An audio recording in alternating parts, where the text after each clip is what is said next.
Hey, what is up? Get this mic off the screen.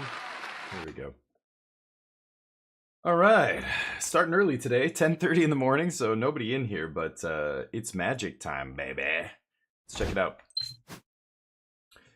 So yeah, it's still draft, I guess. And at least it blocks Matt Nass 9-0. Hell yeah. Anytime. Ooh, Okay. nice top deck. Very nice. Anytime that Lynx can attack, get a land, and This know is it's sweet. gonna attack Jub, what's your up? turn as well, you always Jub, check it out. Look at all the games we're gonna be playing today. Gonna go and find You're my- first! Hell yeah! It's because I'm starting so early today. Look at this, I got a bunch. Aetherman, Tales of Old Dominus, Slaves of Magic, Monster Train 2, Lost Skies, Scaravan, Monaco, Keyboard, Roman Triumph, Rail Gods. Gonna be playing a bunch of early demo, like, you know, Steam Next Fest is coming up on Monday, but a bunch of devs released their demos a little bit early, so I found a couple that I thought were interesting. I was hoping to have the hard drive by today, of course, but this is the message I got in my email today from Amazon, or not email, but when I checked, my crucial hard drive now expected by 25th of February. It's delayed. That's why it didn't arrive. Kind of annoying. Monaco, yeah, looks kind of cool. Yeah, I've never played Monaco. I guess there was a first one. I never played it, so I was like, you know, I watched some of these videos, like I watched the trailers, and I'm like, no, watch the trailer, no, watch the trailer. Oh, that looks interesting. Download. You know, like I go through. There's about, I don't know, 10 there, maybe 8, 10 demos, but I probably looked at over 20 trailers and just like, you know, some games look okay, some of them look just like not my kind of game. Other ones just look really rough. We'll see though. Okay. Blue red, interesting, and white blue. Not the greatest archetypes here, but Matt with the cycling. As a blocker, so he can at least shut down combat for one turn. This interface ace. Hmm. You know, it looks very innocuous or. Let's see what happens here. Don't worry about it. You know? I'm waiting for the constructed. I would like to see the constructed portion of the draft, but or of the tournament. I mean, not the draft. So we'll see. Eventually, we'll see some. Is this round 1 of draft? 9-0. What did they finish the? Was it 9 rounds? It was 9 rounds. No, wait. It was 8 rounds yesterday, right? 3 rounds of draft, 5 rounds of standard. So they must have already played a round. So this must be round 2 of draft, right? I'm pretty sure. So that's good. Hopefully it'll be over soon. You know what? I don't even have to watch the draft. But I play some demos instead. We can come back to the draft, right? Right, probably, right? Let's play some demos instead. Should I play some Monaco too? Since you're in here and you called it, let's do that first. Sweet! Love demos. Love me some demos. Just make sure nothing weird is running in the background. No. You know, every time I do an update, you're talking about NVIDIA updates and stuff. Every time I update GeForce, it starts the stupid processes running in the background again that I always want to turn off. Like it's waiting for GeForce Now to be activated or whatever. Like it's, forget it. Okay, so this is the beta. Got it. Okay, so I've never played Monaco before. Let's turn it down just a little bit.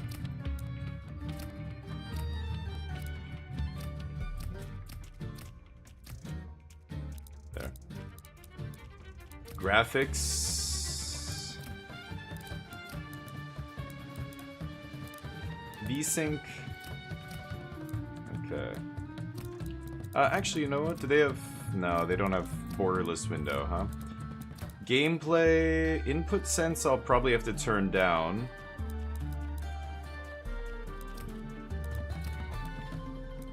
Okay. Let's restart. But let's play some Monaco first. And then we'll jump back over to the Pro Tour and see what's up. I'm really just interested in the constructed. The draft is a fine thing to watch if you're a crazy, you know, limited player. You definitely want to watch the draft, but I'm fine with the draft. The pros aren't going to teach me that much about drafting. Like they're, you know, I can learn on my own. It's the standard stuff I want to see. Okay, couch co-op, cool. More games need to have couch co-op. So you're pulling heists in this game, right? The new driver fixed the freezing rebooting, right? You were saying, yeah, and it did. Okay, good. Yeah, because that's pretty ridiculous. And it's funny because, like, it's always the way it is, though. The people who are on the bleeding edge are the ones who are going to experience more issues because you're downloading, like, you know, I know they have their, like, experimental version. They're, like, beta, like, a lot of, you know, apps and things have, like, a beta version that you can try. Basically, they're just using you to test, so you should expect bugs. But even the latest driver, even just updating to the latest driver is almost like, maybe you should wait till like a few weeks after the driver comes out. Don't always update on the first day. You know, it reminds me of Windows, right? Windows 11 comes out. Don't just upgrade to the latest version of Windows. Sure enough, there's a bunch of issues with Ubisoft games and all these other things on Windows, and it's like, hold on. Feeling like it's a little too loud still. Okay. So you know what I mean? It's funny that you get punished because you're a diligent PC user. You're actually doing what you're supposed to. You're keeping those drivers up to date right away. You know, that's what you're supposed to do. But they, like, you know, it's just like video games. Don't buy a game on day one. Ever. It's so rare that it, like, Kingdom Come 2 Deliverance was shocking and hailed as being so polished and everything. It's just a normal game. It's polished compared to the piles of shit that every other company puts out on day one. With like a day zero patch you have to download and like all this shit, right? It's wild that the people on the cutting edge get punished, but okay. So Hostile Takeover, there are daily heists, but I gotta learn how to play the game. This is the Yacht Club. Colin, how you doing? Bridget Jones's Diary. My word. You're digging deep now for these. I love it. I'm really. Have you ever seen that Australian? It's like a news program or something, or some daily, you know, show where the two anchors. It's a man and a woman, and the woman is so fucking brilliant. She has a different intro. Like every time, you know, you watch a news program, they go, "I'm Dan Rather," and blah blah blah, and the man would always introduce himself. "I'm Joe Blow," da da da, and the woman would come up. She'd be like, "I'm Lisa," whatever her name was, Lisa Smith. Auteur extraordinaire, or she would make up some like ridiculous like title every time. It would be different, and some of them were so funny. Have you guys ever seen that? That's where you're going with this, and I'm all about it. I'm here for it. Stoic, how you doing, man? Investors First Steps, yeah, and you're seeing that more and more. I mean, think about it this way: it's the enshittification of everything, theory, where when something gets big enough, and as soon as it gets profitable enough, a big bunch of investors will approach them and say, "We'll give you a bunch of money and we'll take over your thing. You can still run it, but we'll have like creative control and all that stuff." Look at YouTube. Look at the automotive channels on YouTube. It's crazy. There used to be all these independent like automotive channels that were really good. Some of them have got like 1 million followers or 3 million subs or whatever. And as soon as they get that big, another big company has been slowly buying all of them, and all these independent auto channels are kind of owned by this big umbrella company now, and they all suck. They've all gotten worse and worse and worse because these investors have no fucking clue what made them big in the first place. So they screw them all up, and it's a big problem. I endeavor to please. Well done, sir. How's life? How's the weekend so far? Let's jump into the Yacht Club here. The honest truth. Compete on the leaderboards with a locked seed. And these are locked. With a locked seed. I have no idea. So this is a heist game. This is all in preparation of Steam Next Fest, which starts on Monday and happens, I think, 2 or 3 times a year. I think it's 3 times a year now. It used to be 2. If you're a gamer and you love games, it's a lot of indie games, but there are so many hidden gems, and you will never, and this one's going to crash on me, you will never find any of them. Oh, it's still going. Because they don't have the budget for massive marketing campaigns and advertising. So let's just say it's a retirement gift for our old mucker Topper. Love it. Voice acted. Already liking it. So I recommend you go check it out. There's a lot of demos out there. I do I play at least 20 demos every single time. It doesn't start till Monday, but some devs release demos early, and because my new PC isn't finished yet, I'm still waiting for the hard drive. It's been delayed. I thought, you know what, let's just play some demos. All right, so need you to collect a package. Let's just say it's a retirement gift for our old mucka. Colin, You're in here. What kind of Cockney rhyming slang is this? Mucka? Oh, this guy's Australian though, right? That accent? CEO of Cyclops Securite. Then I'll assume it's not a bottle of champagne. This is the German guy. Zen, I'll assume. Yes. Don't you worry what it is, sunshine. No, this is Just British. leave me to his yacht, then we're square as a bear. Oh yeah, that's how Colin. That's Colin's accent. I think I'm pretty sure. Colin, what is a mucka? Just a mucker is like just a random, like a bloke, right? Just another name for a random dude. I'm pretty sure. You're not doing anything. It's great. I love to hear it. Oh, that's right. Yeah, I played it. The first Steam Next Fest it was available. Another game dev in my channel who plays Magic and stuff recommended it to me. I think it was Bravery and Greed. Recommended and said, dude, you got to try this Balatro game. And I was like, oh yeah. And I played it. I'm like, holy shit. Like this is like when I looked at the achievements and it was like get 10 to the 24th power points. And I was just like, whoa, this game is wild. Yeah, like I can see where people are going to lose their lives on this kind of thing, right? Anyway, don't you worry what it is. We'll deliver it to his yacht. Then we're square as a bear. And Got after it. this, we're done. No more jobs. Oh, he's sending this guy on a Go job. your way, I go mine. It's been emotional, chumps. Chumps. Sake? The Prowler. I can dash. Okay. There's Pockets. The Mule. Heal yourself and nearby teammates with your field kit. Cosmo and Gimlet? Gimlet is the name of the dog? Or, yeah, that's a dog. The Socialite. Charm enemies with your puppy. With your puppies, you mean? Alright. Gibson the Engineer. Deploy a multitasking drone to interact with items while you stay on the move.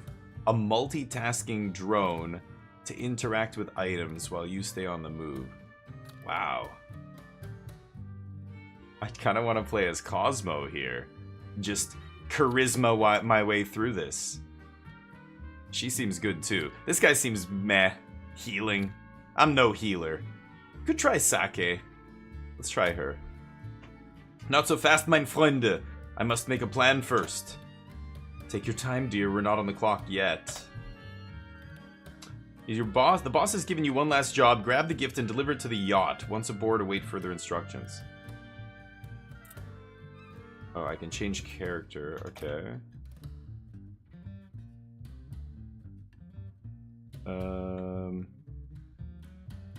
8 seconds per coin. 130, 210. I mean, those are. I'm getting extra bonuses by doing it there. But am I supposed to? Oh, this is just me looking at the map, I guess. So that's what I'm supposed to get. And then I've got to go to the yachts back here. Okay, and I've got to go up the stairs and then down those other stairs to get to the yacht. Okay, this is outside. Like the door is facing the exterior here. This should be pretty easy. See a bunch of stuff floating around. We've got a band down there. So how am I getting in here? I guess I have to go through here. Through the front door. Through the welcome center. Wow, I can't get over there from here. How am I going to get there? I've got to go upstairs, right? Come downstairs, yeah. So I've got to go through here. I don't know what that is, but I'm going to get, yeah, through the ballroom all the way up to the second floor. Okay. So, let's go. I don't know. Oh, wow. I thought this was like turn-based. So how do I... Okay, right-click is to stealth. There's money all over the place. I guess I'm supposed to... Pick the lock and head inside. How? Interact. Oh. Okay. It's a good thing... Oh, boy. It's a good thing nobody's here.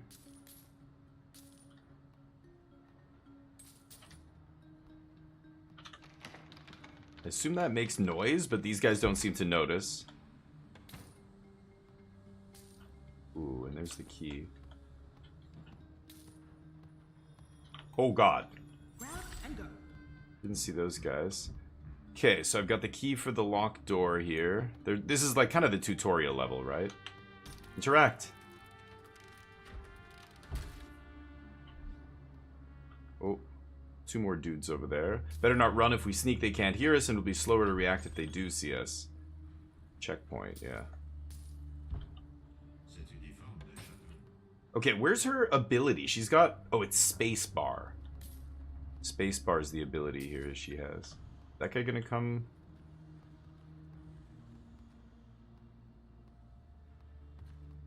Ooh, nice. Okay. So only guards get alerted when you run. Nice. Mucka just means bloke. Yeah, okay, good. That's what I thought. I thought it was just another name for, yeah. Mancunian? Mancunian is what they go by? Are you serious? Wow, that is weird. I've never heard that. Nope. Oh, I don't need healing. It's healing, right? Okay.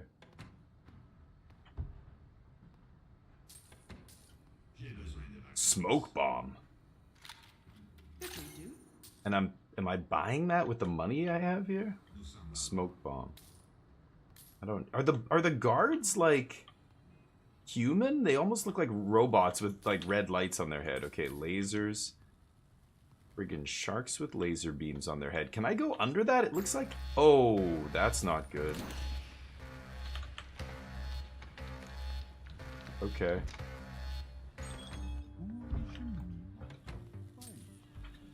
I don't want to go over there, though. I need to get the... Oh, I can't go down there? How am I supposed to get in there? They're speaking French as well. It's kind of interesting. So... Oh, there's a safe there. Ooh. Double lock. Okay.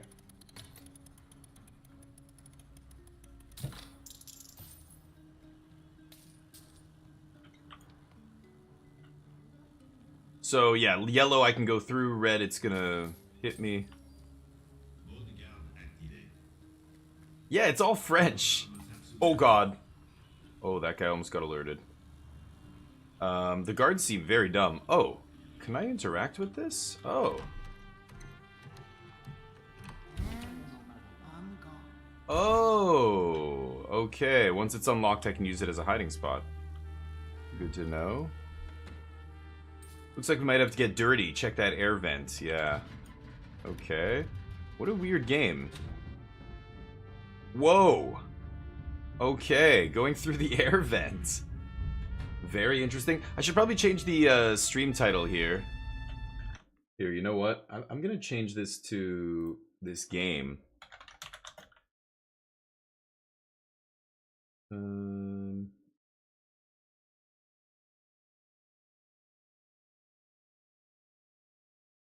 Okay. Sorry guys, let me just change that up. Okay. Leave. We got healing. Can't do anything here. Nobody in here? What is this? Smoke bombs? Mind if I do? They cost more over here. Wow, how am I gonna get past this guy? Oh, he saw me. Qu'est-ce que c'est? Okay, the guards are pretty stupid. Oh, can that guy see me? Oh, he could see me there. Head down. I can hide in the bush, in the planter. I can see the whole map here. I'm getting close to the goal. I have smoke bombs and I have my dash, but that dash is not great. Yeah, that guy can see me, so I've got to go quick around the corner here. Oh, shit. Oh, shit. Oh, he saw me. Okay. It's fine. The guards are extremely dumb. Could buy smoke bombs. The band over there. Oh, there's dudes there. Hello? Nope. Oh, I don't have the key for that? What? Didn't I?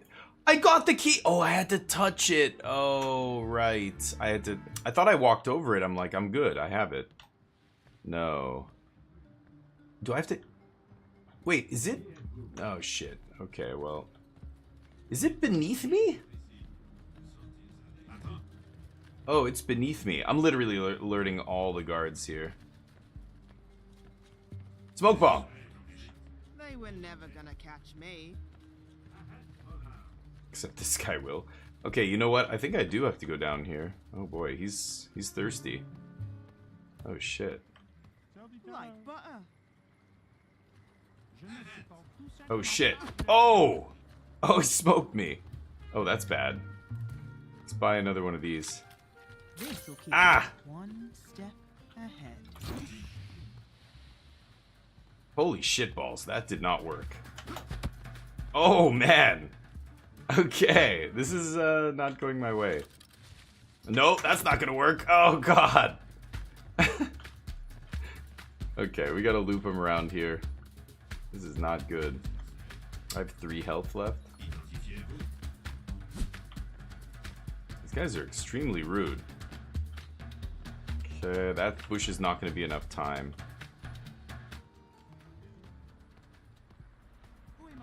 They were never gonna catch me. Oh shit.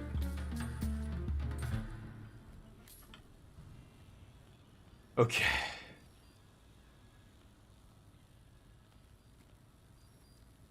Okay. Oh, can unlock this. Hell yeah. Psycho Killer. Yeah. Qu'est-ce que c'est? Fa fa fa. Oh, I don't know that song. That's a song? Psycho Killer is who's who? The artist? They're rude because they're French. Well, you're British, so I would expect you to be biased against French people. The French and the British mocking each other is a tale as old as time. Okay, I guess I can go over here. There was nothing over here, right? I can get loot. Oh, that's where I have to escape to eventually, I imagine. Okay. Wait, didn't I? Oh, I can only disable them for a short time. Oh, okay. Oh, shit. Oh, that's a dude right there. Mettez-vous là.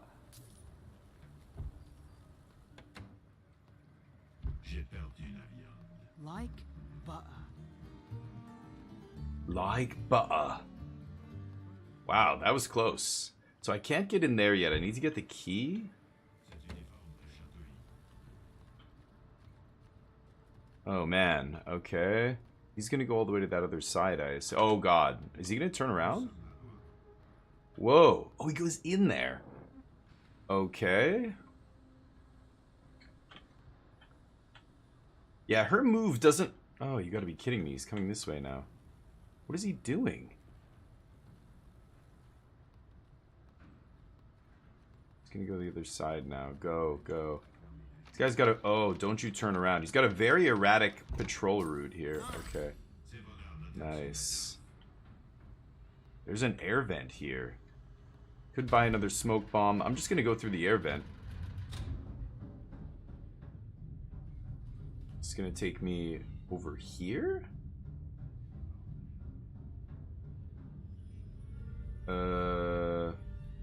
That guy's gotta turn around. I'm in the air vent right in front of him. Can you please... that's gonna be tough. Lemon, what's up? The Cure. Oh, really? Psycho... Okay, see, I don't listen to a ton of The Cure. I'm an idiot, Clement. Thank you. By Talking Heads? Oh, Talking Heads. Okay, never mind. We're all wrong. Okay, yeah, I don't... Talking Heads I've heard of. The Cure, of course, I've heard of, but I don't... Wow, so I can't come out of this vent. This guy's gonna just bust me, so I'm actually gonna go back. And I have the key now, so I'll just go through the key room. This guy out here is kind of a problem. Okay, he's coming back up. Let's wait for him. He's gonna come in here, possibly. And then after he leaves, we'll bounce. Yep. Yep. Not this time, tough guy. It's almost like they... Are they humans with buckets on their heads? They almost look like robots. I'm pretty sure they're human. Oh, no! Okay. Oh, I didn't want to make it send me all the way back. There's a laser here. What is this? I don't know what that is. It's not a laser. Oh, it makes me go faster? Or something? I don't know what that did. So I have the key, so now we can do this. And we know there's a guy in here, but he's looking the other way. Oh, yeah. Okay, we don't need anything else here. Oh, right, I can't go through here.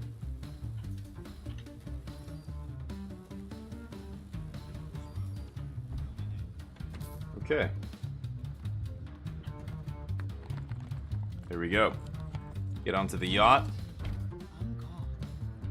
Darlings, aren't we getting a little ahead of ourselves? Yeah, this isn't this the middle of the story? Très bien. You are right, mon ami. Back to the start.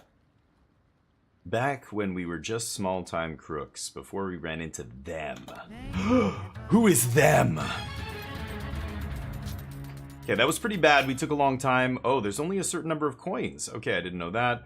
Obviously didn't get any time bonuses there. My rank is absolutely atrocious. Yes.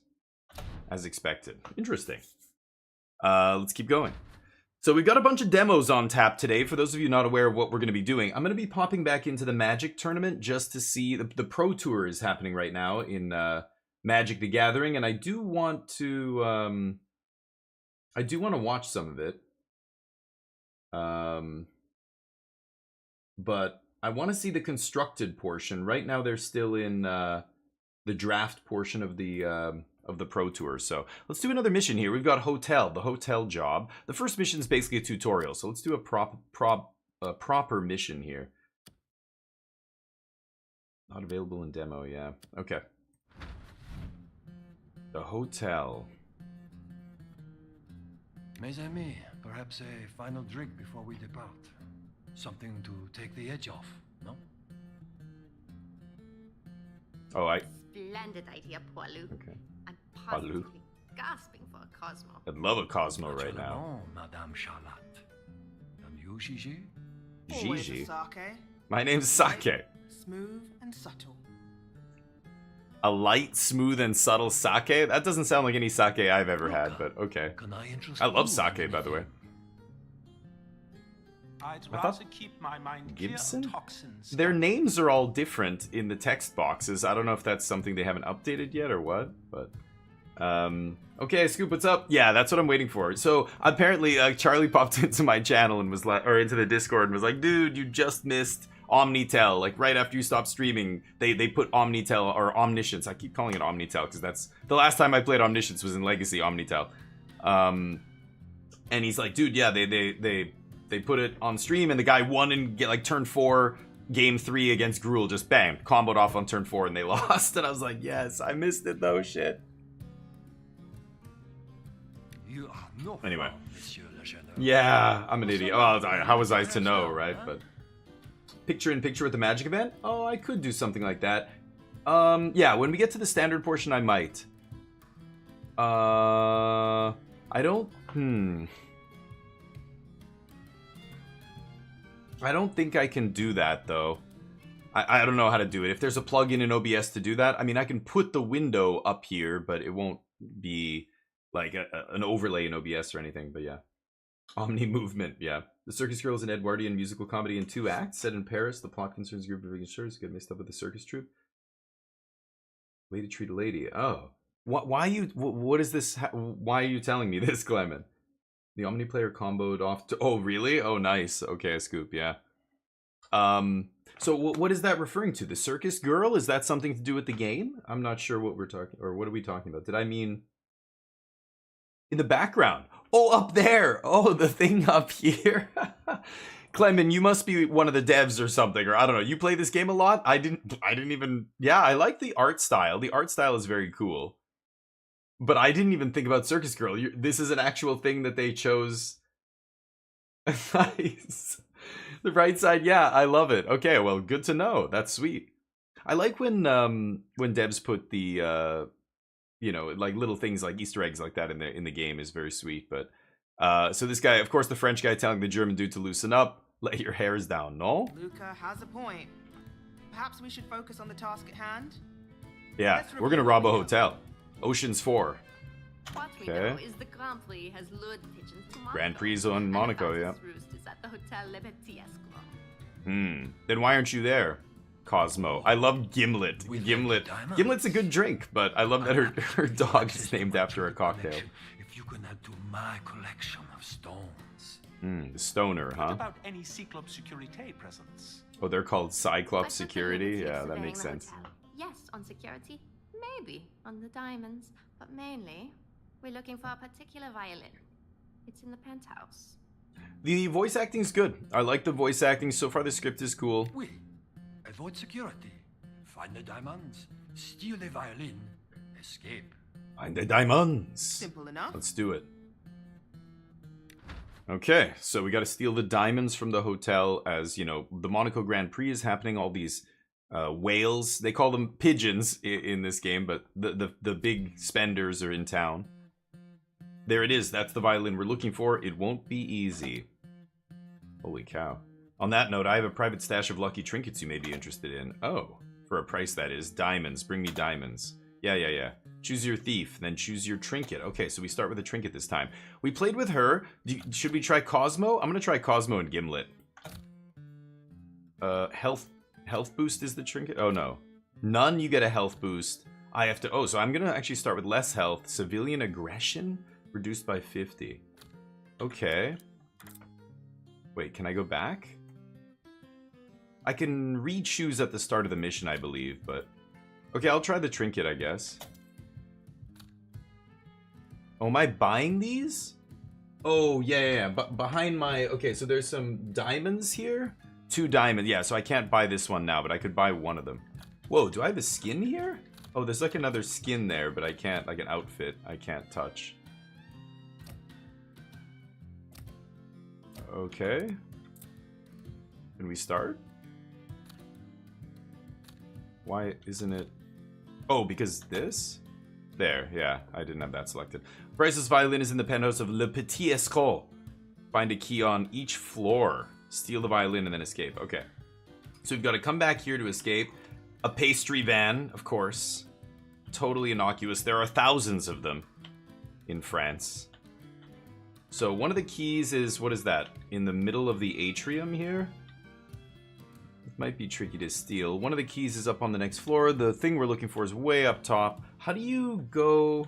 Oh, R and F. Okay. Yeah, there's the master bedroom with the violin. 1 key. Holy shit. You gotta be kidding me. One of them's all the way over here. Let's go do this one first.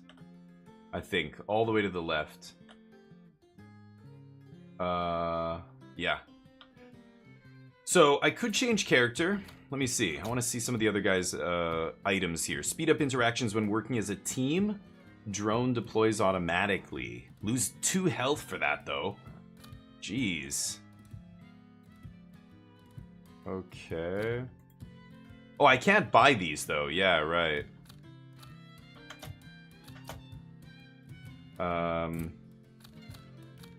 What does she have? +1 dash? Not great. And what does he have? Medkit replaced with coffee for you and your teammates. Maybe gives you energy, gives you speed or something. Okay. Let's play Cosmo and Gimlet here. We'll use that. So people are 50% less aggressive. Alright, Mike Wood, what's up? This is Monaco 2. We're waiting for Constructed to start. So you're pulling off heists. It's kind of interesting. It's a very basic game. Stop till I'm here. Oh, these lockpicks? Oh. I can buy these for 5? I'll take 2. I can't. Don't I have... I have $5 here, it says. Apparently I can't buy these. Weird. Okay.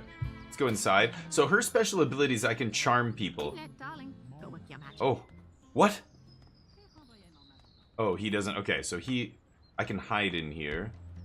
Don't want to do that yet. Anybody home? Okay.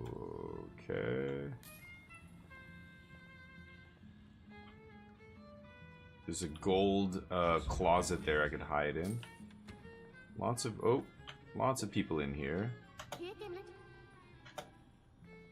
Gimlet, go do your thing. Gimlet. There we go. He distracts him. Except I can't, whoa, I can't go around that way.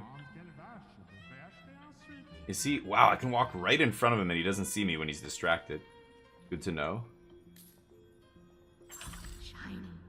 Okay. They're telling me where to go. Yeah. Gimlet's still distracting him. Wow. That distraction lasts a long time. That's very nice. Safe's in here, it looks like. Oh, some more attention, huh? 4 dudes there. How am I going to get that safe? Gonna have to distract at least one of them with Gimlet here. I can just walk right by. Wow. Okay, there's a guy coming here, right? No way. Oh! Stealth mode! I'm a ninja! Get that. Hurry. That guy's gonna come back. 2 locks. Oh god, quick, pick it up. Okay. Ooh. Lots of money. Sweet.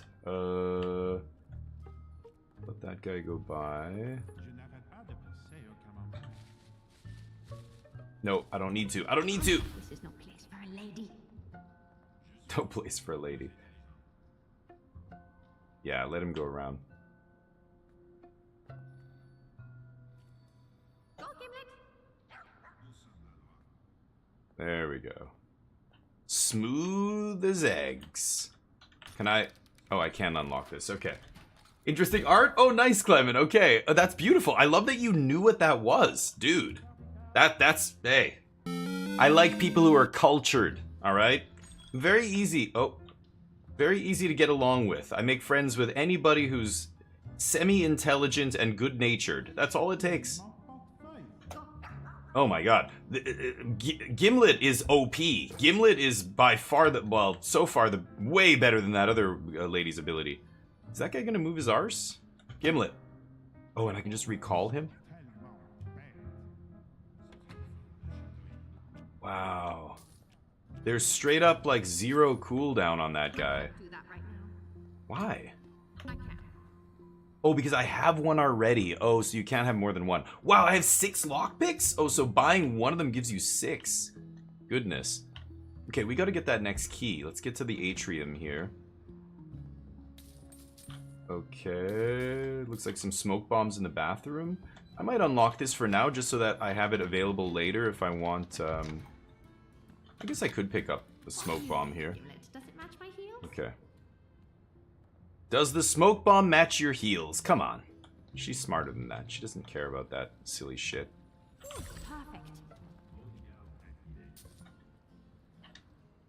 There's lockpicks over there, med kit. I don't need any of that stuff. Let's go upstairs. I have the next key here. There's only one more key up here. Okay, there's a checkpoint. Unlock this door. We're going to be playing a bunch of demos today, Mike, because Steam Next Fest is coming, and a bunch of devs have put their disguise. Oh, I can wear a disguise? Ugh, this is so drab. So what is it? What did it say? If I sneak, then they don't bother me or something? Oh, goodness. Oh, hi. It appears they're not bothering me. Oh, God. I bumped him and he didn't trigger. Didn't do anything. Okay. You just play with my dog real quick while I unlock this door and rob you. Okay. Open it. Here. Here, boy. Get him. Beautiful. What is this? Oh, disguise. Lockpicks I have. There's a guy right there. Holy shit, there's a guard right there too. Oh, I want that. I want that chest. Is there any chance in hell I can get that chest? No, right? There's no way I can get that safe. Oh, there's an air vent over there too. And one here. Oh, 2 dudes, huh?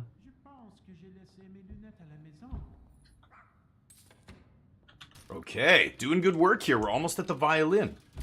That's it. Gimlet, get back over here. Nobody cares if there's a dog running around. Just loose. I'm a shitty dog owner. Gotta keep that on a leash. It's the law. I'm in a disguise as well. I'm not sure. It is running out. You can see the timer there. Is this... Oh, X is just... It's blocked, I guess. Hopkins, how you doing, buddy? Oh, I love Steam Next Fest. If you guys don't know what Steam Next Fest is, if you love games, Next Fest is a way to showcase a lot of the games by devs that don't have large marketing budgets, and you won't hear about these games because there's no advertising campaign for them. Many of them are garbage. Full stop. Totally fine. There's always gems. There's always diamonds in the rough that are really good. There's so many good indie games. Everybody should just... They're free!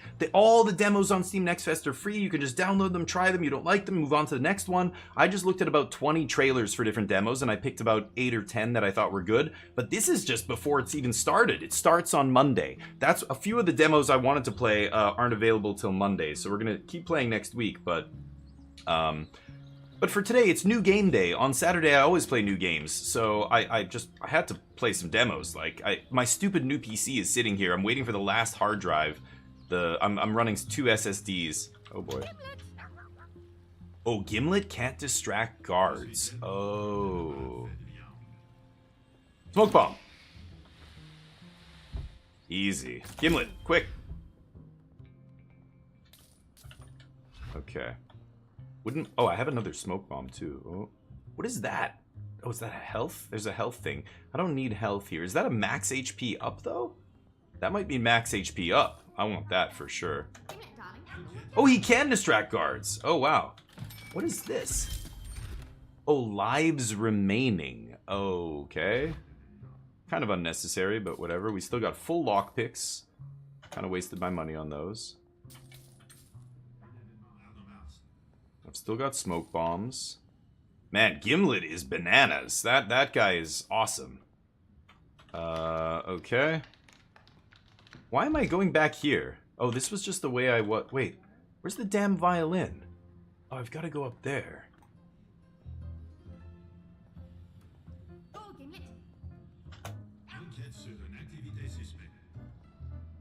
It's down there. Okay. Right. That's the way I went initially, too. Oops. Okay. Yeah, I'm waiting. Do you want to see? Do you want to see what I went today? I'm like, where's this goddamn PC? Oh, sorry. Where's this goddamn hard drive that I'm waiting for? This is the snippet from the email I got. They pushed it back. It got delayed. They said if I haven't received it, I'm going to get a refund. Like, wait, what? So I'm waiting. It was supposed to be here already. It got delayed. Otherwise, I'd be playing Indiana Jones right now at max settings. Oh. Soon. Okay. Gimlet. So there it is. Is there a guard in here? So you can go around and try and get every single coin, I suppose. It looks like... That means you probably have to get all the safes and everything, right? What did it say? Someone noticed we're here. Oh, well, that's unfortunate. I can go into the bathroom? There's nothing to get me out of here. So what does this mean if I come out of here? These guys know? Gimlet's still OP. Oh, floor clear means I got all the coins on that floor. Oh. Gimlet, let's run! She's holding her hat when she runs. I like that. Oh god. Gimlet! Gimlet, quick! No, back to me. Gimlet. To me. Oh, did that guy just got triggered. Jump in the dumpster. Privacy, please. Yeah, look at this guy. Look at this tough guy. He's that bouncer at the club that just, the power's gone right to his head. Yeah, he has no clue. Thought I wouldn't jump in a dumpster when you took a look at the socialite, huh? No, I get down and dirty. I roll in the shit with the pigs. Let's go. I have to get back to the van now, right? Okay, we've got the violin. We've got to go back to the van. So let's go. Gimlet! It's easy. Gimlet is insane. It's too easy. There was an air vent, right? That's where the violin was? Come on. How did I get in here? Oh, shit. Gimlet, get him. There were air vents. Where did I see that air vent? Am I crazy? Hold on. I can look at the map, right? Why don't I do that? Went down there. No, there's no way off the roof. Oh, I can ping things too, apparently. Okay. Gimlet, get him! How do I get down? I don't remember how I got up here. There's stairs going up further, but where are the stairs? Oh, shit. Where are the stairs going down? Here they are. I'm an idiot. Right. It was 2 terabytes? No, so I have it. Yeah, you're right, Hopkins. I have a 2 terabyte hard drive as my main drive that I'm going to use. All the games are going to be on that drive. And then I got another 1 terabyte hard drive to run Windows and indie games like this, small stuff. Okay, here's the air vent I was thinking about. Where does this probably just takes me to the other air vent, right? Oh, it just takes me through the wall? Okay. Oh. Okay, I want to try... Oh my god, both those guys are watching. I gotta go for the smoke bomb. Hello, gentlemen. Hiya! Go, go, go. Oh god. Apparently they didn't see me. Woo! Wonderful. Gimlet. Goodness. Robbing all yo asses. Okay. Where does this go? Oh, this goes somewhere far. Okay. Cool. So yeah, 2 terabytes is what I'm going to run. So both of them have different speeds, right? The 1 terabyte that I got is the one level up from the 2 terabyte one. So both of them are really fast, but the 1 terabyte I just got for Windows and small games and stuff is like super high write speed or whatever it is. I don't know anymore. Oh, Gimlet. Go, Gimlet. Okay, I've got to get the hell... Oh, God. Sorry, guy. Oh. Gimlet! Gimlet! Gimlet! Oh, God. Look at that cute dog, though. Look at that cute dog. Isn't it adorable? Okay. Oh, look at all this money.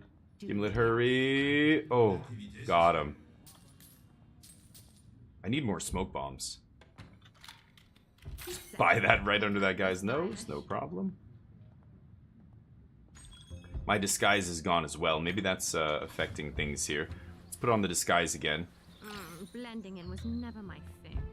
Okay. Here we go. Back down to the atrium.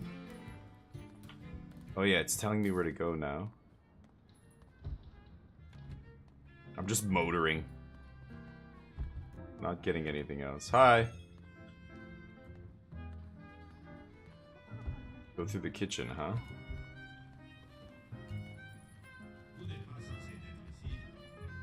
Doesn't matter. Okay, easy. I've got the violin! Go, go, go! Nice. Okay, so pretty straightforward kind of game, little puzzle game. You know, you're kind of moving through the areas, trying to avoid being seen, and you have some abilities to help you do that. Pretty good. But I think we can move on. Let's go see... Yeah, there's some more missions here. So the demo has at least 3 levels. I'm not going to play the last one, but Monaco 2. It's a very cool little game, actually. But let's check out Magic. So we've played Monaco 2. We've got all these other ones. Aetherman, Rail Gods of Hystera, Tales of Old Dominus, Slaves of Magic. Monster Train was a big game. The second one's coming out soon, so I've got the demo for that if you guys want to see it. Kiborg, this is a weird brawler. This is a car battling game like Twisted Metal. It's very interesting. And then Lost Skies looks very cool as well. This is a ship. Oh, no. I don't know what this is. This is a really weird looking one, but let me just go over to Magic here and just see if... oh, we're still in draft here, so I'm going to let them do their thing. Which one should I play? Monster Train number 1 is 90% off. Wow, a lot of people like... If you like Slay the Spire and those kind of games, Monster Train's supposed to be really good. Should we check it out? I don't know. Let's try that then. So Monster Train 2. I guess I should change the stream title here. Just give me a sec.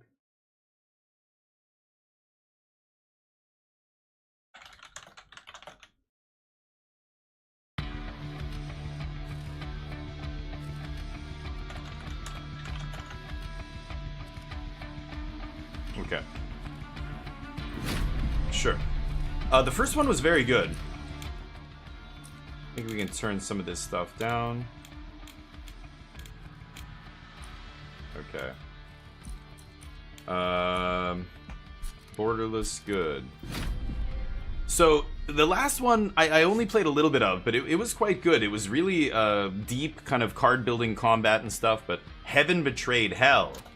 The covenant, a promise of peace between our two realms, was broken, and I took part in it. This is Fel speaking? Charge, that's Fel? For Heaven. These are warriors of Heaven. Okay. For Seraph. Seraph was our leader and my brother. There was a time when I still believed in him. But ever since his invasion of Hell failed, he began to change. The taste of defeat enticed him to seek greater power from titans beyond our world. Ah yes, reaching into the nether realms. Wow. Until he got what he was looking for. Those are titans from another world? Cool. The titans came to heaven and began to corrupt everything. Now they threaten our whole world. Our only hope of stopping them is to forge a new covenant, an alliance between the remaining angels and demons. So now the demons who they warred against, they have to unite against the new invaders from another world that her brother summoned. Okay. Now that angels and demons work together, old grudges remain, but a lot has also changed since then, including me. Whoa. Okay. New outfit. Lieutenant, this is Steadfast Crusader. That's a huge shield. Good God. Preparations for the next assault into heaven are ready. We await your word. Oh, so now we're going back into heaven with the help of the demons trying to retake heaven, I guess. Very well. I'll join you shortly. Okay. Seraph, what is left? Whatever is left of you out there, I promise I will put an end to you for good. Wow, so she's trying to fight her brother. Okay. Dragon's Horde. We've got loot, pyre attack power. Ember gained at the start of each turn. We draw 5 cards a turn.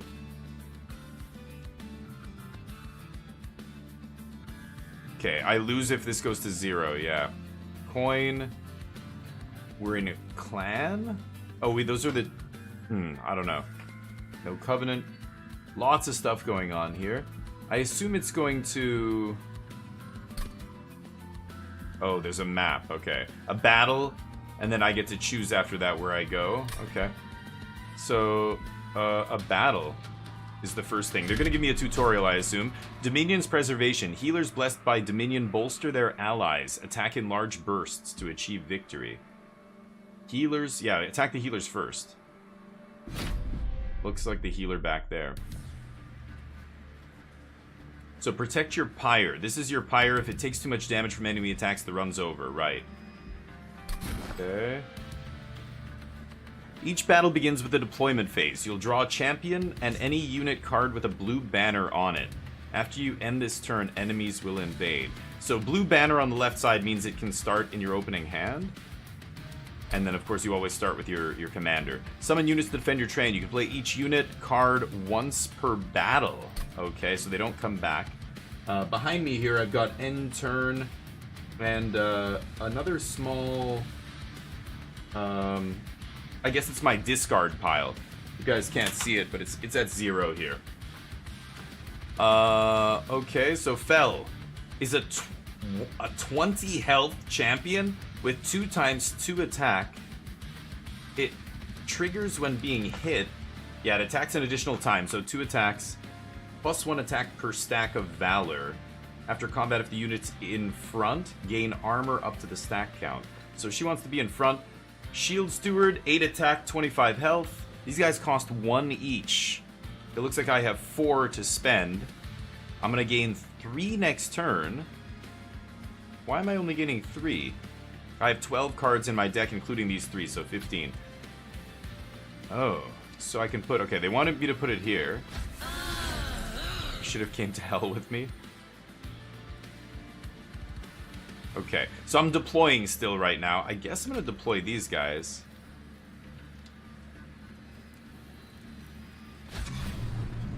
Protect the train. And I can't play this guy. So I've only got 2 slots to play units here, it looks like. So do I... No room on this floor. So I have to end the turn, I guess. There are the enemies. Enemies have boarded your train. Enemies enter at the lowest level and move up 1 level every turn. If they reach the top, they'll attack your pyre. Yeah, my pyre's at the top. Is there a way to go up and look at it? Oh, wow, okay. So they always start on the bottom, and there's 3 levels. Okay.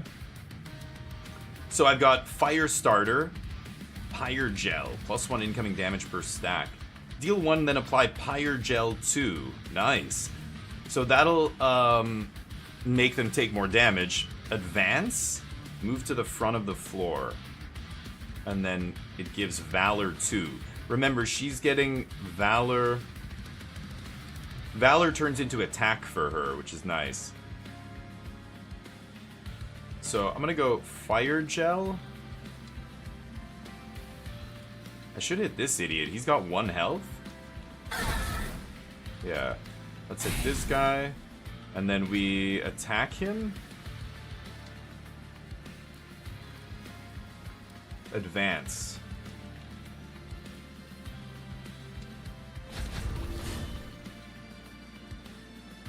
Oh. Master? I can't cast anything else. I'm gonna get 3 next turn. So how does the... Oh, she does a bunch of damage. He does damage. I pick up armor. Oh, and that guy moves to the next... Oh. Okay. A Spear Steward. This guy's got big attack. I think I'm just gonna kill this guy again. I could put Shield Bro here. This guy here. And then maybe that's going to be 14 plus 8 is 22 damage. It's not going to be enough to kill this guy. But there, yeah, he's going to take another 4. Still not enough. Jaws, how you doing, buddy? Oh yeah, midday Saturday, hell yeah. And I'm going to be streaming basically all day, well, for a good portion of the day tomorrow. I'm playing in a Magic tournament tomorrow morning. Starts at like 7 a.m. my time, so the stream's going to start really early, but... Steam Next Fest is coming this week, so I'm playing a few demos before my stupid computer. I'm waiting for the last piece to arrive before I can switch to the new computer and play some other big games, but kind of works out because Steam Next Fest is awesome. Yeah, an arena, Magic Arena. Yeah, we're going to be playing the MTGA Circle tourney. I think there's about 60 people entered the last time I checked. But we're also watching the Pro Tour here. But let me go to MTG Melee. I don't think the Pro Tour... Yeah, they're still in draft here, so I'm not really paying attention to the Pro Tour, but... MTGA Circle. Yeah, I'm already registered here. But let me go to the actual tournament page. This is the tournament we'll be playing in. It's a $150 prize pool, not that amazing. I don't really care about the prizes. I just want good competition. So there's 60... Yeah, exactly 60 players right now, so it'll be a good-sized tournament. I hope it doesn't take all day, but it'll be at least 5-6 rounds, I imagine. 6 rounds, at least. I don't know if they cut to top 8 or what, but I guess I could read.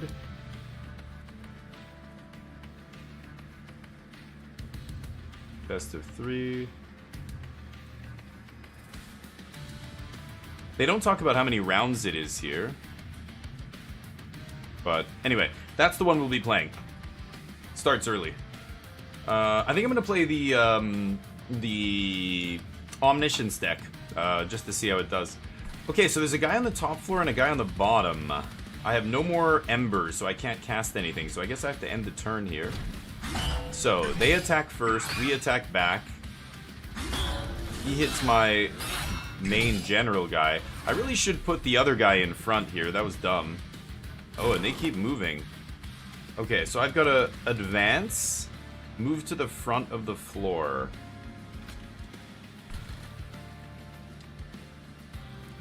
So what does that mean? He's gonna go all the way over there?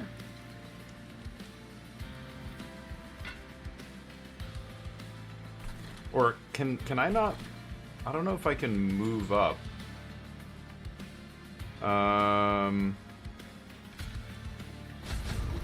That's the front of the floor.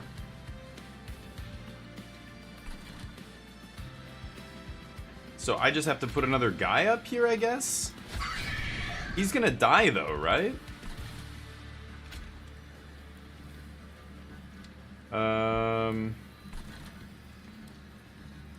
I don't know how it works. This guy's at 53, this guy's at 23 out of 75. But he's gonna attack first, and this guy's gonna die. I shouldn't have put that guy there. I don't know how to make this guy advance. Yeah, that doesn't do anything. Okay. Yeah, he kills my guy. That sucks. I should have put the shield guy in front of him, but I didn't have another shield guy there. Oh wow, that thing attacks back for 40. Whoa. Defeat the boss to win the battle. His relentless ability means that this combat will continue in this room until you or he is defeated. 220 HP. Oh boy. How do I move these guys up? I don't get it. How am I supposed to move them? The Valor isn't, or this thing isn't doing anything. Advance?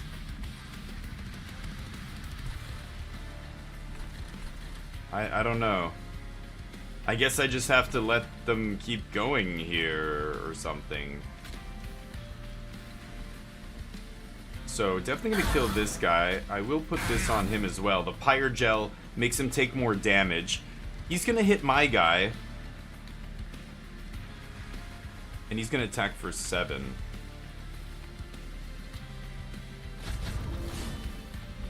Okay. He attacks back. I get to hit a bunch. Oh, he gets multiple attacks. Whoa. Oh, is this what they meant? It'll keep going until the battle's over? Oh, I'm gonna lose then. I'm at 12. 7. Yeah, he's gonna kill me next turn. Okay, good to know. Are we not... Oh, he's got the bottom of my train here. So my general is dead. Wow.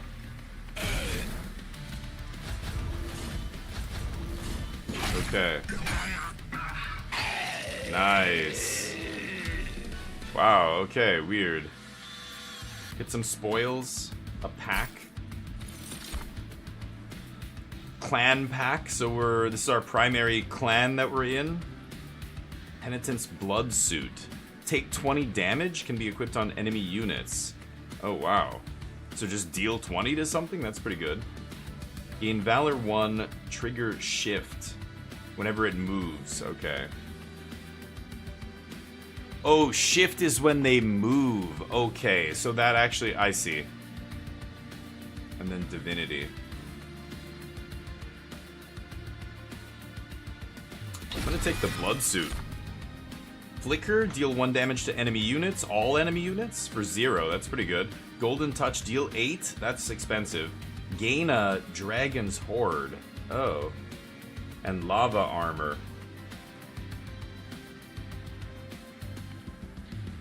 Equipment. I assume it gives me plus 10 health? Let me take Golden Touch. Okay. Yeah, I don't remember how this game is played, I forget. So yeah, you're right, advance moves them to the front. So forge your units to gain new powers, forge your spells, gain a Pyreborn, gain a Banished. Let's go this way. So upgrade a unit with Avarice, so it gets Avarice 3. When it deals unblocked damage, gain gold equal to the stack of Avarice, okay. Avarice 3, so I gain 3 gold whenever it does damage. That's pretty good. Upgrade a unit with Valor 5. I have 100 gold here. Endless. Oh, that's interesting. Comes back. That's pretty good. That's a lot of my gold. I could reroll. I could remove a card from my deck. Can I see my deck? Where's my... There's my deck. So I have 17 cards. My hero, who I always start with. 5 1-damage spells, which are pretty mediocre. The Golden Touch... Wow, 5 Just Cause? Just Cause kind of sucks. And I only have 4 creatures? 2 Shield Stewards, 2 Spear Stewards. I feel like Endless is probably the best thing here. I'm gonna give one of my Shield Stewards Endless. Yeah. Okay. I don't have any more money. So leave. And now we go to get a new unit. Ooh, a 5 attack, 40 health Angel. ability to slam. So cooldown 2, it deals damage to the front enemy unit equal to this unit's health and armor. Whoa! That's very powerful. Gain Valor 2. Valor gives attack damage after combat, and then... Okay, so yeah, it does more damage, and then after it survives, it gains armor equal to how much Valor it has. It's pretty good. 15 attack is really good for 1. I think this guy might be better than Steadfast, even though this guy does huge damage. 2 cooldown, huh? What do you guys think is better? This is interesting. Whenever it gets hit, it gains Valor 2. I mean, it has way less health. Maybe I take the Crusader? Crusader's twice as expensive.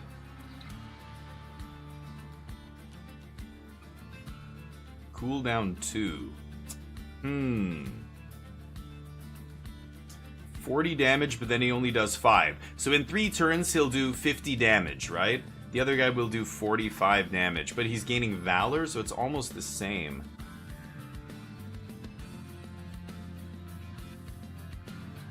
I'm gonna take this guy, I think. Alright, to the next battle.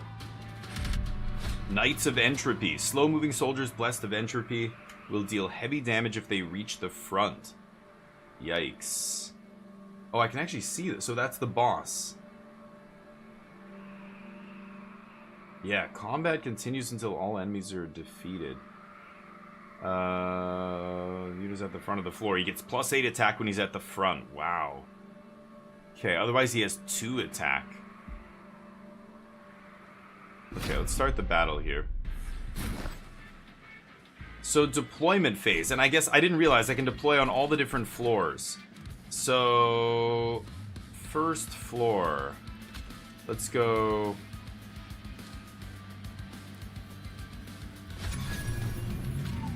I'm gonna actually go like this.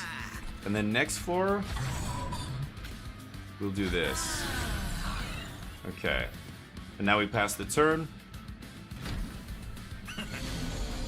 Okay, we gotta keep that guy from getting to the front. Combat previews. The preview number shows the amount of damage each unit will take during the next combat phase. A red X means the unit will be defeated. So yeah, these guys are very weak, but the problem with killing them is, of course, the back guy is gonna be at the front then. So I think I'm just gonna apply some Pyre Gel to these idiots. This guy's gonna attack, kill the first one. This guy's gonna attack, kill the second one.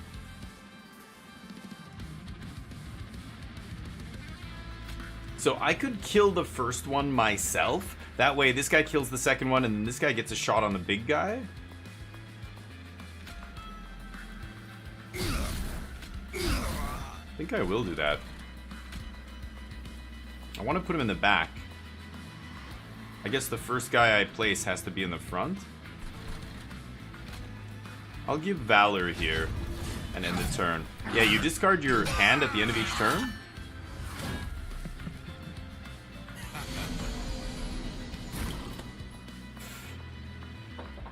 You've drawn an equipment card, yeah. Attached onto a unit inside the train. Once attached, they improve. Well, if the guy moves, he takes 20. I like that. So let's give this guy this.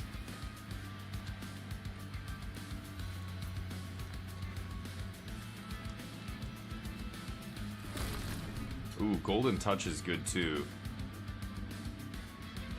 Slay, gain 1. I mean, I think that means if I kill an enemy with this, I gain 1.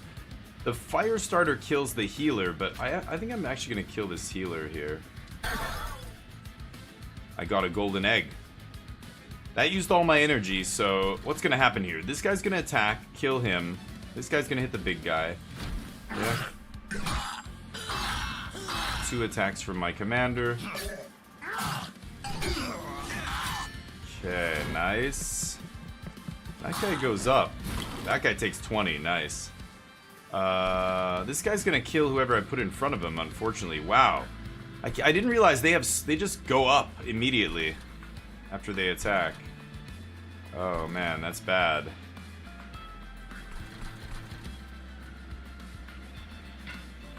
I can't put units up there.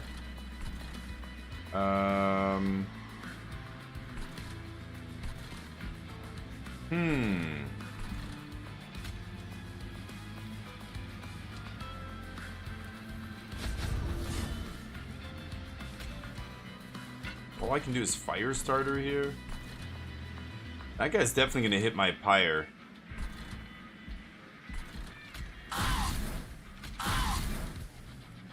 Okay. He goes to 15.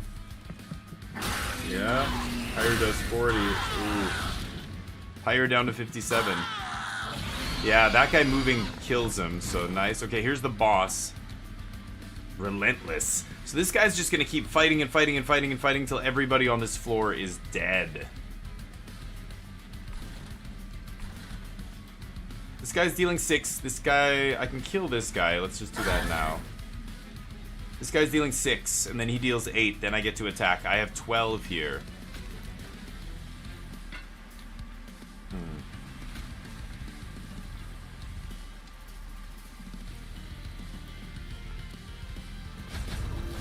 I think I'm gonna give him Valor 2 here. Okay.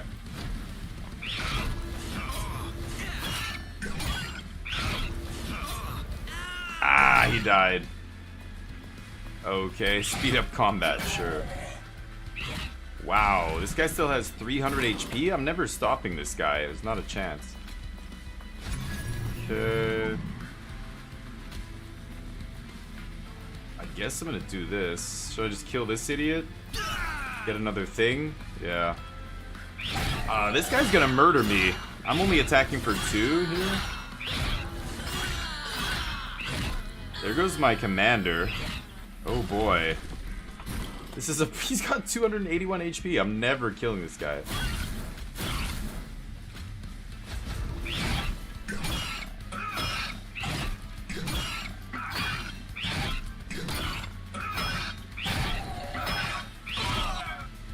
Okay.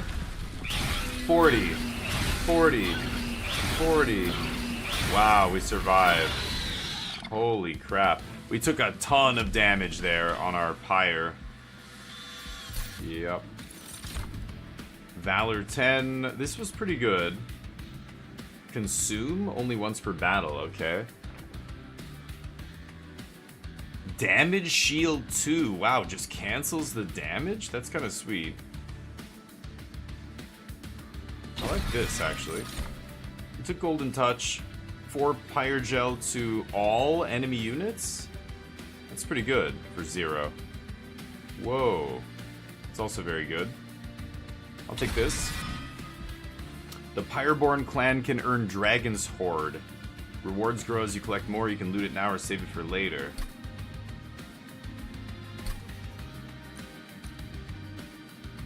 Current loot level is 2.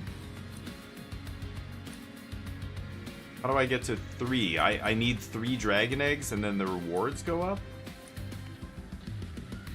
Minor Pyreborn artifact, minor. And you just go up, up, up, up, up. Wow. Major boss artifacts. Crazy. So you need a bunch of these, or I can loot it now. And if I loot it now, I get 25 gold. I have 70 gold. I think I'm gonna wait. I'm gonna save these things.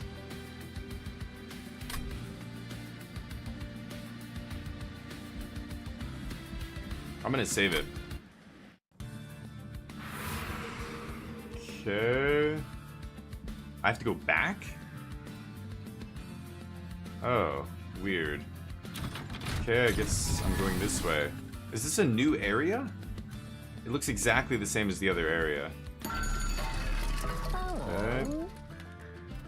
70 gold. What should I buy? The Pyre Gel. Yeah, it increases the damage when you hit them, right? Cursed Twin Blade. Multi-strike 1, but you get -1 attack? Lets you attack twice, but you get -1 attack. Silence. Disables triggers and abilities. Any non-boss. Yeah, it doesn't work on the bosses. Resolve. It triggers after combat. And what does it do? Equipment. It reduces cooldown of abilities. None of these are very good. Remove a card, combine 2 equipment cards into one, or This upgrades an equipment or room. Oh, you can draw rooms. I could take a card out of my deck. I think I will. I want to get rid of these stupid just causes. These are terrible. Okay, we only have 51 HP, which also sucks. I can't, like, repair that thing. So, let's get out of here.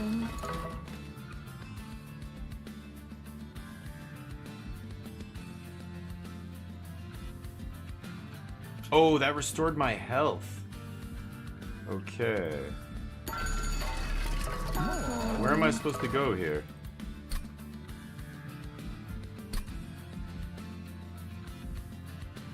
Can I go back to these? No. Wow. Okay. Oh, this! I didn't even see that there. Celestial Alcove. The legendary dog made of bone bounces towards you. Its bone tail rattling together in an excited wag. An elusive creature that can cross dimensions as easily as he can catch a cursed stick. You're blessed by his appearance. Yep. I want that heart thing. However, life as a mythical, adorable puppy is a lonely one, and the dog made of bone's tail droops, and his little bony expression seems sad. Will you stop for the bone dog and give him some kindness?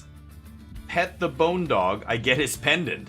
The first time the pyre reaches 0 health, restore to half health. That is very good. Adopt the bone dog.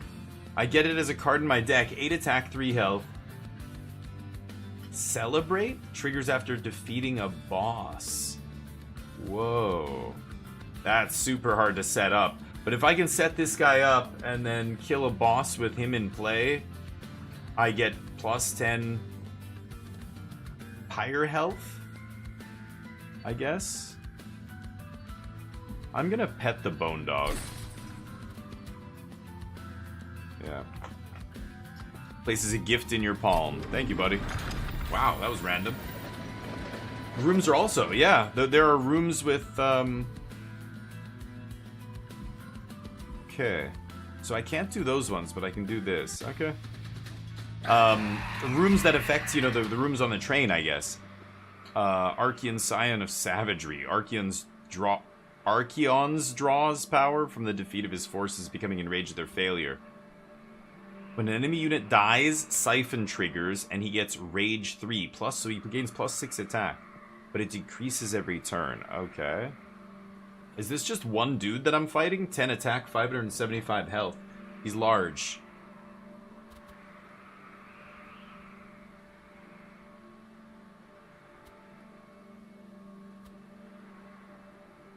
Yeah, this is one of the bosses. Okay.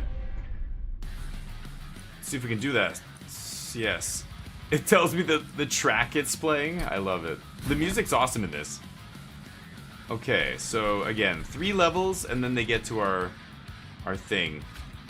I had this guy on the front rank. I think I will keep that the same. That was a good strat. And then I'll do the same here.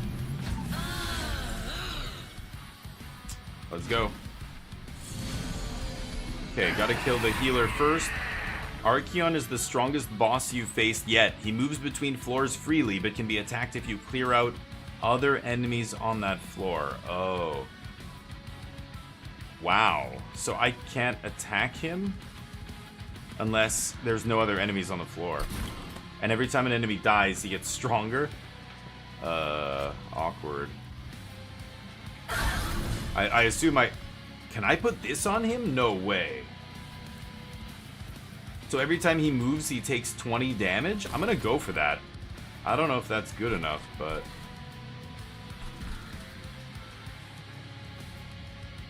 I could Valor?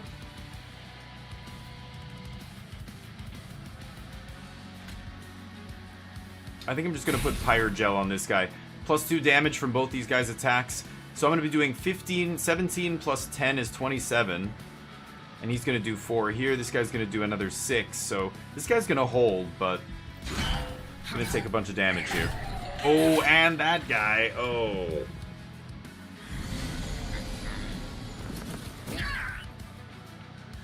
What is this?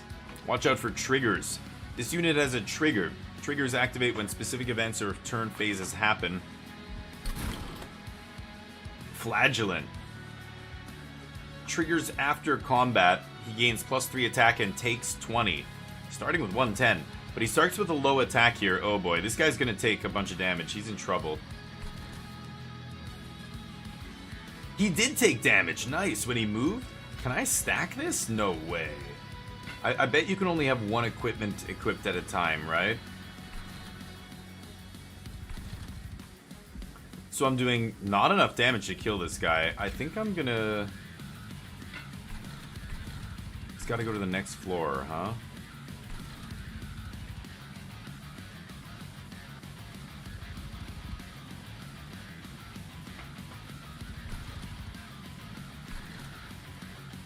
Okay, this is obviously getting cast, right?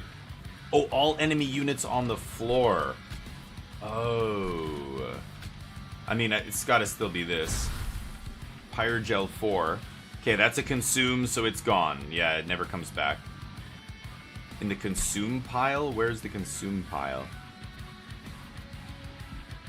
This is my discard pile back here. Oh, over here. This purple thing. Yeah. Okay, Purrington, how you doing?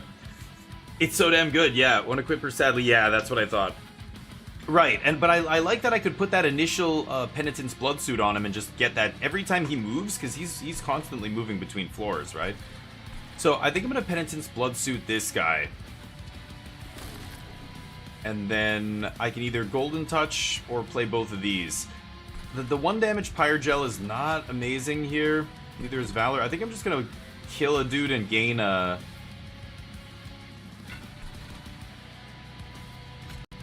Yeah. Let's kill a dude and gain one of these things. Okay. The egg. They swing. Oh, staying alive at 1 HP is huge there. Ooh. Taking big damage from the suit. That guy takes another 20 damage. These guys are... Oh, this is awkward. Anybody I place here is just gonna die.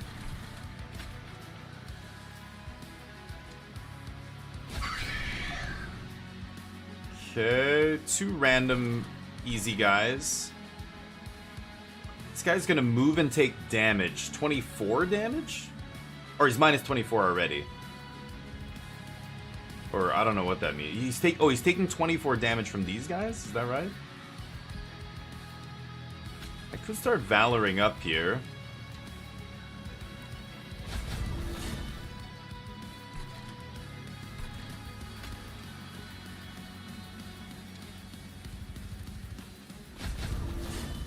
Okay, I'm gonna do that. These guys are just all gonna crash into my thing. They're gonna die, but... Okay... He takes... Oh, from his Flagellant ability, he takes 20. Okay, armor 6. Ah. Oh, it multi-attacks. Nice. Okay. Ooh, that guy dies from his thing. His equipment. What is this guy doing? Cowering Sycophant with the shield. Take 40 damage before it's got 40 armor. Yeah. Spikes 2. Deal 2 damage to any unit that attacks that one. Oh my god. Does this cut through armor? No, probably not, right? And I got all just causes. Oh, that's atrocious. Yeah, that doesn't cut through the armor. This guy's gonna die. 5. Yeah, the X means he's just dead this turn. And then this guy takes 2? That's not bad.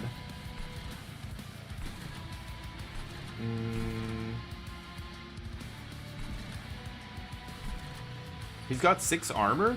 If I move this guy to the back, does he survive? Nope, now they both die. Okay. That was pointless. Alright. Darn. The red shows exactly, yeah, right. The damage, and then the X means they're dead, so... Yeah, the boss attack. He takes 2. Wow. How are you supposed to win this? I don't know, I feel so outmatched here.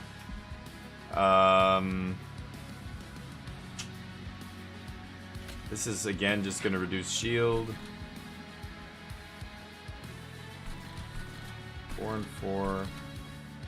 Ugh. This guy's gonna survive that attack from the pyre.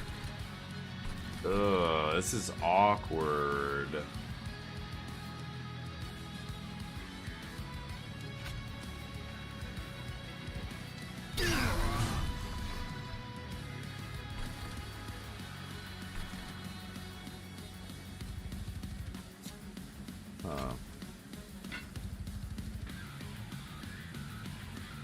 I guess just Pyre Gel, right?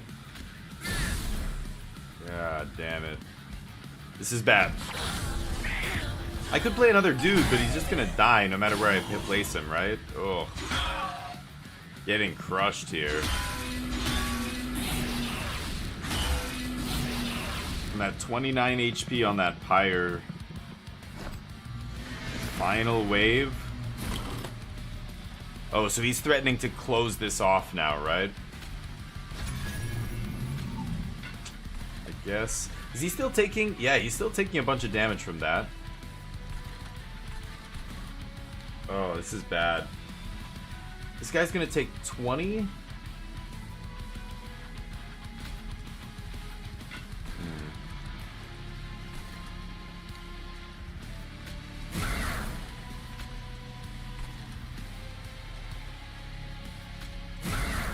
I'm just gonna max Pyre Gel this guy so he takes tons of damage.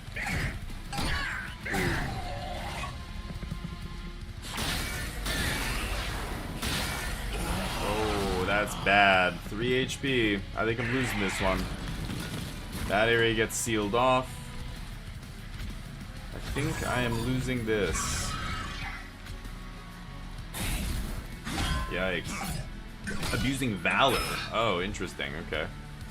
I cut one of those cards from my deck. The movement cards seem atrocious, but... Oh, because of my amulet, it came back to life. Nice. Oh, boy.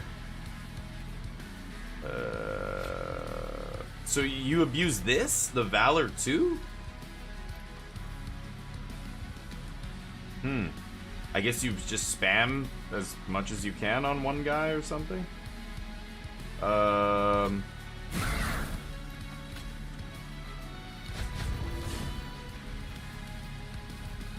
Valor. But there's no after combat here. Yeah, I'm not gonna do it. Because the boss doesn't stop, right? He's relentless or whatever.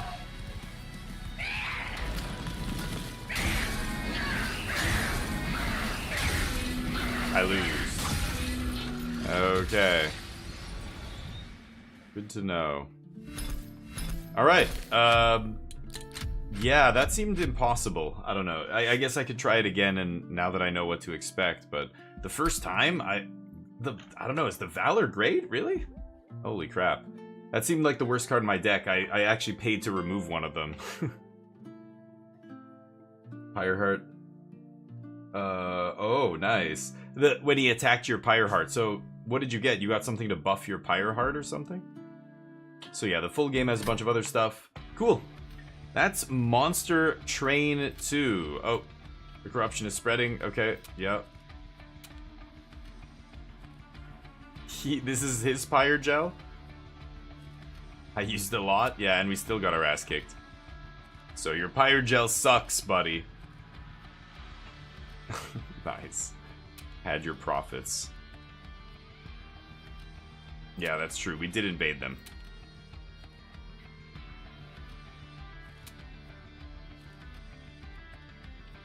Yep. My portfolio will be happy? Okay. Yeah. Okay. So then there's a bunch of locations. Yeah, they're locked here, but all you can do is start a run. Nice. Monster Train 2. Let's check out Magic and see what's going on real quick. And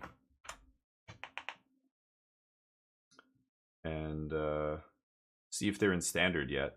They're still in Draft here, so... Okay, so that was Monster Train 2. We saw Monaco 2. I've got Aetherman, Rail Gods of Hysteria, Tales of Old Dominus, Slaves of Magic, Roman Triumph, Kiborg, Scaravan looked pretty sweet, and Lost Skies. What do you guys think? What should we try next? These are the not official. Like Steam hasn't. The Next Fest hasn't officially started yet. It starts on Monday, but some devs have demos out. So I picked up a couple, but that I thought looked interesting. I don't know. Could be totally wrong. After combat effects happen on after each turn on boss waves. Oh, they do still help. Okay, Stin, that's good to know. I didn't. Maybe it was happening there and I didn't realize, but yeah.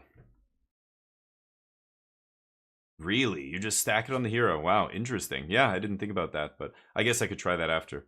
Let's try Aetherman. So this is supposed to be kind of, or Aethermancer, sorry. This is supposed to be a really weird, like a Pokemon style game, where you have,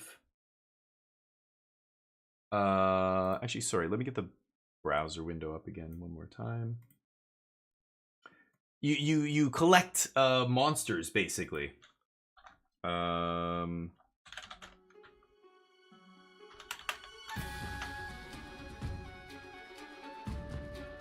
me just do one thing here.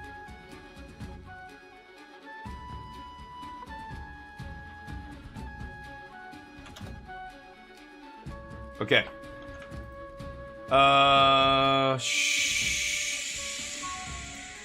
I guess so.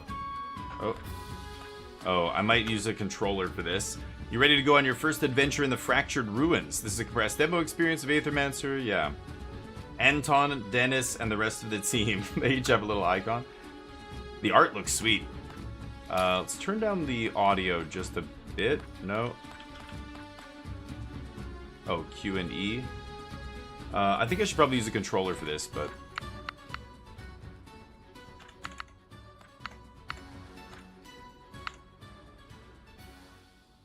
You guys can still hear, right? Okay.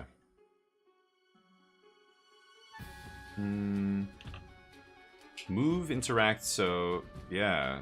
ASDW, really. So I think I'm gonna switch here. This is calling for a controller, I believe. Just give me one sec. That's how long I haven't used my controller. Dust puffing off it. My baby stick. I played with these, you know, I played with joysticks when I was a kid. For me, well, hold on. It still doesn't show the controller.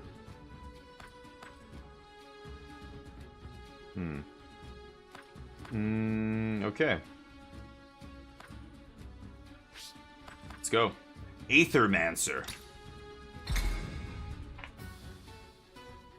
It's like a monster collector. Yeah, it well, I just saw the trailer, so I don't want to know too much before I play these games. For too long, you've overstepped your place. Void will cover every city of our world, starting in Vigil. A fitting end, if considered. All was created, now all shall share our fate.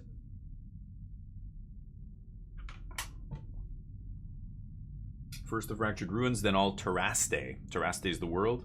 Then you, Mithras. Syriax? Mithras maybe is the race I am, or the type of... I don't know. Choose your soul-bonded monster. You start with this monster in future runs. Cheroof? Okay, Worthiness 1, level 1, health 40. Earth, Fire, types, Critical, Purge, Burn. Those are his abilities. Scorched Earth, Grapple. Can I show details? Okay, 40. 2 XP to get to the next level? Jeez.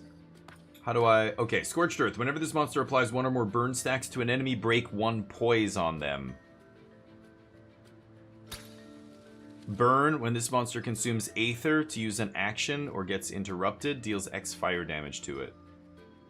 So whenever, I put burn on an enemy, and whenever they take an action, they take damage equal to the amount of burn. Shield. Oh wait, I don't want to do that. Okay. Grapple. Purges enemy Aether. So destroys their mana basically. Yeah, Aether is what the enemies need to use their actions. 2 times 3 damage and then destroys their mana. Ignite. 3 times 3 damage against the enemy. Apply 2 burn. And these are fire abilities. You can see the little dots in the top right. This must be a earth ability. So this is an earth and fire dude. The next guy is Jotun. Jotun? He's a tank, shield, and has age. Purge, critical burn, tank, shield, age. Perks. Shield generator +2. Shield prevents the loss of health, which can help prevent corruption. Shield lasts until your next turn. So he's got Rhyme Wind. Whenever damage is dealt to this monster, shield deals, damage back to the attacker. Oh, that's sweet. He's an awesome tank. Roar. Shield prevents, Roar says shields self for 2 × 3.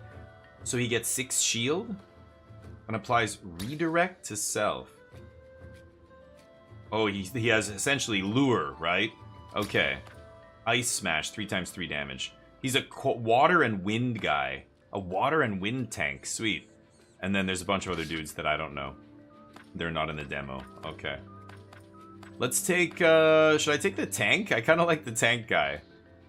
I think I'm going to take tank here. Jotun. Show details. Rebirth. Yeah.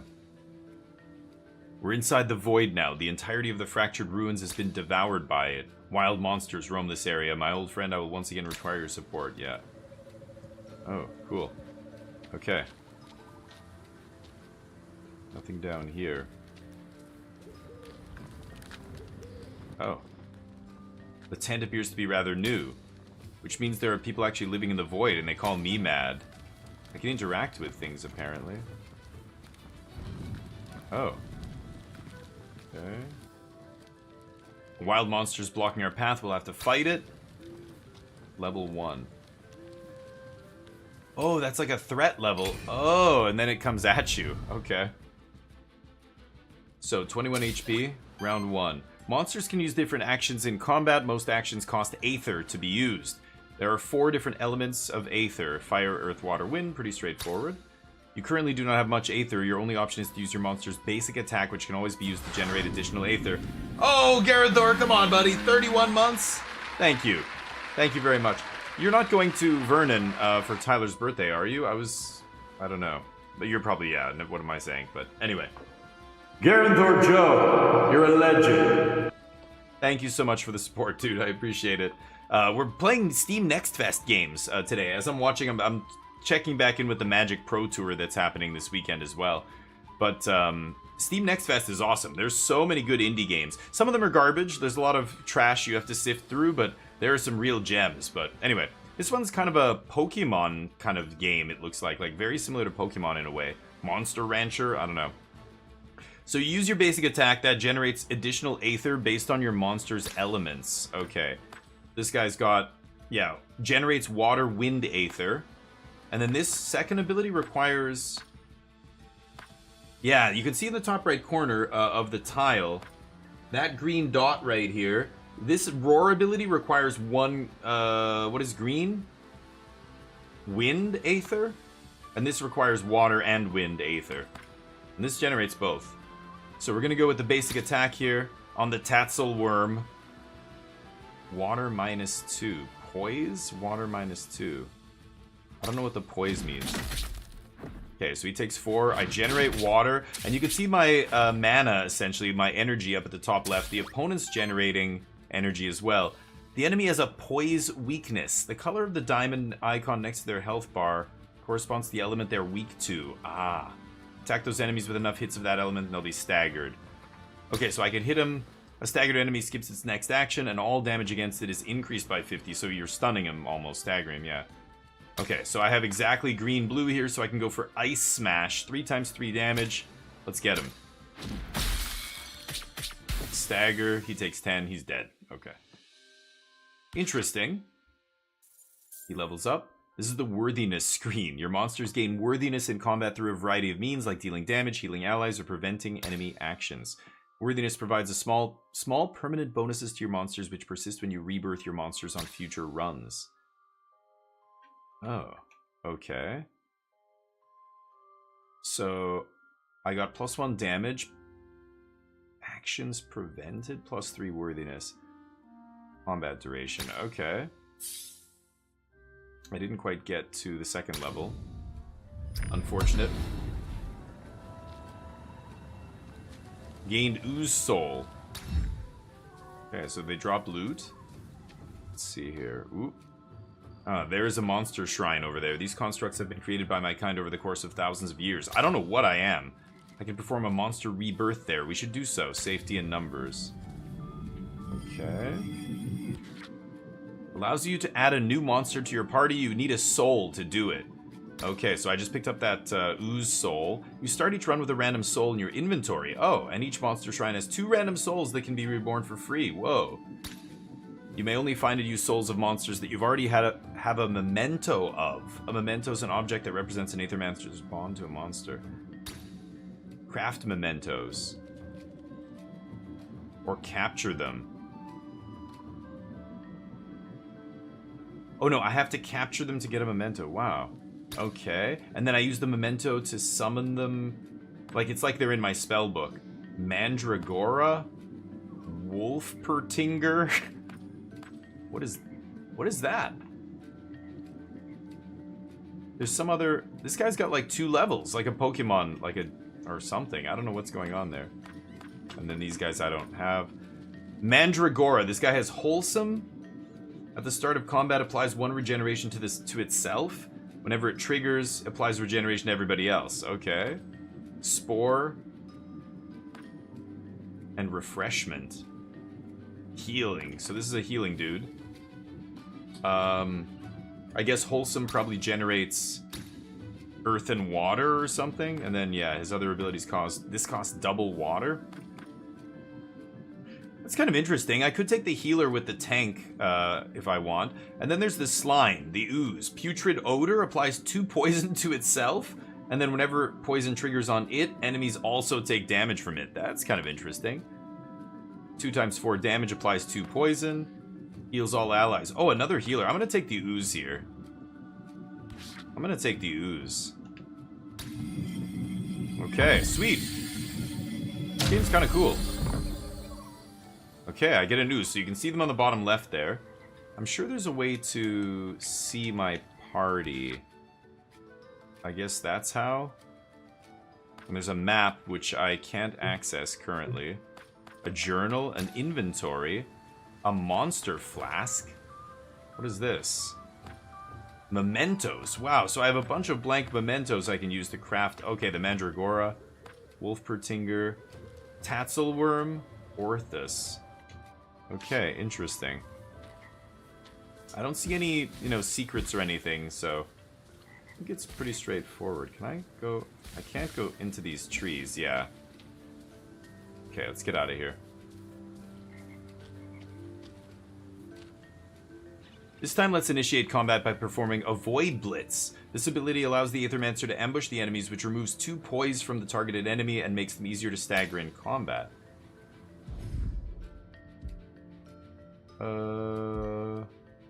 Let's hit this guy. Oh, so it's like I launch an attack at him. Okay. So, is he stunned? Oh, there's the Void Blitz. Isn't the Aethermancer's only ability. The Aethermancer may also use certain actions in combat, such as the capture action and artifacts. I can see them at the bottom there. Artifacts are special items that you can use in combat. Each artifact has a certain number of charges, which are refreshed whenever you get to a rest site. So you don't have to worry about. So yeah, they have a certain number of uses and then they recharge. Okay. Capture. Crafts a memento of a staggered monster and captures its soul. Heals target ally for 15. That's the monster flask that was in my inventory. Okay, good to know. God, I really hate that noise. That is super obnoxious. Okay, so let's just start with basic. Actually, wow, we start with 2 green. Okay, I'm gonna go for the big attack here then already. And these guys are staggered as well, so we might be able to finish them. Yeah, we'll hit that guy. And then the ooze. We don't have... Yeah, this guy we're gonna have to generate some stuff. Generates water and earth aether. Let's just do basic attack on this guy. And then it poisons itself, right? Ooh. Whoa! What? And staggered me. No way. Okay, the poison triggers and then hits those guys. Okay, so that top guy's gonna die to poison. What happened to this dude? Jeez. Let's shield up. Okay. And then this guy, heal all allies, applies 2 poison to all allies. Let's poison this guy. And that's an earth attack, which is gonna be, he's gonna be vulnerable, so it'll stagger him. Yeah. And I get another 2 poison. Where does it, oh, it shows my poison down there, 3. I guess it reduces each turn. Yeah, my poison triggers, kills those 2 guys. Nice, this guy's dead. Sweet. Oh, I should have used my capture ability there. Whoops. Yeah, before that guy died. Whatever. Interesting. Okay. A roguelike Pokemon. Yeah, I'm pretty sure. Oh, and this guy leveled up. So he gets a new trait. Safeguard, Corruption Cleanse. At the end of combat, cleanses corrupt. I don't know what corruption is yet. At the end of your turn, if this monster has less than 7 shield, shields equal to the difference. That's very good. The start of your turn shields all allies for 2. Wow. This pumps my attack. I'm gonna take emergency response. That's kind of sweet. Okay. Slime is gonna level up next turn. I pick up skill reroll? A skill reroll?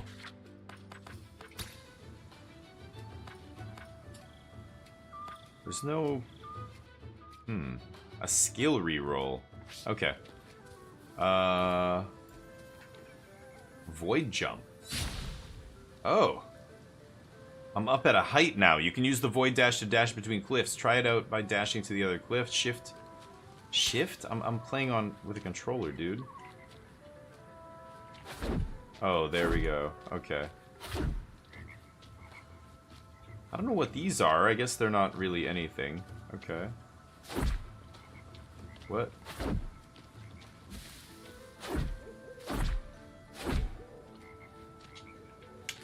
Oh, X is to... Okay, sorry. X is to jump. And then... Can I only jump at these things? Void. Okay, that's why. Yeah, that makes sense. Okay.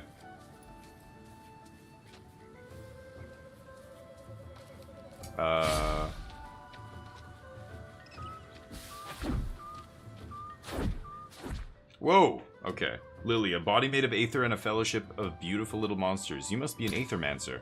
I hope you're here to help us out and not cause more problems. I'll try my best. Who's us? Sorry, rude of me not to introduce myself. I'm Lily, resident of the Pilgrim's Rest. You should come visit sometime. It's beautiful when there isn't void threatening to swallow it whole. Perhaps I will. My name is Sirius. Sirius? I hope that no ill fate befalls Pilgrim's Rest and its people. It's sweet of you to say. I knew it. Somebody with a band of monsters following them around can't be a bad person. Yeah. How about this? Meet me in Pilgrim's Rest and I'll offer you my services. I'm an expert at soul bonding. Oh. Soul bonding uses a monster's memento to bond its soul to you, which means it's always there with you when you need it. Okay. That's sweet. Okay, yeah, like it permanently gives it to me. Okay. Let me use some of this magic powder to bestow a small boon to your monsters. Gives her XP? What? Sweet! Free XP? It's leveling up the ooze here. Plague. Aura. Whenever poison triggers on an enemy, applies poison to all other enemies. That's kind of nice. Polluted Aether. Consumes up to 1 Earth Aether to deal 5 Earth damage hit and apply 5 poison. So that's a big single attack. The start of your turn cleanses 2 debuffs from each ally. I don't care about that. Could go for the big attack here. I kind of like that. Let's do that. Sweet. Standard starting? Okay, thank you, Jub, for letting me know. I'll get back over there in a second. Oh, it's a pile of poop. 3 something in the top right there. Oh, I saw the little... Oh, yeah, you can see the spot where... Oh! Where it wants me to... Yeah, where it shows me where I can leap to. Surrounded by aether particles, it must contain some hidden power awakened by the void. If I can make use of that power, I can act wisely. This is a void meteorite, a fragment of a dying star that has landed here. They're quite rare. Something must have pulled it here by force. It can bestow an elemental affinity perk to one of your monsters. It'll enhance a monster's basic attacks to deal damage of the respective element and generate an additional aether of that element. Whoa.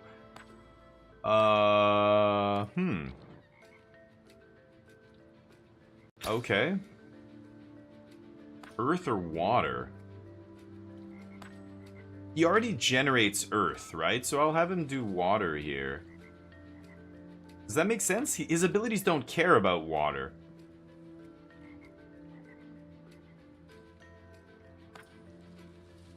Is it better to give him a variety or just keep him the same and double it up? I feel like I'm going to double it up. I don't know. Maybe that's stupid. Okay. Branching paths lead deeper into the void. Each path will take me to a different zone, all part of the same biome, but with a different fate in store for me. Okay, so it is a roguelike. Yeah, it's probably a different route. So do I have any info on any of these? What did it say? Aether Spring? Envoy. Knight. Knight, Aether Spring, Envoy. What should I go for? It's Gruul versus Pixie, the drum roll, yep. Shocker. Aether Spring? Let's go there. It's kind of a cool little game. I like the turn-based battling, the JRPG-style battles and stuff. Or Pokemon style. So I can summon another monster, right? When choosing your monster, you should primarily consider the monster's signature trait, elements, and types. Okay, yeah. So I can rebuy that, rebuy this. This is already in my party. I can summon this dude. Eagle Eyes. Monster can copy the last 2 enemy actions and use them once. Oh. Bubble Trick. Applies Sidekick to self? What is that? Oh, so this guy deals 1 to 4 damage bonus on another guy's attack? That's kind of cool. Wind Kick, 12 damage. Oh, man, I should have taken... Oh, it wasn't... It was water that the other guy made, right? Yeah.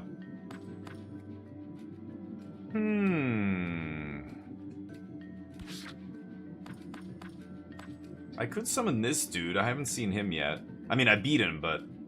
Crit applies poison. Gains +2 crit chance for every poison stack. Deals 50 more damage and 1 poise damage, yeah. Toxic Slash adds poison. And then fire. Not sure which guy to summon. This is the healer. But my tank has healing now. Maybe I'll try this guy. The Wolpertinger. Yeah.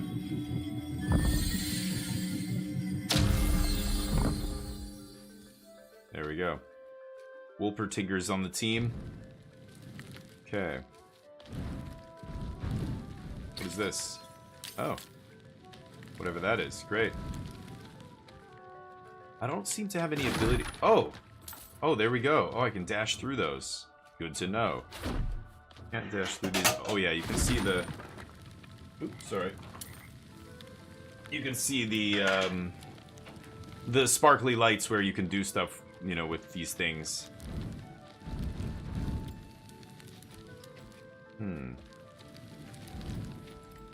Oh, yeah. Oh, okay. If I attack from above, they lose even more damage to start off with. It's kind of sweet. What is this? A soul altar. Crude altar crafted by the monsterkin many centuries ago as a place of worship for the monster deities. A sacrifice is required. Whoa. So if I sacrifice one of my monsters... Oh, one of my spare souls gets released. Choose a temporary boon in the next 2 battles. Whoa. Okay, I'm not going to do that now, but that's interesting.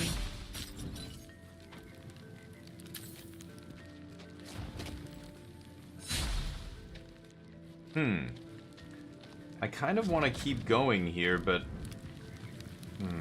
I should probably investigate. I thought this might be like a dungeon or something. I wanted to clear out what was up here first. No, okay. Fire or wind? Oh, equipment boon. Equipment from random loot drops have a 35% chance to have a higher tier. Or, at the end of each combat, 25% chance that one of your monsters gains an extra XP. I'm gonna go with wind. Whoa, cool.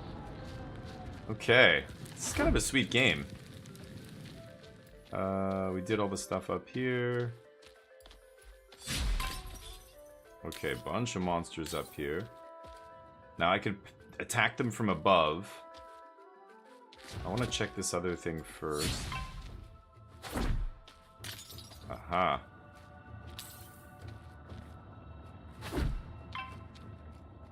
Could Void Blitz them here. Yeah, so they lose 4 poise. Let's get them. I don't know how many other monsters are going to get pulled in here. Is it just... Oh, it's all of them. Okay. Did we generate a bunch of energy? Or aether or what have you? Okay, I could use capture on one of these guys to capture one of their souls. Kind of like that. Oh, I can only use it on a staggered monster. Oh, they are all staggered, right? Yeah. No, it won't let me. Isn't this guy staggered? From my attack? Awkward. Okay, this guy's gonna get staggered by a green attack here. So why don't I do... This thing takes 2 green energy. I only have 1. I could do this. This is a green attack, right? Let's hit this guy. It'll stun him. Or stagger him. And then I can capture him, right? Yeah. Okay, now the slime gets to go. I actually have a lot of, you know, leeway with how I attack here. 2 times 2, huh? I think we can finish this guy off. We get poison. And then my last guy... I probably should have started with Sidekick. How long does Sidekick last? No.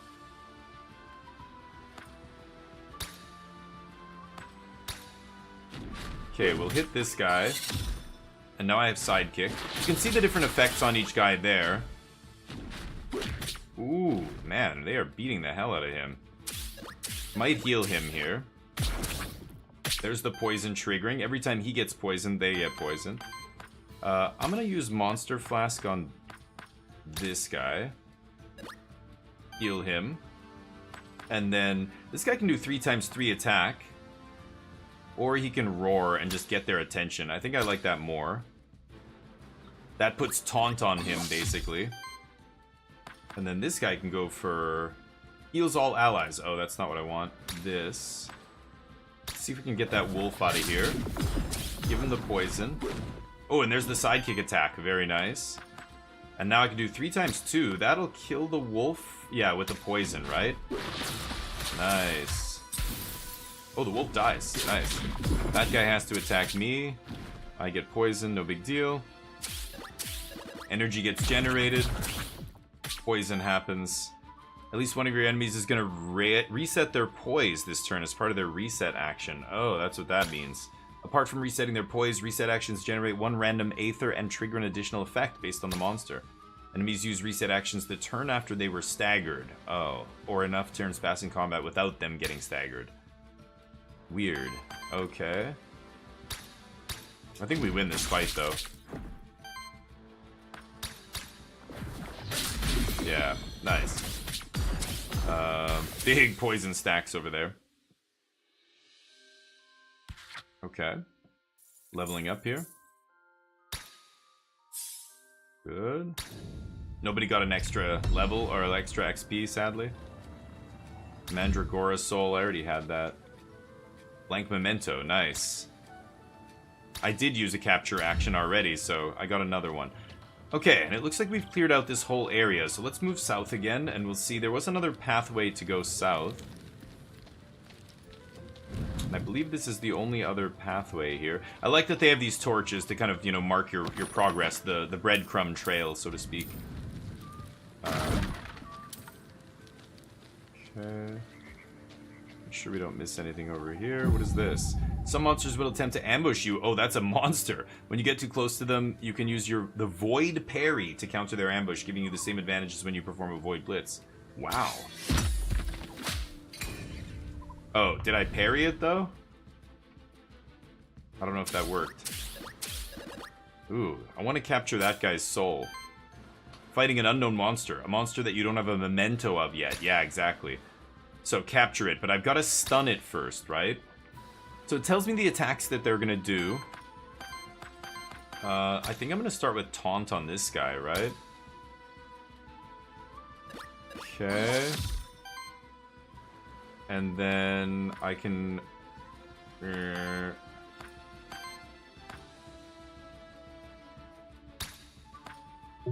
Yeah, he's not staggered yet. So I've got to hit him with... Oh, red? I'll never be able to stagger him. I don't have anybody that does red fire damage. Shit. Oh, that sucks. Okay, let's hit this guy. That breaks him down to 1. And then the ooze is the last to go. I guess it's 2 times 4 damage poison, right? Let's hit the healer. And there's the sidekick attack. Nice. Okay. Ooh, the taunt. That guy comes in. Gets staggered. So be it. Ooh, the Mandragora has a sweet animation. Ooh. I like the animations and stuff. They're very cool in this game. But, yeah, kind of a... Okay, so the poison's gonna wipe out that other Mewtwo character. Echo, where did this come from? These are like extra abilities I never had before. I've got these 2 extra abilities. 2 times 3 damage against target enemy. Applies to weakness. Huh.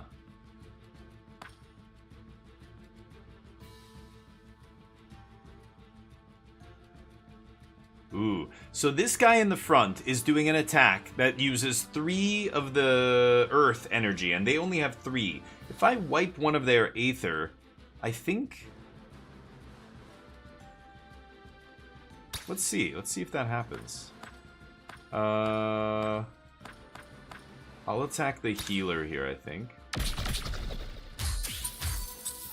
Yes! I took it away. Nice. So I broke that guy's big attack there.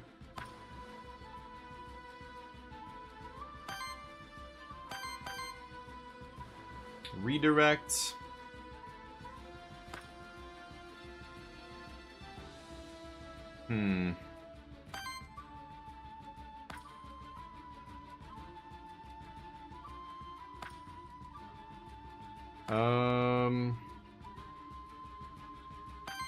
I think I'm just gonna go for the redirect here, and then I'll let the slime attack the ooze. The ooze and the other guy should die to...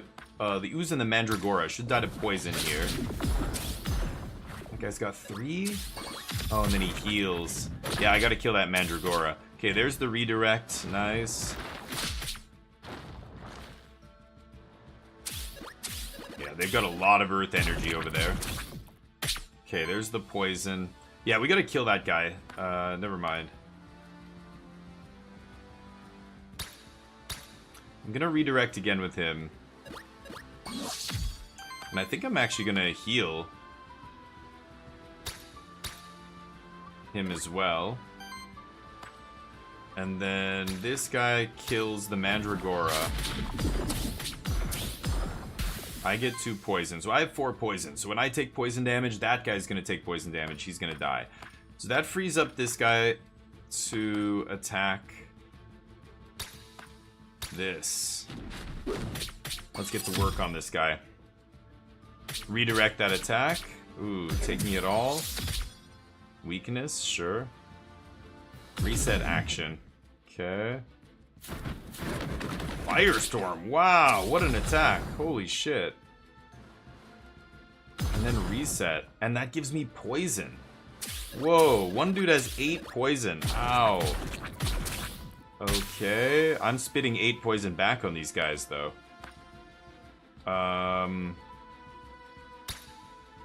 Smash.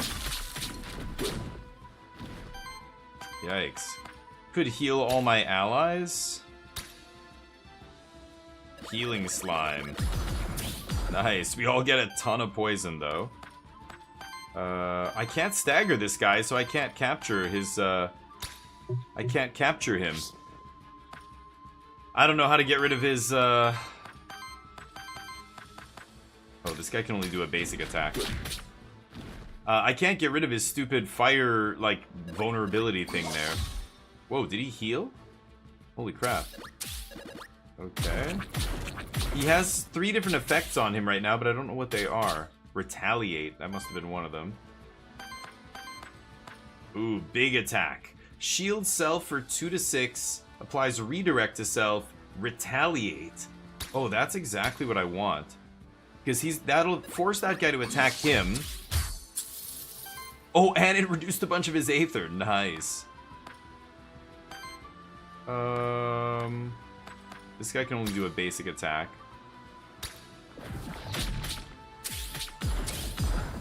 Putting the poison on him. Oh, and then he retaliates. Ow. My Ooze is almost dead here. I'm going to heal Ooze. That's my last activation of the Monster Flask.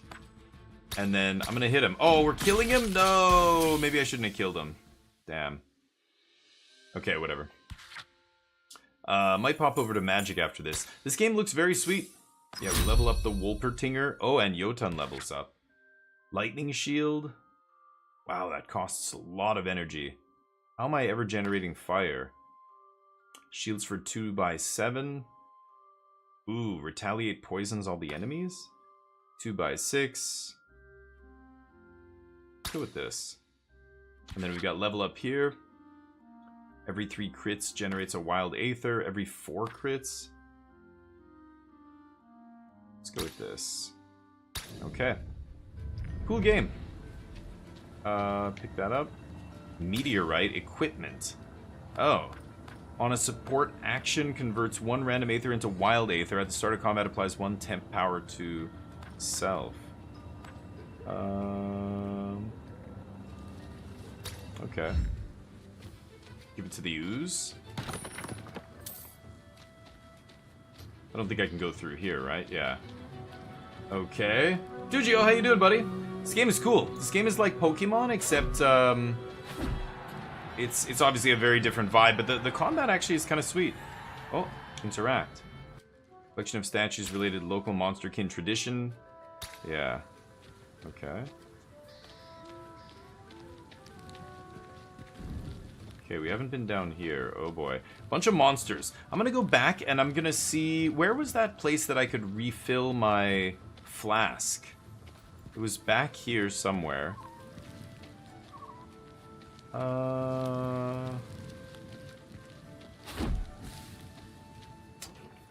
Crap, where was it? Was it in the previous place? Maybe it was in the previous area that we were in. I thought it was here. There's that soul bench. I don't think that was it. Was it? This thing? Yeah, I can release a random soul, but where was that thing that I could replenish my flask? I guess I'm crazy. Maybe it wasn't here. Okay. Well, this might be rough. Our guys heal between each fight, but as you can see, it's like they're getting exhausted. Look at that pink bar. It's making them less and less... Like, their max health is going down, right? Okay, now the enemies have a bar above them. When that bar fills, it's like they see me and attack. So I don't have to take this fight. But I want to get an advantage on them. There's nowhere that I can get up high and drop on them, right? Oh, that guy's going to come after me. Whoa, that aggression bar fills very quickly. Let's see.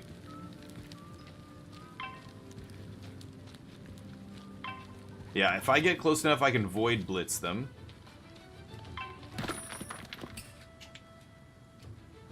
Combat's unavoidable. I can perform a Void Blitz. Shit. So now combat starts without having an advantage. I could have Void Blitzed them, but my bad. Okay, let's see if we can capture this idiot again. Oh, the slime got a buff there. What was that buff? Inspect. What did he get? No, the slime. Initial temporary power +1. I think that's it. It's a power buff. That little sword next to his health bar is indicating that he's getting a power buff here. So I start off with 2 wind energy. I could do the wind kick. That's a big 12 damage here. But these guys get staggered if I break them with earth, as you can see by these little diamonds mean that's the element that will break them. If you hit it with them 4 times, this guy's fire, right? And if you break them, it'll stagger them. Sidekick. Let's just go big damage on one of these guys. The big guy can't do anything except a basic attack. That's unfortunate. But that generates Aether. And now the slime, same thing.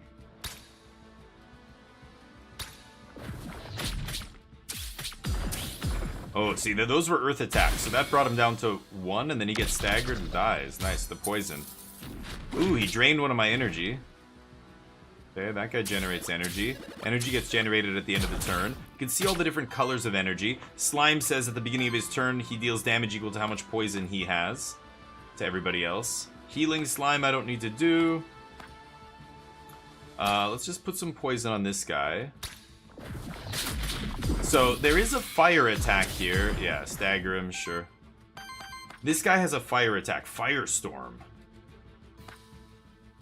Wow, where did that come from? But I need 3 red energy. What do I have that generates red? I don't have anything that generates red. Generates wind, generates water. He had another weird ability last time that I don't see anymore, so I'm not sure what's going on here, but I do have 2 red energy there. I'm very close to casting this. I'm missing 1. I could just finish this guy. He's taking 7 poison damage. Let's just hit the big guy. I've got to stagger them.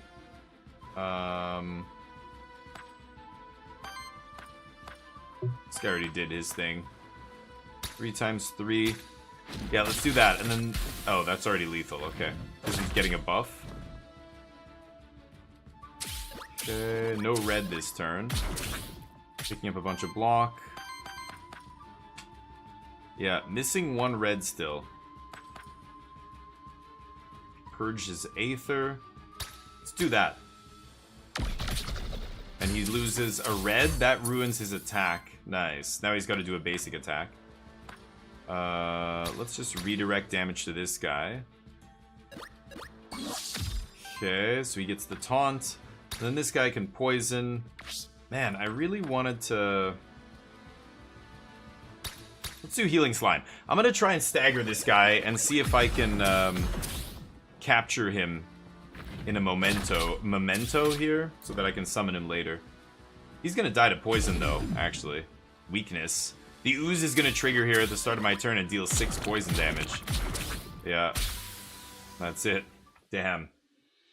Wilpertinger's passive is he gets the last 2 moves by the enemy. That's what it is. Thank you. That's what it was. Okay, I kept going, what the hell is this guy's crazy? Where are these abilities coming from? Right. I read his passive. I just forgot about it. Yep, that's what it was. Good call.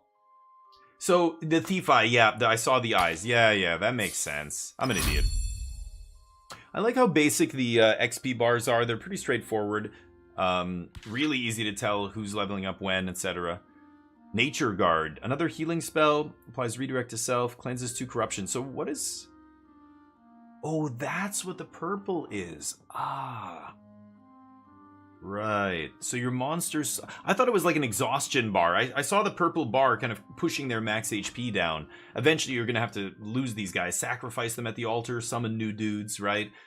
But I guess you could attempt to cleanse them a little bit too. It looks like we're picking up like, I don't know, 5 corruption each time?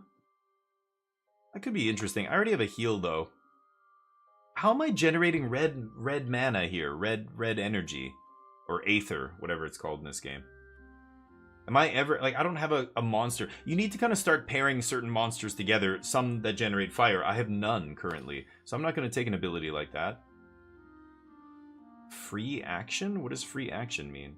Wow. Oh, I'm definitely... Oh, and that's a rare ability, I imagine.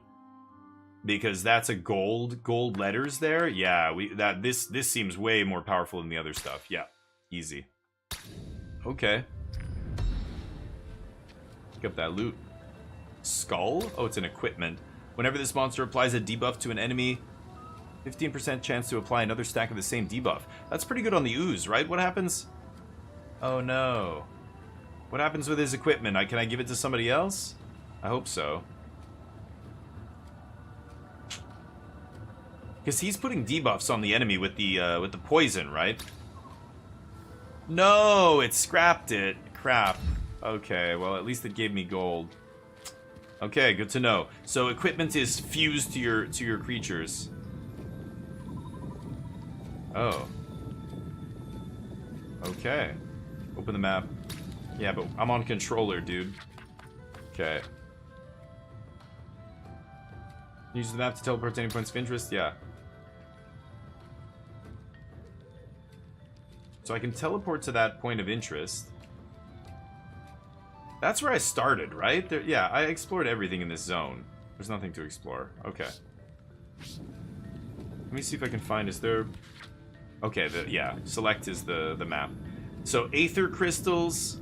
Gold? Oh, it tells me the reward. Envoy. I don't know what Envoy is. Let's try Envoy. There we go. Interesting. I am going to switch soon, though. We've been playing this game for quite a bit. How many monsters can I take with me? Just 3, right?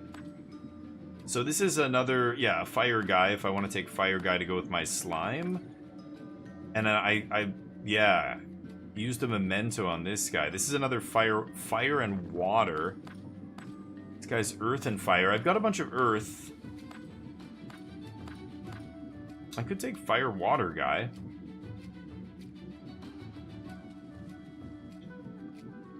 What happens? Yeah, choose a monster to replace. Okay.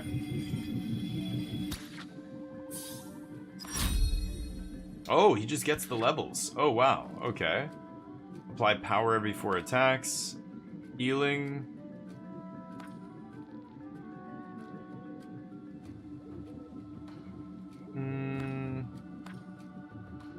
Was this in one battle? Like, that's an insane amount of healing. I'm gonna try just momentum here. Okay, so we get that guy. Nice. Nothing. Okay. Oof. That guy looks sketchy.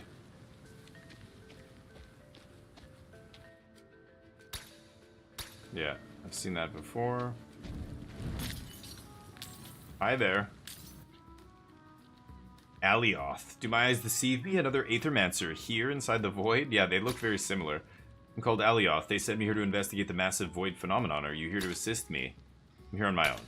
The issue seemed too important to ignore. An Aethermancer operating on their own. So you weren't sent by Aquilus? How curious. No matter, surely we can still help each other out. Let me share my findings with you. Yes! As is known, the void is the ever-destroying, ever-changing, ever-creating substance of the universe, a manifestation of entropy. Void materializes naturally when a body of enormous amounts of aether dies, such as a star. Nobody knows then why an unprecedented amount of void would appear on Terraste at the fractured ruins of all places. In my brief time here, I've come to 2 conclusions regarding the massive void phenomenon. 1, it is growing, at a slow but steady inevitable pace, which means it will eventually devour all of Terraste, theoretically speaking. 2, its central point is at the center of the former holy city Vigil, beyond the fractured ruins. So if there is a point of origin to the massive void phenomenon, that's it. Beyond the fractured ruins at the center of Vigil. Thanks, I'll head there right away. Should you fail in your quest, your body will rematerialize at the stone circle next to that village outside the void. Good as new.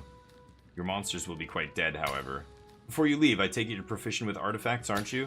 In that case, I believe I can help you out with my magic. Ooh. Give me stuff. A strangely shaped ore chunk hovers in the air above Alioth's hand. This is Aethril ore, a metal infused with aether, commonly believed to be extremely rare. Much more common within the void, however. I could split the ore in 2, forming 2 artifacts, one for you, one for me. You can have first pick if you like. Refuse and gain 15 gold? Never. Behold, the product of the Aethril ore that was torn asunder, never to be remade anew. We can take Void Crystal. Oh, this is another artifact that I can activate, right? Or Shielding Dust. Let's go Void Crystal. Okay. So, if I go to inventory, I should be able to see... Yeah, so I have I can have 5 artifacts, it looks like. Okay. Cool.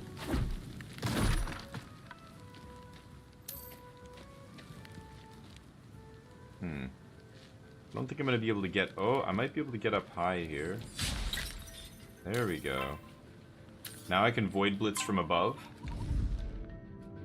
Yeah. Yeah, we're suffering a little corruption here, but that's fine. try one more battle, and then I'm gonna check out some Magic Gathering, see how the Pro Tour is going. Okay.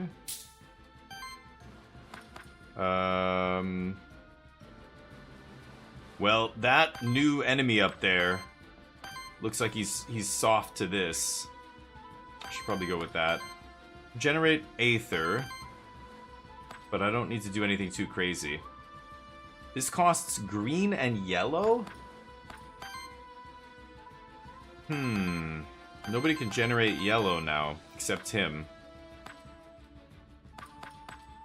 So I could generate 2 Wild Aether.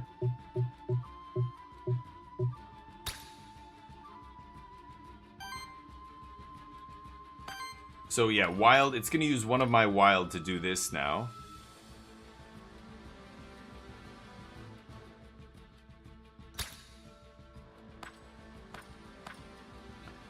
So I could shield this guy and then do... Hold on. He's got the... Yeah, this already does the shield thing.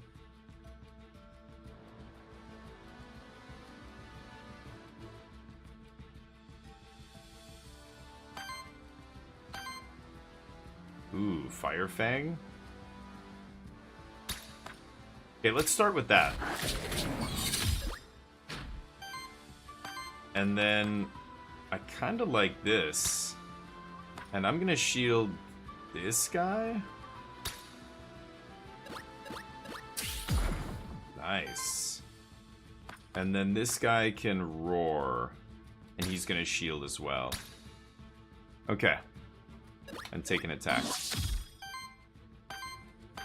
And then he gets an extra action. Right. Awesome. I guess we'll hit the guy in front. Stagger him. Okay, generate some Aether. Oh, and there's Sidekick. Clutch. This guy gets redirected, even though the other guy has shields. Whenever your monsters take a certain amount of direct damage from enemy actions without being protected by shield, they take on Corruption. Oh. Corruption lowers their starting health. Yeah. So if they take more damage than their shield, is that what it said? What did that guy just do? He just stole my energy. Wow. Oh, the poison is so nasty from the slime. So the shield leaves. Lasts until your next turn. Yeah. It's hard to see how much damage the enemies are doing here. It's kind of weird. Oh, I can't do this again. Sure. I'm gonna use this one more time. I'm probably gonna end up getting to recharge this at some point. Okay, so now this guy can do this here. Stagger him. Now, I can't take a Memento because I've used my action with that guy this turn. Free action to shield again if I want. Might as well, right?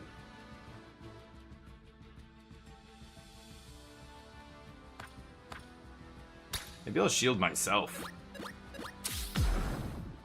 Okay, +9. Heal. I think I'm just gonna do some damage here.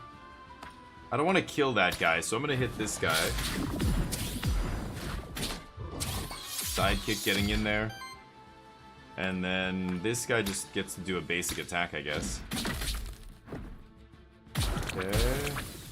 Poison kills the guy in front. Whoa, that guy heals huge. Holy crap. Okay, they don't attack me this turn. Spewing poison on them. There, now I can take a picture of this guy. Okay, Memento unlocked for the Warden. Nice. Alright, let's just hit him.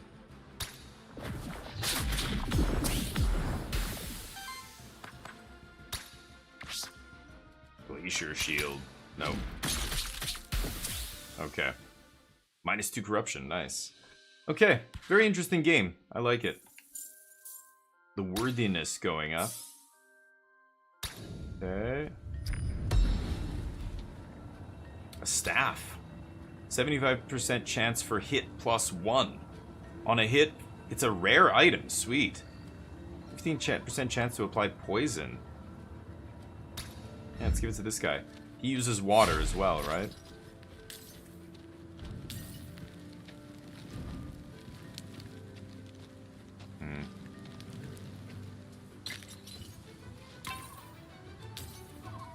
fight more dudes there.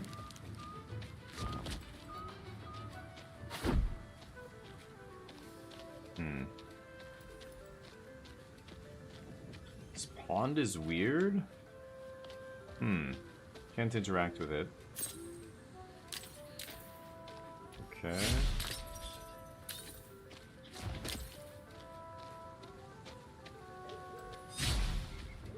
Pretty basic exploration and stuff. The map isn't too complicated or anything. Okay, those are enemies right there, I believe.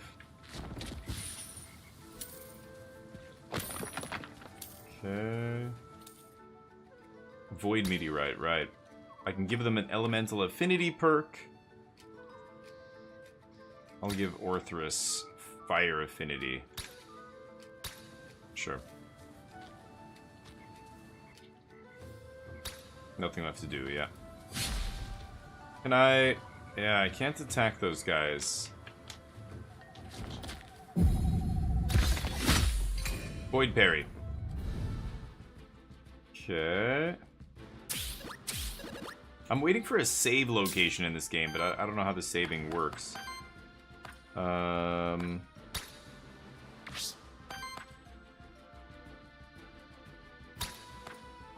times 2 water. Let's hit him.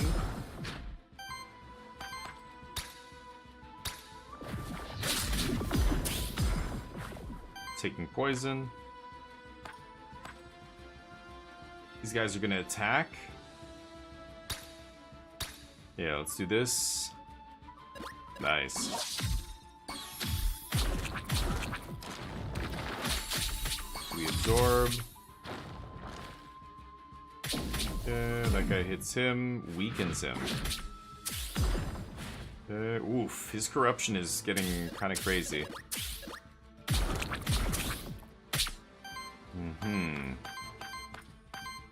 I hate that beeping between columns, it's super annoying. Okay, we can stagger this idiot.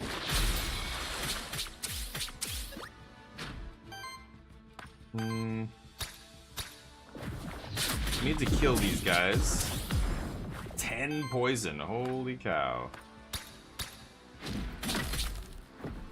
Okay. They heal. Wow, that guy's getting some crazy healing. I guess I gotta kill the healers first. I went to stagger that guy, but I shouldn't have done it.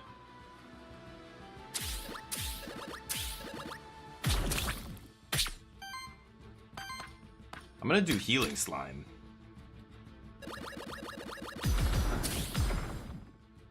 We all get poison.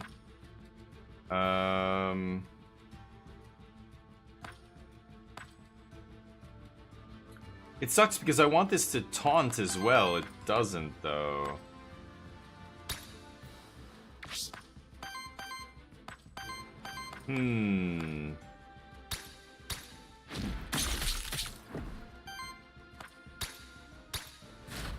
I just want to kill this guy. I heal. Wow, that guy's healing for a ton. And he's weakening me. Whoa, this guy can do his big attack. Yeesh. 3 poison as well, jeez. Getting a bunch of energy up there. Oh, poison doing big damage.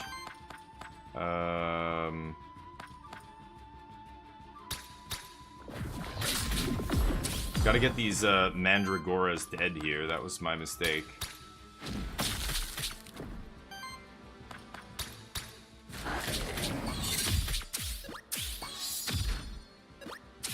Okay.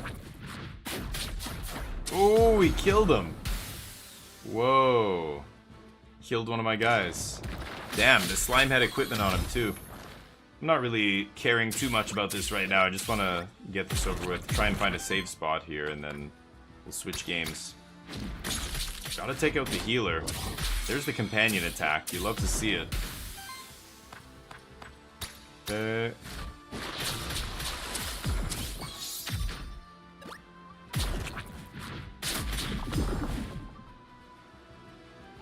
Uh-oh. Wolf getting low here. Yeah, that poison from the slime is nasty. Nice. Oh, big damage there. Okay. Sure. Lost our slime. Slime did good work. Both of them leveling up. Snow mark. Heal. Shield. Wow. It's expensive, but free 2x2 attack, not bad. I don't know, I'll try that.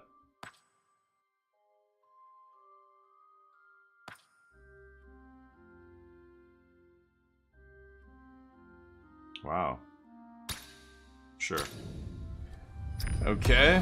I lost the monster. No. Yeah, you can rebirth new dudes.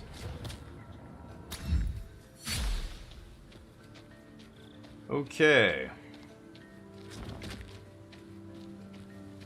Yeah, I don't know how... Oh, save and quit. Okay, there we go. So, kind of a cool game, Aethermancer. Go check it out if you like the Pokemon-style games. They are quite interesting. In the meantime,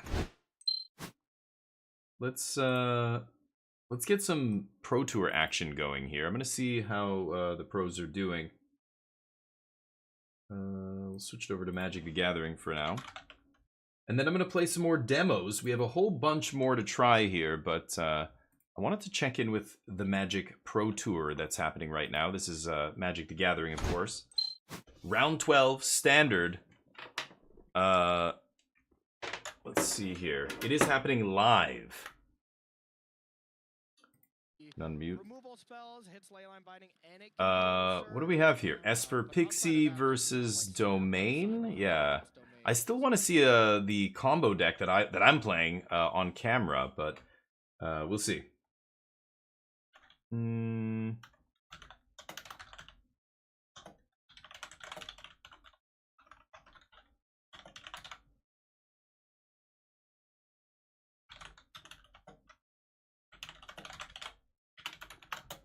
There we go. Change my stream title real quick. So, yeah. Oh, this guy's still doing well. We saw this guy on camera earlier today, right? Dawson? Let's see how they do here. I'm going to see if I can... Yeah, I've got no more coffee here. I'm going to go grab something. Otters are substantially sized. Yeah. But whenever you're bouncing... the thing that has a great come into play ability, you know you feel pretty bad about this. 4/4s, the Otters? Jeez. Takes 8, trades with the Pixie. Domain getting slammed. Huge, like that's a big deal. But when you're gaining 6, no matter what, But they're... Yeah, the Zur survives. Who gives a shit, right? He's got Zur the Eternal, whatever his name is, in here. Giving the other thing lifelink. Let's see. So he's in big trouble. The Esper player's in trouble, I mean. If he can't get rid of Zur, he's not going to win this game. Alright, there we go. Dismiss some ads. I'm going to get Zur the Eternal piece of shit. Yeah, not a lot of people liking Zur. Now, it's funny. I remember people trying Zur in Domain before the Overlords were printed. And it was not good enough. Like, people were just trying to do it with Leyline Binding, thinking, man, just making a 6/6 that... is hexproof and lifelink is already so good that, you know, I want to try this. It was never good enough. I was never on the Zur plan. And then the Overlords got printed and it was like, oh my god, Zur's good again. 2 Zur in my deck. Then 3. Then I'm just like, I want to draw Zur every game as soon as possible. So just playing 4 of at some point became the norm. And yeah, he's very powerful. It's the Canadian face-off. I love this guy. We call it, in Canada, he's wearing a toque. I know in the States people call it like a beanie or something. We call it a toque. T-O-Q-U-E. It's a French word. But I love that he's wearing the toque. He's true Canadian. Yeah. I'll be right back. I'm going to grab a drink. Yeah, and a good tell for anyone watching at home whenever Domain is winning, when they attack, they're usually winning. Yes. That's a good signal. And with Matt Nass crushing it with Domain, and now Christopher looking to win with Domain here, be a couple of wins away from the top 8, easily looking like the deck of the tournament. I think so too. It had the best performance overnight. And it looks to be pretty well positioned here at this weekend's Pro Tour. Technically, Ben Stark's Orzhov Pixie list had the best, as that was the only player with a 100% win rate from Ben. But yeah, all right. With a large larger sample size, you Ben are still 100% got some work to right. do, okay? If he For makes it sure. into the top 8 and then, you know, wins the whole darn thing, then sure, that's a different one. Yeah, absolutely. Had a rough draft, though, so might be in a rough spot for that.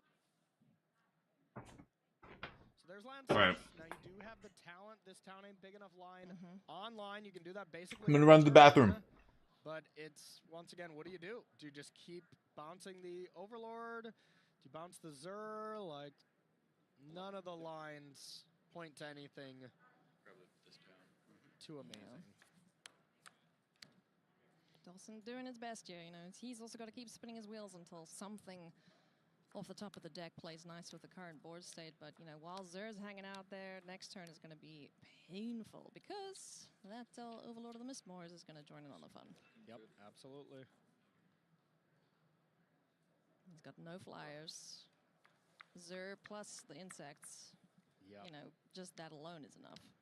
Yeah, and this feels like just kind of desperation as Christopher, as long as he goes for it, just go, hey, animate Overlord, and if you go to do something in response, just animate it again. Yeah. Target, target. Now, the one thing I guess that Dawson's trying to line up is bounce the Zur here so there's no lifelink and try to have something on the crackback, and maybe that's possible. All right. Yeah, we've seen a lot of games end like that before, where you know, all you got to do is bounce the Zur because it can't give itself hexproof, and then shut off lifelink in order to, you know, present lethal or whatever. Yeah, I always do. At home, I sometimes don't wash my hands if I just take a leak, but yeah, I should probably every time. I usually do. I did this time. But thank you, Stin. Appreciate the advice. Too many people do not wash their hands. Every public washroom, it's just like I see dudes come out and just leave. After coming out of a stall, it's just like, oh, come on, dude. Oh, okay. So they're going to be back in 2 minutes. So, back to the demos. What do you guys think we should play next? So we tried Aethermancer. I've got Rail Gods of Hystera, Tales of Old Dominus, Slaves of Magic, Roman Triumph, Kiborg, Scaravan looked really weird, Lost Skies, a bunch of these. What do you guys think? I know, Stin. I want to see Omniscience. Let's try Scaravan 66. I do want to go back to playing some Magic here. I think, I don't know, I keep changing the stream title, but...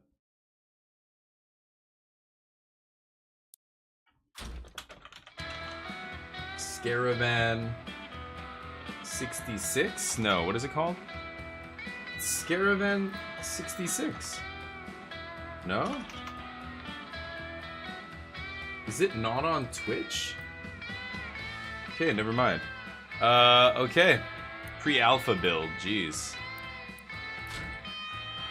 Cars can sometimes move erratically. Lower the graphics settings. Okay. Let's turn down the audio just a bit.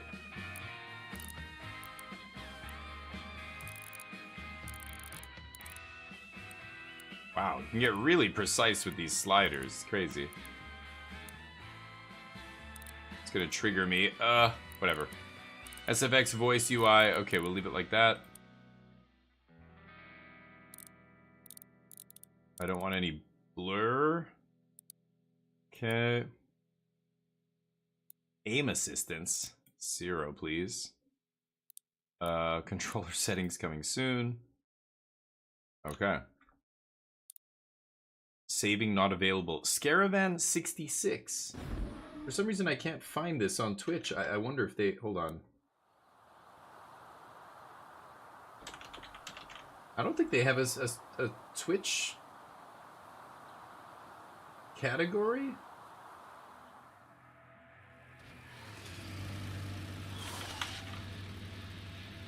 Wow, crazy. Okay. You boys sure are persistent. Don't make this harder than it has to be, Reaper. Direct your highway. No can do. I already put in my resignation. I'm done reaping. I ain't going back. Hold on. She's not gonna Hot like Twitch that. stats. Maybe she should come get me herself then. Stream info. There it is. Gotta put the stream info back in here. Okay. So shoot zomboys, move in all directions. Ram a zombie. Whoa, use fireworks, lock onto a target, swap weapons. Oh, and I can aim. Holy crap. We're already dead. We'll be back. Okay. Ramba Zomboy. Oh, I missed. Whoa, whoa, whoa.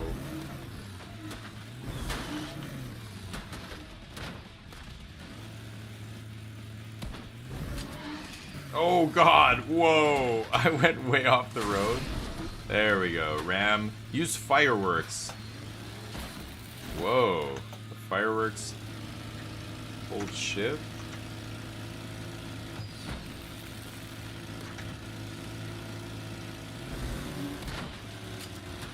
Hold on.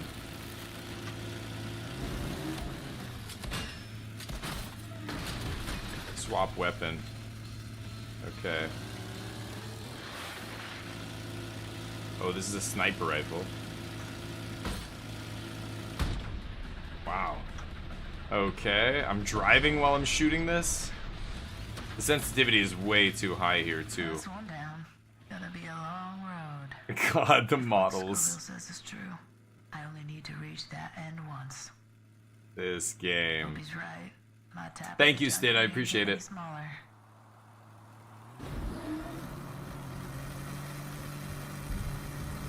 And it's just a straight road. Oh, more dudes. Blow up Rhino territory? Look at these wolves. Frat wolves. That wasn't a guy. That was a zomboy. Yeah. They're this still zombie guy talking. Working with Hold the on. demon. Just like we do. Boys, let's go. Let's go. Okay. Oh, get wrecked.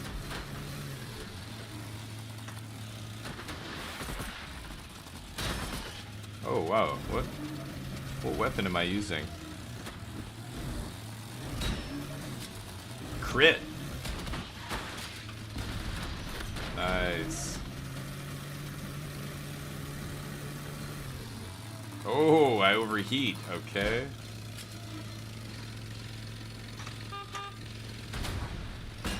Oh, damn. Set me on fire. Except, why am I not losing any health here? It's kind of crazy.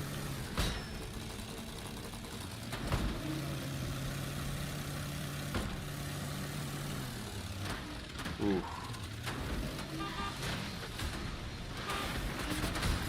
Oh my god. Oh my god.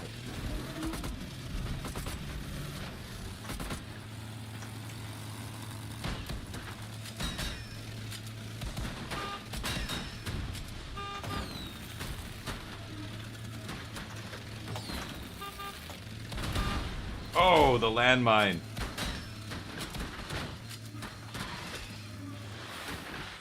Oh, Jesus. What? Oh.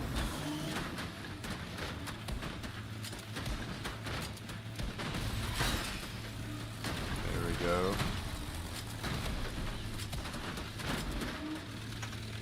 Oh boy, I'm in trouble.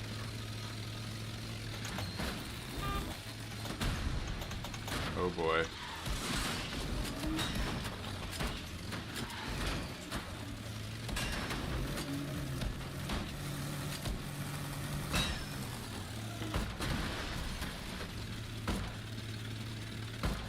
Oh.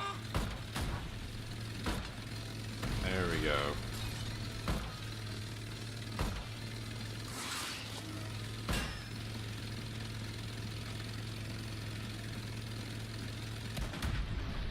Jeez.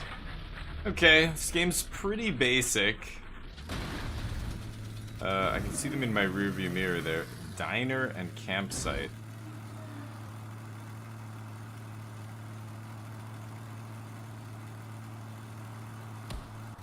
Okay, I guess I'm going to the diner. Interesting. Okay, greetings, mortal. The story is bizarre. Does she have a hairy chest? I can't tell. Told you that's super weird to say way to say hello. Care not for the social conventions of the living. My name's Lucky D? No fun when you can't control him like a puppet, huh? Puppetry, yes, one of the many benefits of keeping the company of corpses. Okay. Powers of necromancy. Okay, thank you. Bone Lance. Looks decay, wow. Chance to spawn a hellhound? Go with the Bone Lance.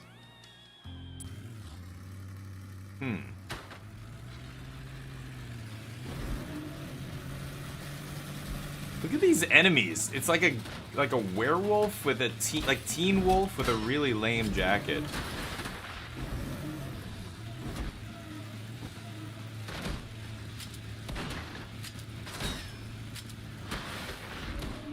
Ooh.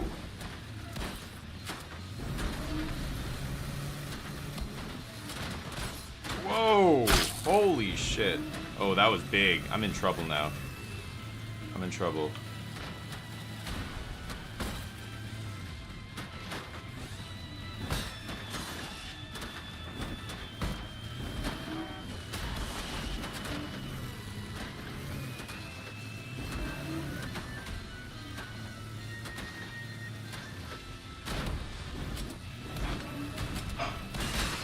Ooh, I think I'm gonna die. Yeah.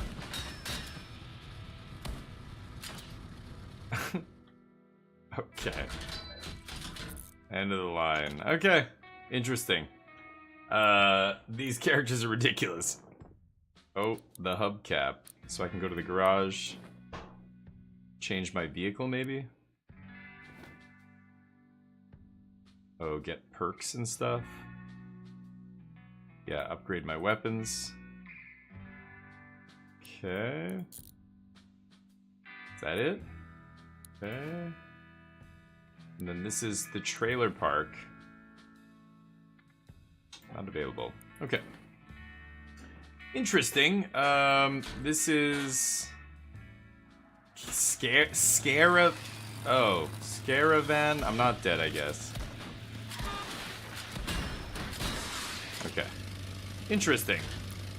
Scaravan 66. No, I don't want to take the anonymous survey. Thank you. Alright, are they almost back? It looks like they're almost back here. We're going to switch back to Magic. Well, Scaravan, not the greatest. They looked okay, but...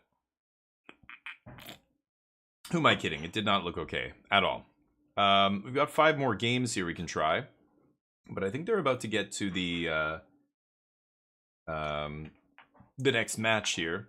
Domain Overlord Mirror. Oh my god. Well, yeah, they're wolves and they've got bizarre haircuts. Did you see some of them were like a yellow, like fake wig looking thing? It looked bizarre, but Domain Mirror, not gonna be, you know, this is the problem with this standard. It's not super exciting. There's not a lot of new decks. Like Worlds was crazy. Worlds was a bunch of decks people were like, what? It's just unfortunate that most of them were bad. Most of the World's competitors admitted after, they're like, our deck was really bad. Like, our choice was stupid. It's almost all of them. But, like that shirt, Monty. Looking sharp. Yeah,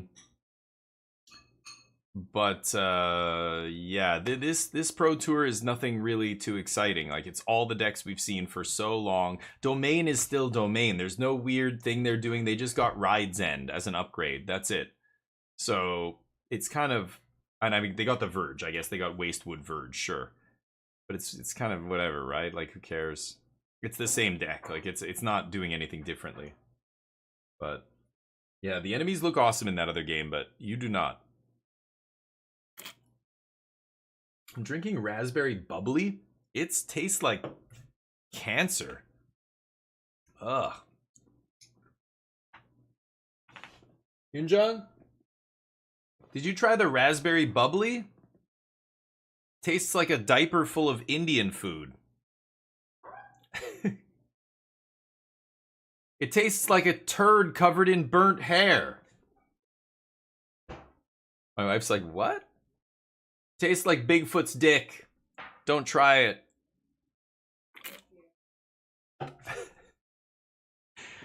Do you guys know what that's from? That's actually from a movie. see what happens in this mirror match, I'm going to send it on over to the booth.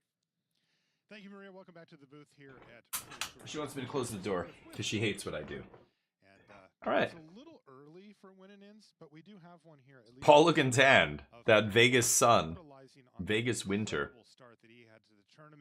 He has now found himself... Matt Nass is... I love that, you know, Marshall's got a watch channel. I'm very curious what his own personal collection of watches looks like and which ones are his favorite. I love watches. I'm a big luxury watch guy. I've got mine up in my old Tag Heuer. I still have it here, but it's not... It's not new. It's about, I don't know, it's 8 years old, 9 years old. I like it, though. Romanari, how you doing, buddy? Thoughts on the PT? So I was already speaking about this. It's a little bit like it. I mean, thoughts. So you know, it's cool to see all the gameplay. There's the only thing we can really talk about is the metagame and stuff. We don't have all the results from standard yet, but just looking at the metagame share going into the tournament, it's pretty unexciting. It's the same decks that we've been seeing for the last few months. Domain is exactly the same. It just got one slight upgrade. Like, it's not even a new card. It was just like an upgrade from the removal they were playing previously with Ride's End or whatever it's called. But all the other decks, the Esper Pixie decks, like, they picked up one or two little things. Like the Dimir and Pixie Bounce decks picked up the 1 mana artifact, whatever it's called, that ETB Disfigure, and they can bounce it. It's not even a big upgrade. They're playing 1, maybe 2. The 2 mana enchantment, same thing. It's like, okay, so you replace the shittiest removal spell in your deck with another removal spell. Great. Because the dagger was really bad. That's what the enchantment replaced, right? Ben Stark's deck looks interesting. I want to see, like, and he's doing very well with it, right? He actually went undefeated in day 1 in standard. So I think... his deck looks a little bit interesting. I've seen Orzhov decks like that before, but they were leaning into, Deep Cavern Bat with Zoraline and all this stuff. That deck is not doing any of that stuff. Playing Unholy Annex with no other demons, like that looks like a really interesting deck. I'm curious about that Orzhov deck. But other than that, there's not much new deck, not many new decks. I'm playing in a tournament tomorrow on stream. You guys can come watch. It's about, I think we have 60 players registered under MTG Melee Arena tournament. But I'm gonna play the Omniscience deck. I just feel like that deck is doing something really broken compared to everybody else, and it basically puts your opponent in the position of, do you have it? Like they have to have a graveyard hate piece. Game 1, your win percentage is like high 70s, I want to say, against everybody except Gruul aggro. And even Gruul aggro, if they lose the die roll, you're faster than them. You just kill them on turn 4. Like, on camera, I missed it yesterday, but apparently there was an Omniscience match where the guy just killed his opponent on turn 4, 2 out of 3 games. That's it. The deck is really good. It feels so close to being busted. Like, it's just not quite consistent enough. It's just missing a little bit of consistency, but it's so close. I'm going to play it, but it's boring, right? I know, Romanari. It feels a little stale. It feels like... And, it's not like you were saying standard's bad. I think the decks are all really interesting. I think there's a wide variety of decks. You've got aggro, mid-range, late-game decks, combo, actually all represented. There's a lot of different cards seeing play. We're not going to see a top 8 with, like, 32 copies of Fable of the Mirror Breaker or whatever. It's going to be interesting, diverse enough. But the problem is the diversity's been the same. Like, the decks are diverse, but they have been the same decks for so many months now that it's like, Esper Pixie was kind of, this could be my hard drive arriving. Hold on a second.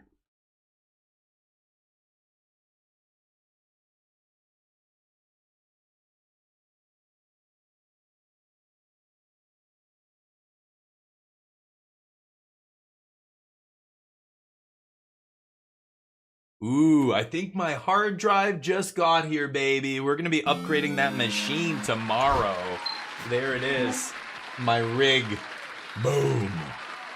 I've got my light over top of it right now, but that bad boy's going to be getting to use tomorrow to play a Magic tournament. Great. Finally, I've been waiting for this goddamn... It was delayed. The shipment was delayed.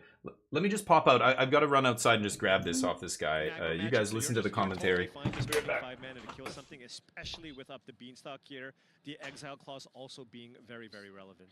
Oh. And look at this, double trouble. You gotta do what you gotta do here, right? Those Elspeth Spite are not... There's basically no other targets for that, so might as well just use that to keep your life total pretty high. Did you say Smite as well?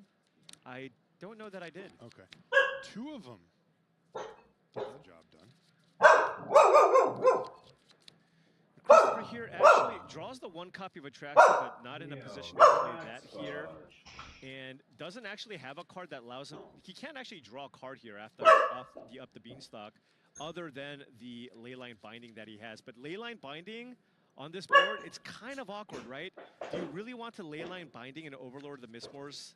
Because if you do, and Matt Nass has a Get Lost or his own Leyline Binding, all of a sudden you just get the Overlord back with 2 tokens. All right. Sweet. Finally. It's the you really have to the T705. So I have this is an NVMe hard drive, PCIe NVMe T705 from Crucial, 1 terabyte, 13,600 megs per second write speeds. Crazy. Sweet. It's a little bit faster than my 2 terabyte Crucial that I have in the computer now, but once I put this in, we're gonna install Windows, so very soon we're gonna be jamming. Anyway, I can't do it now. I'm already started streaming. I've got a lot to set up on that computer before I actually start using it to stream, but I want to, next step, of course, because it never ends, is get a capture card and then have a 2 PC setup where I'm going to be gaming on that PC and then I'll use the one I'm on now to just stream. But I've never done any of that stuff before, so it'll be all new for me. I don't know how expensive a capture card is. Like, you can get, like, Elgato makes a good capture card, right? I've got to look at it, but anyway.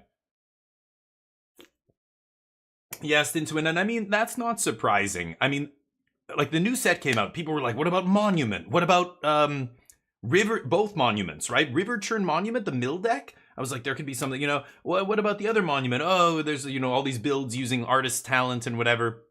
None of them are good enough. None of them are real. And there wasn't enough time to test any of them. So most of the pros, I think, are on their same old stuff, right? But, yeah, Domain pretty good. And this is another reason, if a bunch of people are going to be playing Domain tomorrow because of the Pro Tour, and, you know, if Domain's doing really well at the end of today, I love the Omniscience combo deck against Domain. They get wrecked by it. Game 1 is almost unwinnable for them. And then Game 2, again, they have to pray that they draw a Graveyard Hate card before turn 4. Otherwise, they lose. The Swiss Kid. Oh, I don't know who that is, but what is he playing, he or she? But yeah, the interesting decks fall off, and that's never surprising, right? Because they are probably less well-tuned than the decks that have been around for months and have been being worked on and worked on for so long. They are probably piloted by players who are, you know, taking a chance and stuff. And a lot of times the players who are taking chances with a Rogue Brew are the ones who are basically saying, like, I'm not... You know, I'm not good enough to beat these other pros. I'm gonna put my money into, like, I'm gonna put my stock, my tournament on a rogue deck and try and hope that people aren't ready for what I'm doing, and that's gonna make up for the skill gap. You know what I mean? If you play a rogue deck, you can really screw people because, you know, they don't have a sideboard for you, or, you know, game 1 is like they don't realize what you're doing and you get to steal game 1 against them, or, you know, this kind of thing. It's very rare because the downside of the rogue deck is they're usually worse decks, right? You're playing a worse deck. So here's Zur.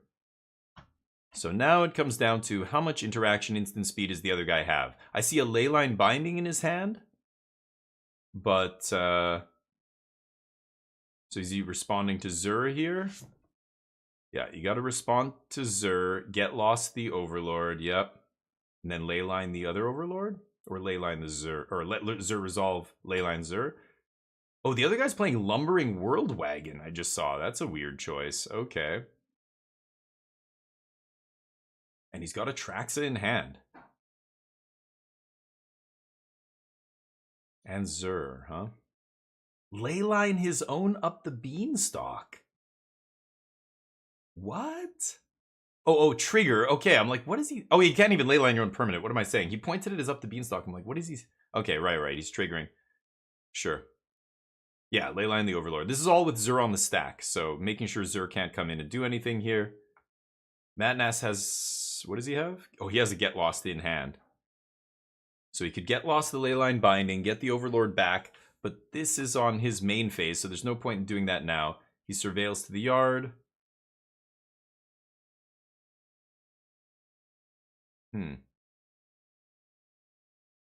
Interesting. Then there's people like Kibler who gets free team. Yeah, and he'll just show up with whatever. Yes, exactly. You know who? Jerry Thompson does shit like that too. He'll show up. He'll drop at like not even a bad record. He's just like, all my friends, you know, were losing and they were all out of the tournament. I didn't want to keep playing it. Fuck it. I want to go and have fun with my friends. So he just drops. He used to drop GPs at like 3-1. He would just drop, and he's like 3-1. He's still live for top 8 or whatever. I don't think he does that anymore, but Atraxa resolves. Boom, that's huge. Atraxa's a big mirror breaker there. 10 cards. 4, yeah, keep moving those other ones out of the way. 7, 8, 9, 10. Lot of lands. Yikes, not a great pull here. He gets Zur, Overlord, Day of Judgment, Herd Migration, Land. I mean, it's still 5 cards, but...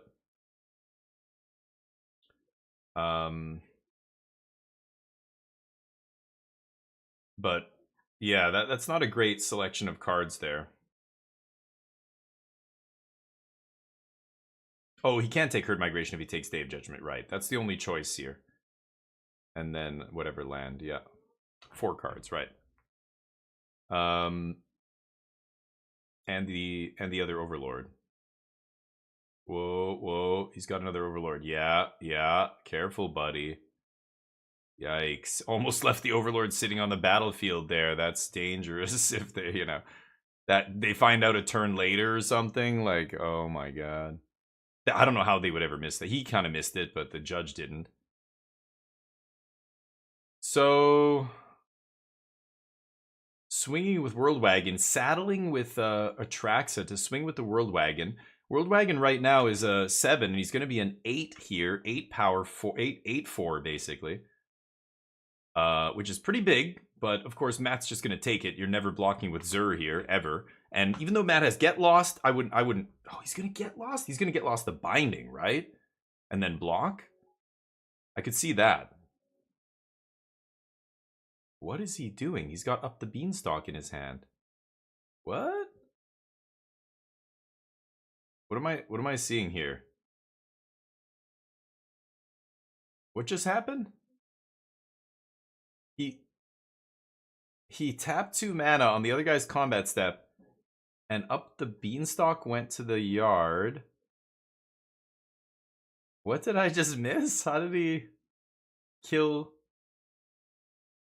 Huh. What? Lumbering World Wagon? What the hell just happened there? He pointed Up the Beanstalk at Lumbering World Wagon and traded it, and then it... Oh, he activated with Zur and blocked it. I see. Okay, that's what he did. Yeah, what am I saying? Okay, right. I can't hear them talking, and I'm just like, what happened there? Yeah, right. Okay. Plays Overlord, that's very good. Zur's still on the battlefield. No activation here, though. 2nd Overlord, wow. Going super wide, but he knows the other guy's got Day of Judgment. What? So confused here.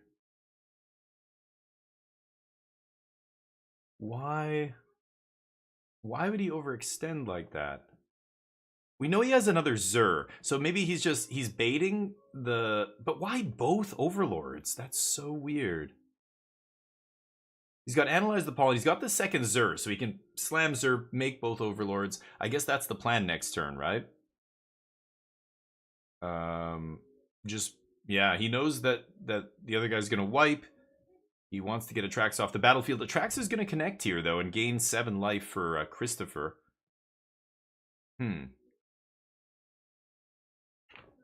Yeah, we'll see what happens, but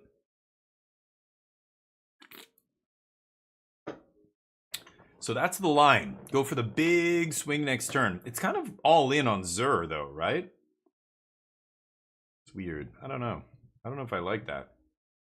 It's a really all-in line. Like, you're overextending here, kind of forcing the Day of Judgment, and then you're going to try and just hope that Zur can... I guess you have enough mana to double activate. Even if they kill Zur, it's still fine, but... I don't know. Is that good enough? Huh. Yeah, chump. Gain 7.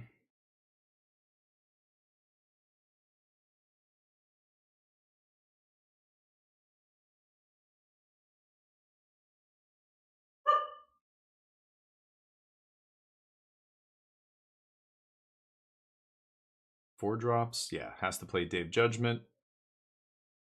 Okay. And he's got a Zur as well, but not... Oh, untapped land. So he does have enough mana to activate Zur and animate something, but yeah, instead goes Overlord, trigger up the Beanstalk.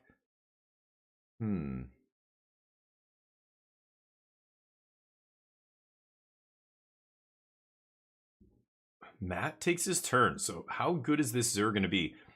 He knows that the other guy's got Get Lost probably here, right? Leaving up the 2 mana there.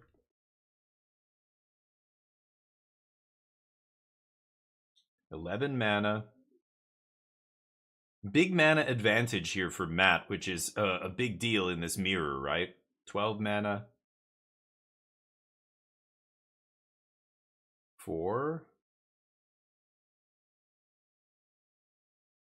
Yeah, make sure you tap correctly. He wants to play Zur. He wants to play Analyze. He's not going to play Beza this turn, but he wants to go Zur, double activate, and still have Analyze up. Analyze for what? I don't know the deck list well enough. I don't know. Oh, he plays Beza first. To draw? Weird. Why even bother with Beza there? Who cares? Weird. Okay. To gain... No, he was already at a higher life total. So responding to the Zur, killing one of the Overlords. Yeah. Zur's going to activate the other one. And going to trigger, get the 2 spirits. 6 points of lifelink. Matt going over 30 life. Chris falling to 14. 3 mana up, so Zur can still target something here. But Matt's got Leyline Binding, which is beautiful. And Analyze the Pollen. I would be, yeah, analyzing here. Oh, he's going to map onto one of the insects. Nice. Trigger. I would bin that. I don't want that right now if I'm Matt, I think, but... He wants it. Okay, I don't know. Maybe I'm terrible at playing Domain. I would be doing things differently than Matt is doing right now, but... Maybe I'm bad at this game. Who knows? Waft Turtle, what's up? Spicy Sideboard. Oh, I don't know. Atraxa in the board. Interesting. Most of the lists are playing 1 in the main. Is he playing 0 in the main, 1 in the board, Waft Turtle? Or is he playing 1 in the main, 1 in the board? Because, yeah, it's a mirror breaker, right? That card is quite good. It's your favorite standard deck? Yeah, I enjoy playing it. I've played it so much, though. Like, way back when it, after rotation and stuff, I was playing it a lot after the Overlords came out. And it felt great back then. But then aggro started getting really popular, and I was kind of like, yeah, it got, a lot worse. And it just hasn't changed. I feel like people have never stopped playing it, but it's gone from being like tier 1 to like tier 1.5, and now it's back tier 1 again. I just wish something would change. I want to see some new stuff. Like, remember playing Domain with like Niv Mizzet and like the life gain stuff with Ancient Cornucopia? That was a cool take on Domain. Jackson knows. 333 Jackson, thank you for the follow. 333 Jackson, you're a goddamn legend. Welcome to the squadron. Appreciate you. Double Zur Portico Ride's End in hand here. Ride's End, not the removal spell you want to have against your opponent's Zur. So, this is game 1. We're going to see a lot of those cards come out, but... Yeah, once the Domain cards leave. Like, Leyline Binding is the big one. Like, that card, it's the best removal spell in Standard. It has been since it's been printed, but... You know, I don't know how Wizards never learns this lesson, but when you print cards where the mana cost, the numbers in the top right corner don't actually mean anything, like that's not what the card costs, we have problems. Treasure Cruise, Dig Through Time, Leyline Binding, the Elementals in Modern. How many are banned? 2? How many until, when are they doing Solitude? Solitude's next, right? It's like, please, just don't keep making things that, but it's free, but we're going to make this loophole really tough to jump through. Players easily just jumping through it. Wizards like, okay, we know you love Cascade, but it's clearly way too broken. But we're going to make a new Cascade that you will never be able to break. Discover! 1 week later, banned in Pioneer, totally broken. Oh, we didn't, right, they can do that. They can get around that loophole. Awkward. Come on. Appreciate the love. Hey, no problem. Oh, Jackson, I gave you a raid. That's right. I didn't know who you were. I raid people and I give you a follow and I move on. Thank you, dude. Hey, thank you for coming back and saying hi. I will continue to follow you. You don't know how many times I raid people and they don't come back or even at least follow me back. After a while, I just don't recognize them and I unfollow them. But I will never unfollow you, Jackson. You can't get rid of me, Jackson. I'm with you for the rest of your life. As long as you keep streaming on Twitch, but Zurin Binding's gross, right? Yeah. That's that was the first big combo. And people were trying Zur before the Overlords, and it was bad. Like Zur with just binding was not good enough. But the Overlords, oh my god. Like the white Overlords bananas, right? Matt rocking those Urza's Saga, or not Urza's Saga, Urza's Saga lands, right? The basic? Look at that basic swamp. We figured it out yesterday.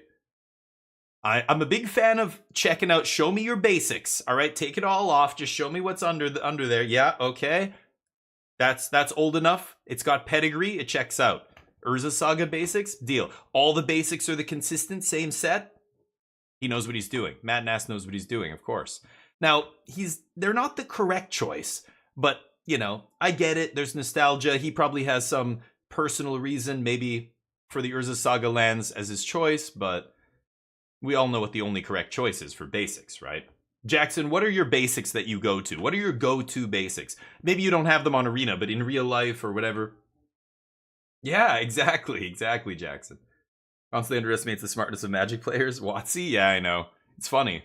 I get it that they're trying to take these old concepts and go, okay, these were too broken. Let's try and we can make this fair, right? No, just stop.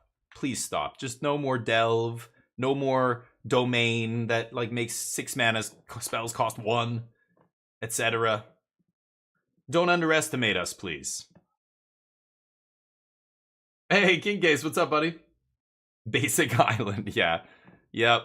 Yeah, Island's pretty good in historically speaking, but these days, there's not a lot of blue control decks or anything in Standard. I mean, Dimir is great. Blue is still a good color in Standard, but it's not your typical... when people think of blue and they crap all over blue, or blue, they just want to count... They're the fun police. They just want to stop everybody from... It's like, no, come on, dude.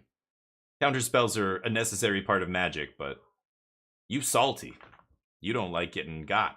You don't like people telling you no. I love telling people no. It's great. I'm a big fan of blue spells.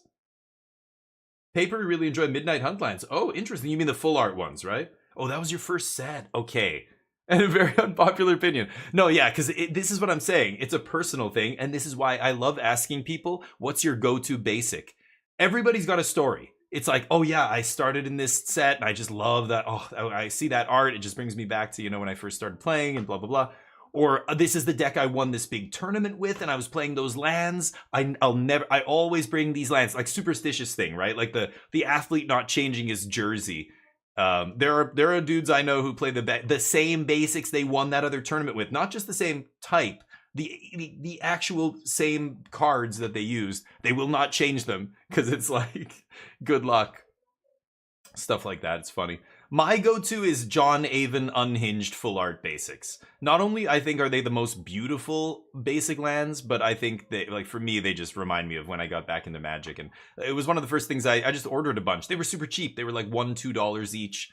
At that time, I ordered a bunch, and then they just got more and more and more expensive. One of my buddies has an Unhinged Full Art island that's foil, and I don't know how much he said it was worth. Like it was like 80 or 90 bucks last time I talked to him many years ago. But John Avon's awesome, yeah.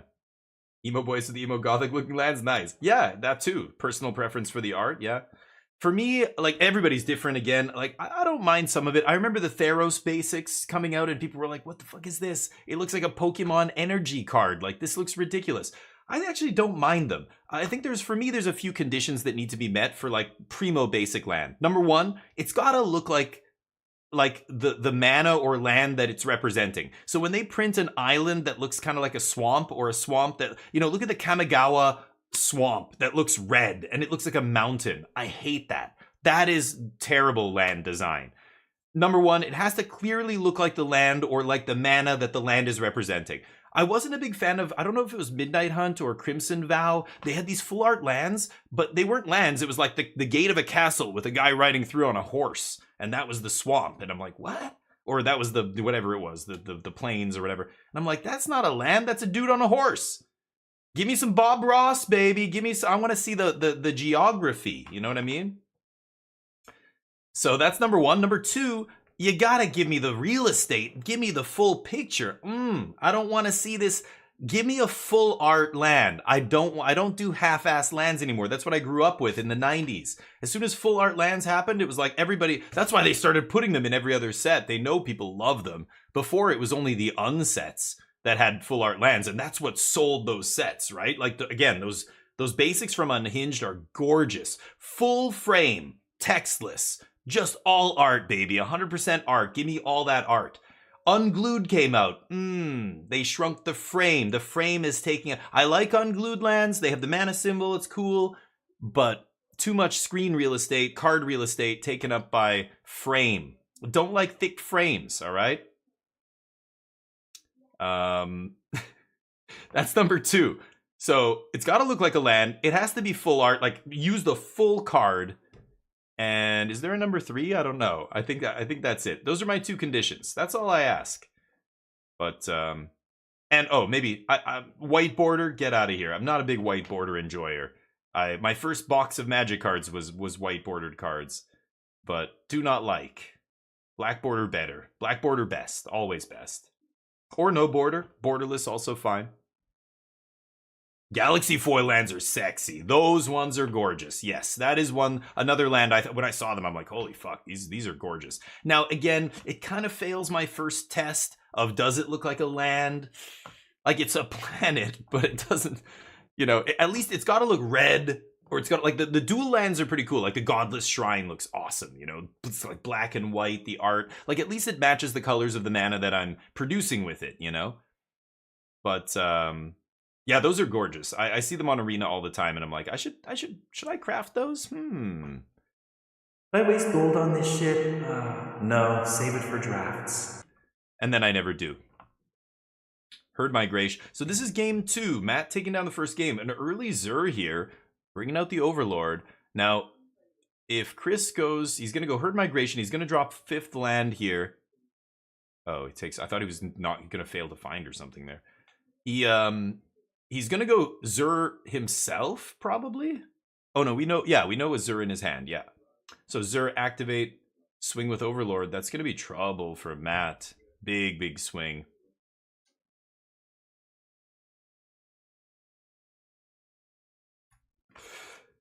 Oh, which ones? The other unaven lands. I don't know which ones those are. He did another one? Oh, the unstable ones, you mean? Yeah, those are gorgeous too. The unstable ones are beautiful. They qualify, they check off all my boxes. Full screen, you know, full card real estate. They also look like the land that they represent, you know. So, I'm a big fan of those too. Oop, sorry, get that pointer off the screen. But you know, solid. Anything old. I like vintage stuff in Magic because like I grew up in, you know, the Alpha Beta Unlimited Legends, Arabian Nights, Antiquities days. So anything really old, I just love the hell out of. I want the original versions of all of the things in my decks. I don't want, or if there is no old version, then give me like the, what is it called, the time shifted version or whatever, the like old frame. Oh, sexy, best, still best. the black bubbling ooze around the frame. Come on. Even the black mana symbol, it used to be more like sharp edged and like had weird like dripping almost off the bottom of the skull. You know, you look at like an old whatever, Dark Ritual or any black card, Lord of the Pit or something, you can see it. The old Borderlands. So old border. Like you mean, yeah, like the original old border. I don't know, because they've changed the borders so many times, like the layout. So how old are we talking? I don't know what you mean, but like you mean like OG border? Okay, Scoop. Draft box lands that match. When I'm playing limited, yeah. I don't have a set of limited lands. I don't do that. I know some people I used to play limited with, they would bring their own basics all pre-sleeved and everything. I just use the shop basics always when I draft. So yeah, the mana in limited is not, that's a different thing altogether. I'm only talking about constructed here. But before the modern border. Okay, has it only changed twice? I thought it changed 3 times, but maybe there's been so many treatments and shit, I don't even know. Okay, so the original border, you mean? Yeah, I like OG border for sure. But even an old obscure set can be really nice. Like we saw Scott McNamara, the guy on Dimir. He did really well in day 1, was on feature match a couple times. He was rocking Ice Age basics. Oh, sweet. Like OG Ice Age, like a really old set.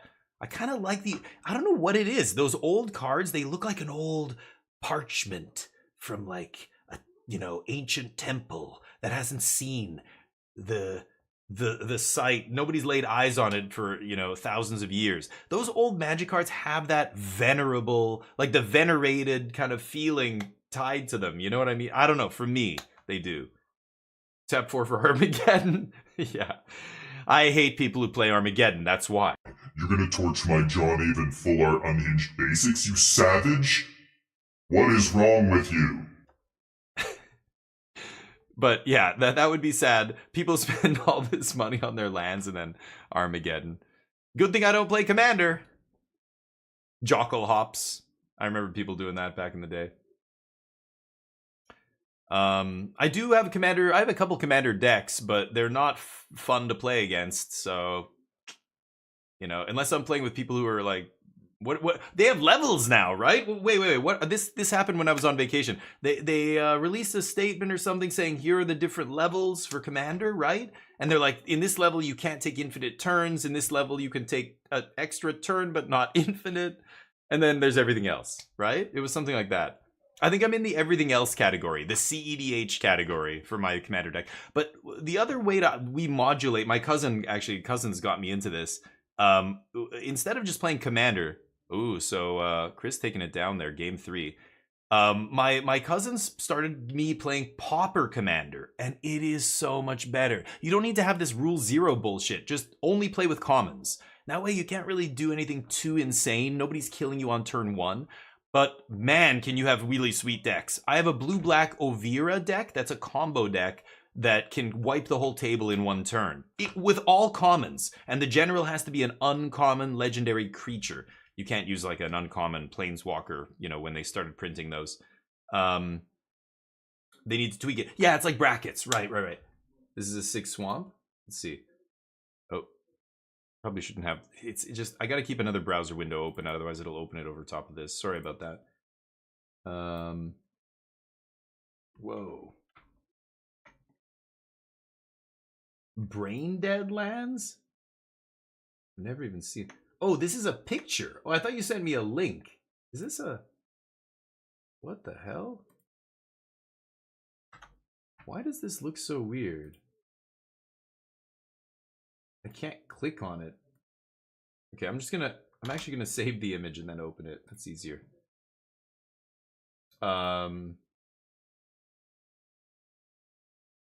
This? Yeah, like that's a wild swamp. These are the lands, like there's so many secret layers and shit. I have no idea. That's a bizarre swamp, yeah. It's okay. I wish they didn't say swamp up here. I wish it was just the art and this thing was way smaller. Like again, there's too much real estate being taken up by frame here. But that looks wild. That is definitely crazy art. I like it. I like something interesting like that. If I do see somebody's deck like that, I go, whoa, that's actually crazy. Yeah. Yeah, the brackets thing. Yeah, like when if I saw that, I would be like, what is that from? Like I've been playing Magic for 30 years and only over the last 5 or 6 years have I basically went, okay, I can't keep track of any of this shit anymore. I don't know what comes out in all these things. I went to MagicCon Vegas. Holy crap. There was so much different stuff. I even got cards that were promo. I entered the Gavin Verhey mystery draft, mystery sealed event, where you open these packs that have a couple of cards that are like R&D cards, basically, that never got released. And they're worth a bunch of money. I ended up selling all of them to a dealer there, but the cards are wild and just like and Commander and stuff. I don't know. Do people allow those cards in Commander? Probably not, right? Anywho, big swings, big things. So Zerb pumping up Overlord real early here. Matt's in trouble. Matt's in trouble. Chris knows. Chris can smell the blood in the water now. Matt 11-1 might go to 11-2 here. Chris tying him. These are the 2 top seeds in the tournament, I think, right now. I think Ben Stark is up there, right? He was like 9-0 or something on day 1, or 8-1. I think he was 9-0. The Avatar, yeah, we did. That's wild. You know, I like it. I think Avatar, the Last Airbender, if you're going to do a Universes Beyond, it was like Lord of the Rings. It's so magic adjacent. I mean, all the elements and stuff, you could slot those right into the 5-color, the color pie, right? So that's not super weird. To me, Spider-Man is way out there. That is going to be the most ridiculous magic set of the year. Not close. Final Fantasy is in second place for that ridiculousness thing. I love Final Fantasy. I played many. I don't play any of the new ones, but I played basically all of them up to 10. But it's just weird that it's in Magic. I feel like it's weird. It's ham-fisted. It's like it doesn't make any sense from any kind of lore or anything in either of those universes perspective. It would make 0 sense. It's just a weird, I don't know. It reminds me of crossover comics back in the day. Tarkir looks cool. Oh, I didn't look at spoilers. All these Final Fantasy spoilers came out. I'm like, wait a minute, what is the next set?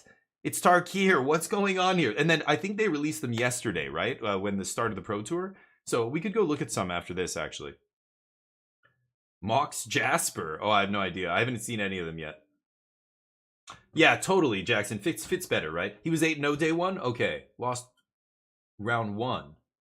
Oh, boy. In the draft? Oh, boy. I hope he 2-1 the draft, then.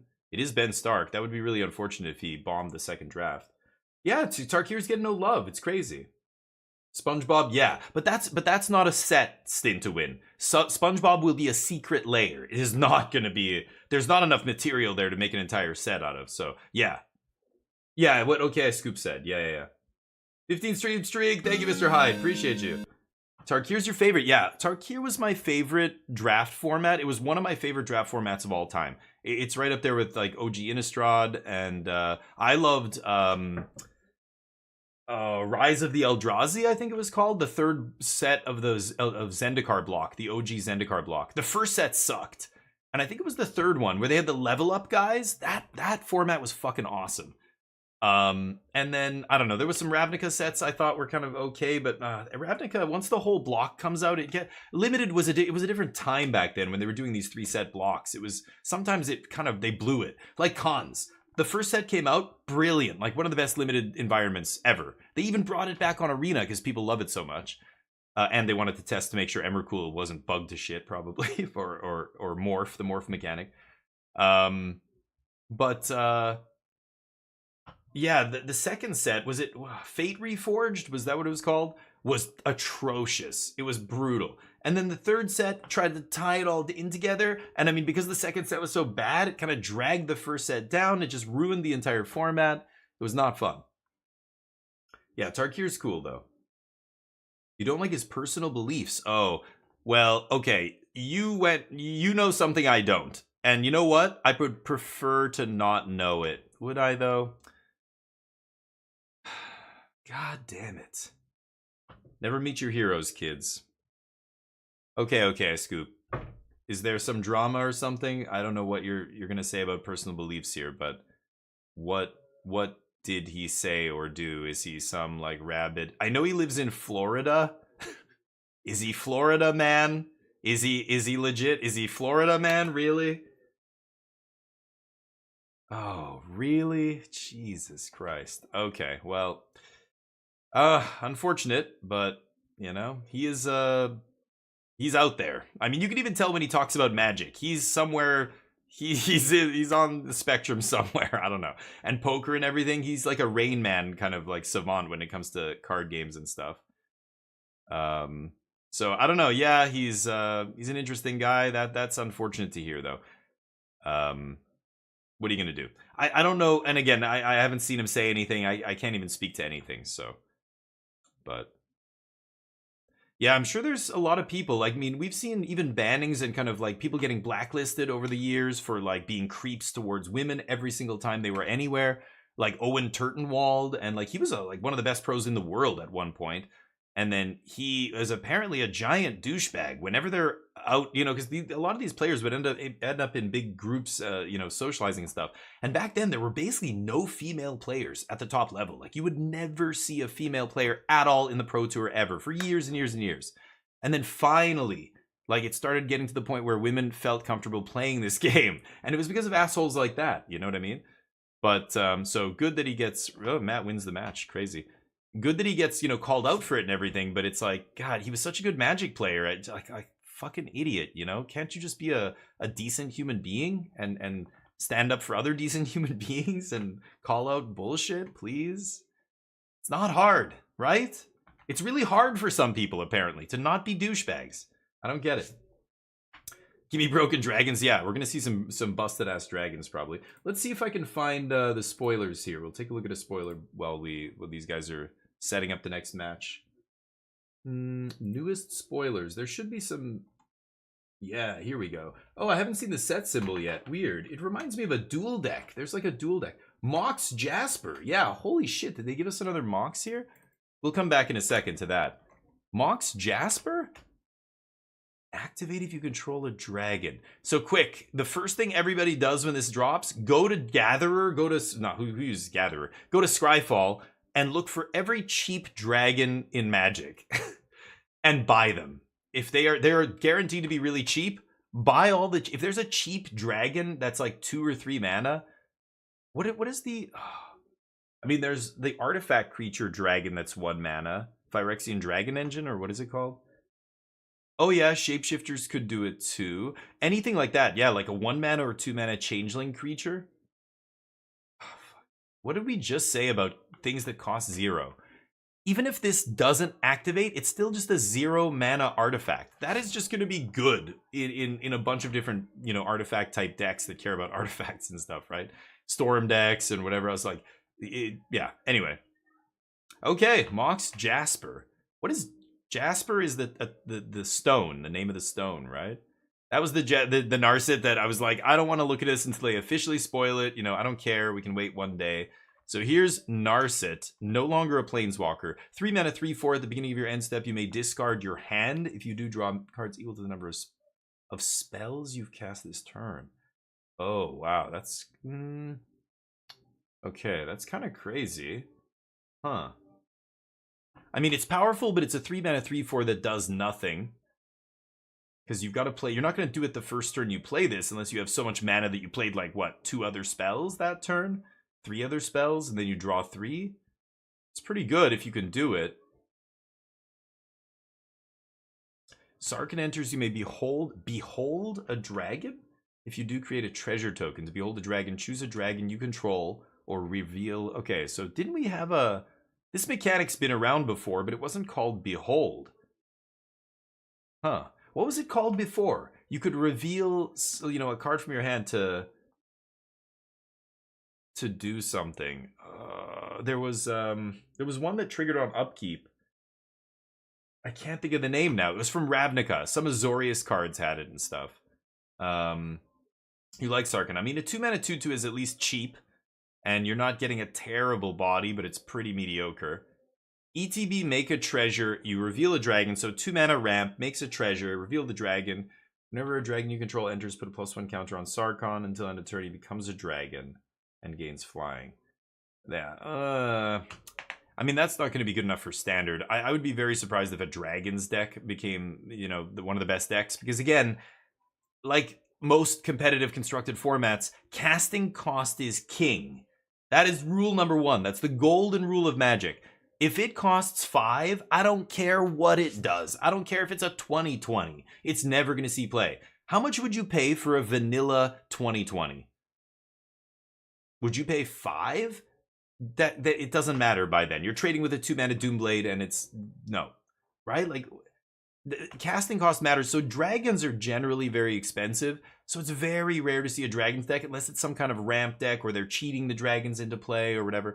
Esper or a control deck, like a late game deck. Like Esper Dragons was awesome. When cons first came out, it was one of the best decks in standard and it was so sweet to play. With 4 Ojutai and you had Silumgar and a bunch of counter spells, removal spells, you know, sweeper, you were a control deck. But it was awesome, that dragons deck. But it wasn't your typical, like, you know, a lot of these dragons are going to be really expensive. A lot of gold cards, so very cons color costs here. Jeskai cards, Mardu cards, you know, Abzan, whatever. Shiko, 4/5 flying vigilance. When a DTBs, exile non-land card with mana value 3 or less from your graveyard, copy it. Yeah, so there was a guy that did this, I think, already, but this body's much bigger than the other guy. The other guy was like a 2/5, no flying, no vigilance. I think he had prowess or something. Non-land card, mana value 3 or less. Non-land card, creatures, spells, artifacts, enchantments. That's powerful. I'm trying to think of the most busted thing you could get back for 3 mana. Can get back planeswalkers, right? Liliana exists. Huh, that's interesting. A 10,000, yeah, exactly. The cactus. It's like, it'll be some goofy commander card. It costs 7, doesn't matter. 7? Forget it. Get out of here. But you can cheat it into play. Well, whoa. If we're talking cheating into play, then cheat in Atraxa. What are you talking about? It's always Atraxa. Don't cheat in any other goofy bullshit. It's not good enough. Itali? No. Random? Why would I want random? I can look at the top 10 and take like 5 cards. Anyway, it's always like that, right? Like when the Sultai Ultimatum was the best deck in standard. You know, the finishers were just the finisher. You played Alrund's Epiphany until it got banned. You played, you know, the best cards to do the big. You want to cheat something in, big haymaker? Go big or go home. You got to go the biggest. So these middling things are, you know, not going to ever be good enough, like Cactuar or whatever. Yeah, Triomes might come back, yeah. Tebal's a commander card. Oh yeah, the symbol there. Good call. Thank you. Yeah, the different symbols. So that's the Tarkir symbol. These are all mythics and rares? Wow. So Baron Step Siege. Oh, the Sieges are back, but they're dual colored now. Right. A couple of them did see play in standard, but mono-colored is way better than dual colored. So these have to be pretty pushed, right? As an ETBs, choose Abzan or Mardu. At the beginning, oh, because it goes, yeah, it's both, right? Because it's white-black. Weird. So they're all interlocking in that way. They all, okay, that makes sense. So the blue-black one will say choose Sultai or,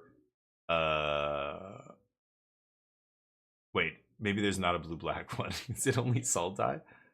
Jeskai. Jeskai's the other blue one, right?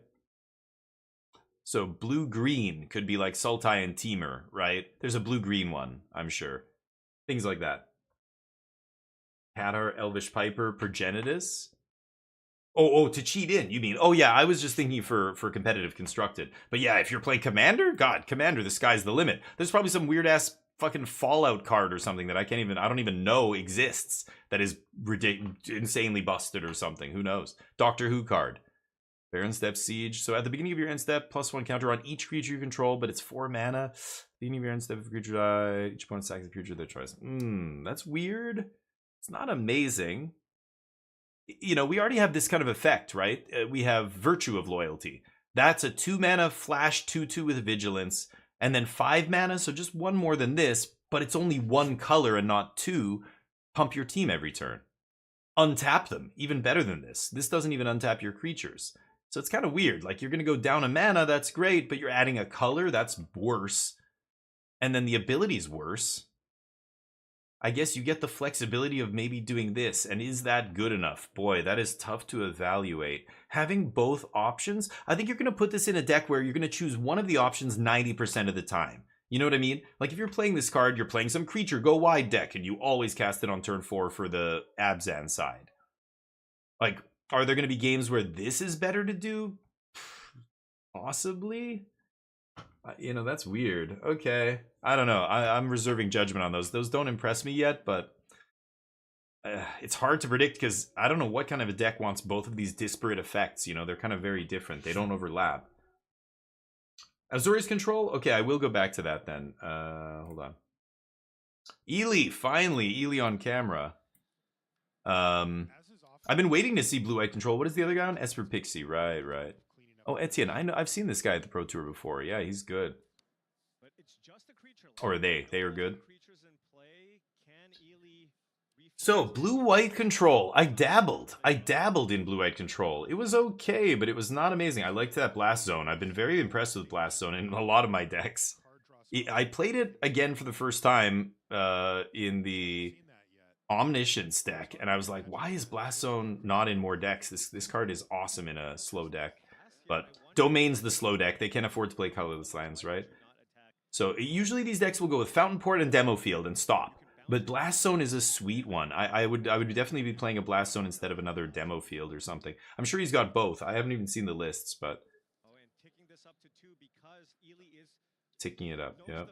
That there is a chance here that temporary lockdown can die. Mm-hmm. And when it gets bounced, then you can sack the Blast Zone. There you go. To kill the Momentum Breaker and the Fear of Isolation. Yeah, and that's exactly what we see here. Yeah. It is going to waste most of his turn, but picks up the lockdown. This is on end step, I presume. Discarding. It's only a temporary reprieve. Right. Now he lets him take his their turn there, and I'm not sure if I would have done that because, of course, they could draw Tidebinder, right?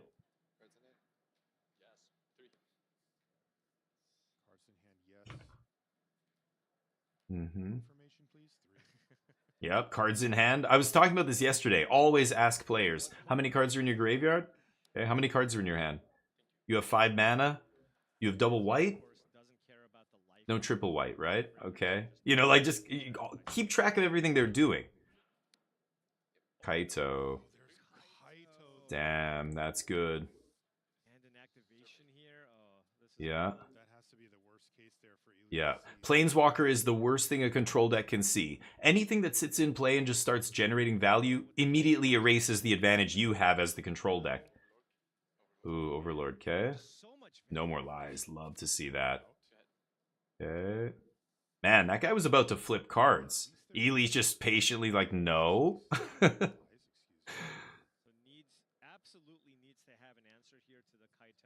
Yeah. Get Lost is the primo one. Get Lost is the main one. Ride Down or whatever can't really do it. Oh, yeah, Ride Down just says kill creature, right? Or ride, whatever it's called. Ooh, Beza. Beza not getting the bodies. Don't love it, but he needs the life. He's going to 10 life. He's not drawing a card. Yeah, that is unfortunate. But it does keep Kaito off his back. Etienne can obviously stun the Beza. And that's fine. I'm basically saying the exact same thing as the announcers before they say it, so I don't need to hear them in the background.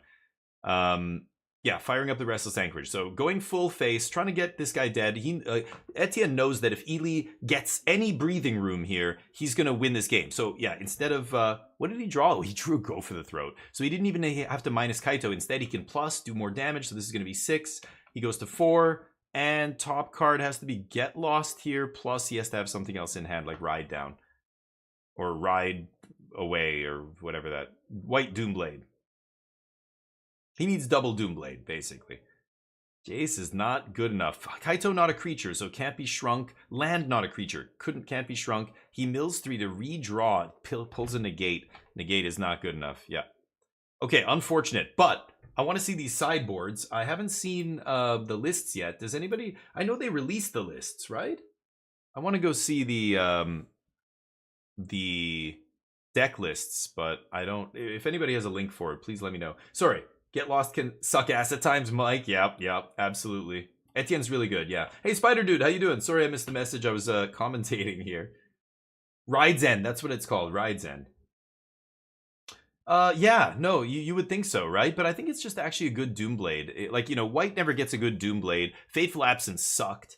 You know, Get Lost is fine. Like, at least it hits enchantments, right? So there, Get Lost is good, but it's not ideal. And like Mike said, sometimes it sucks. Like giving them maps can really be the game, the decider. You're giving them a small edge. It's not zero. It's not a big deal, but it's not zero.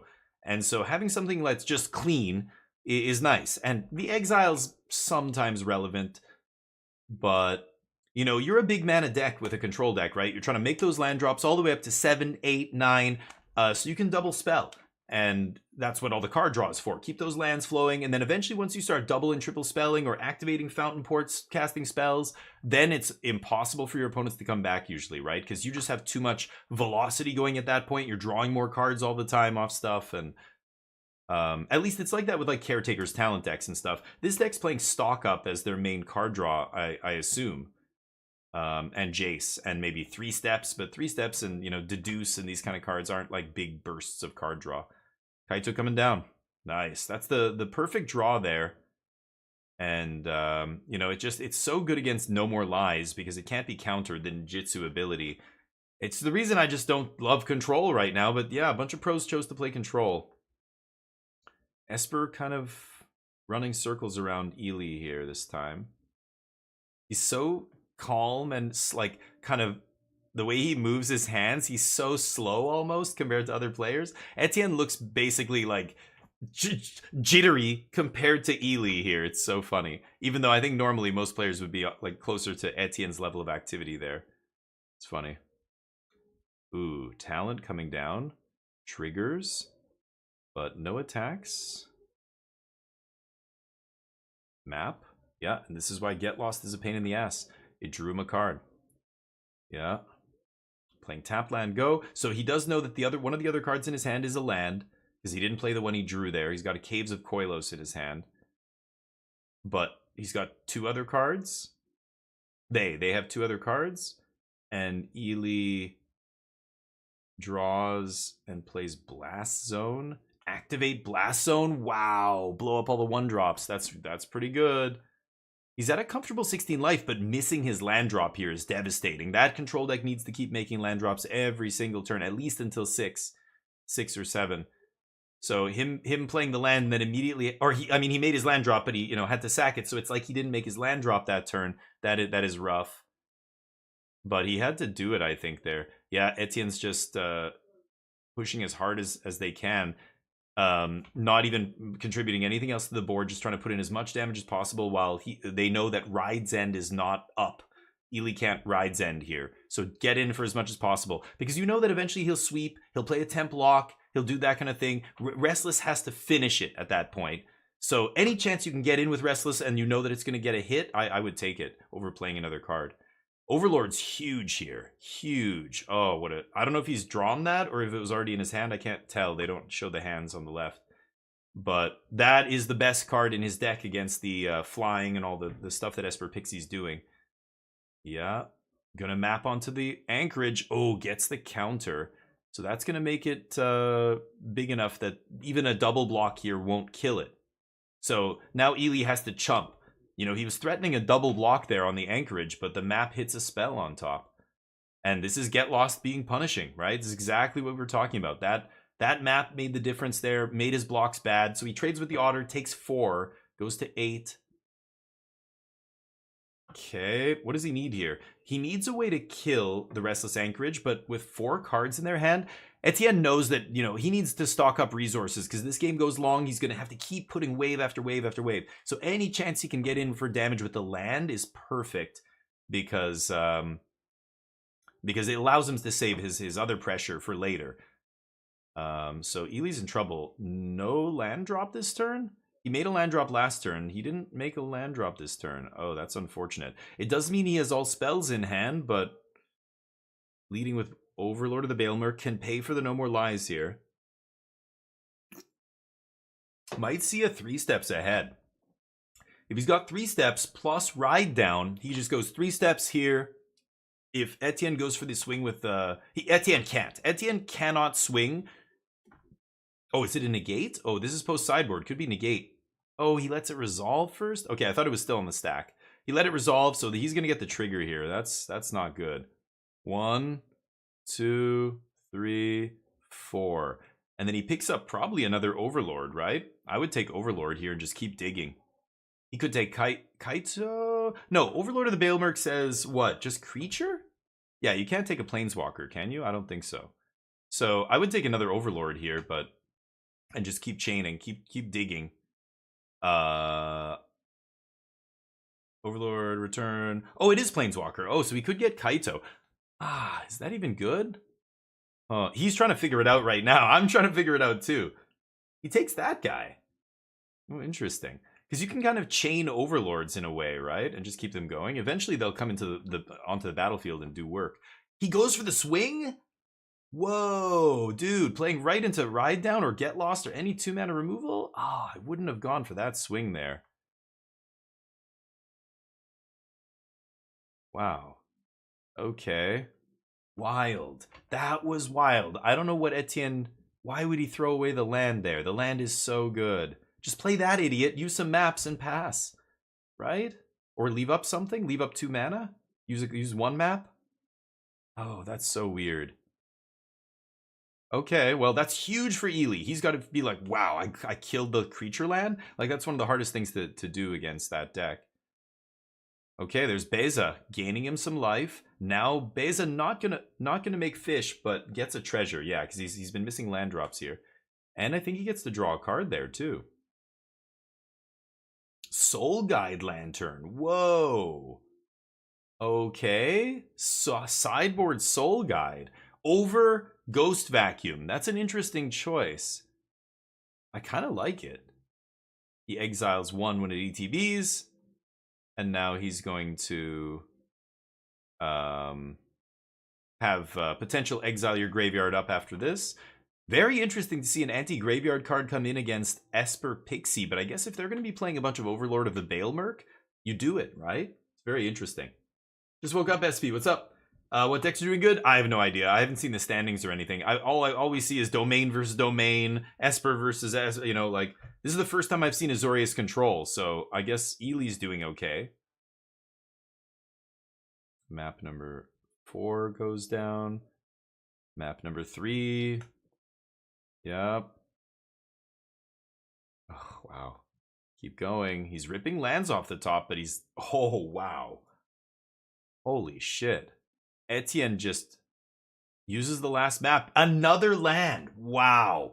Crazy. I think he just ripped like 5 lands off the top. I mean, that's insane. He drew 5 cards there, but they're all air. He's going to probably have to discard on end step here. No, he has 7.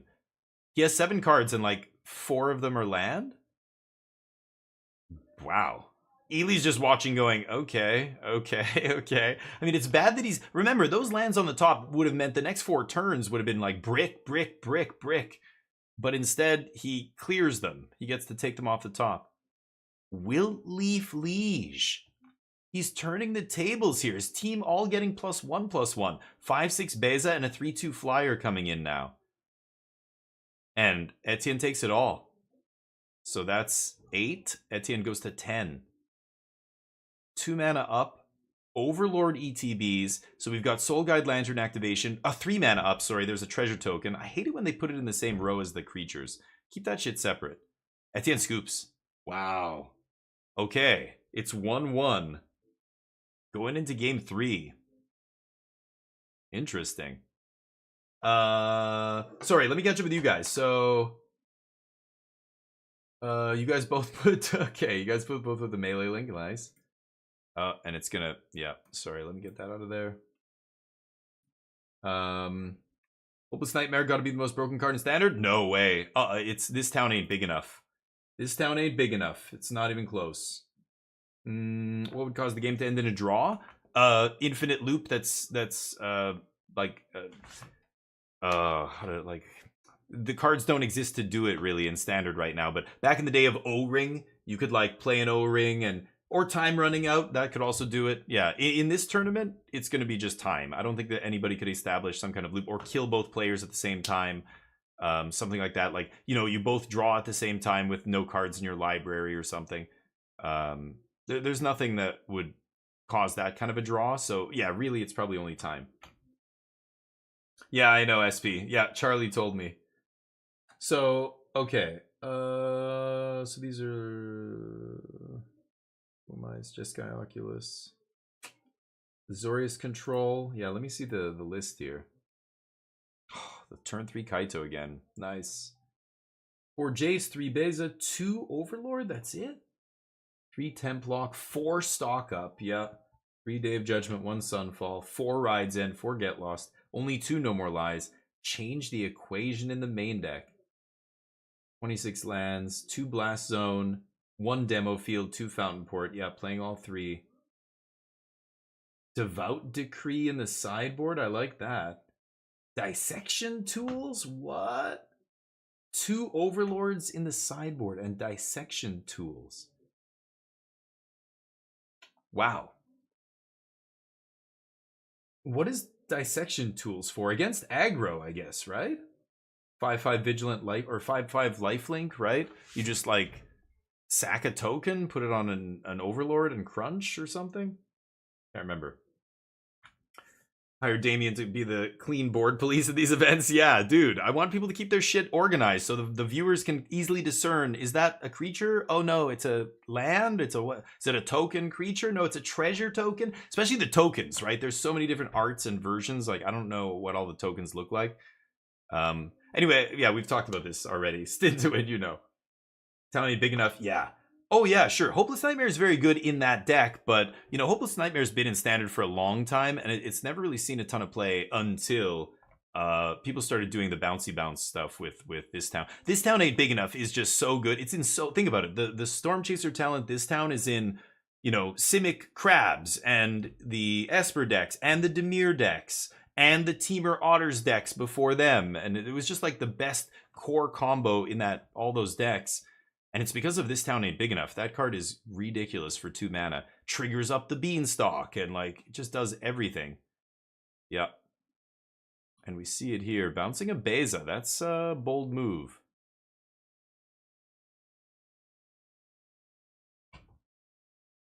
He only paid 2. He did bounce Beza, didn't he?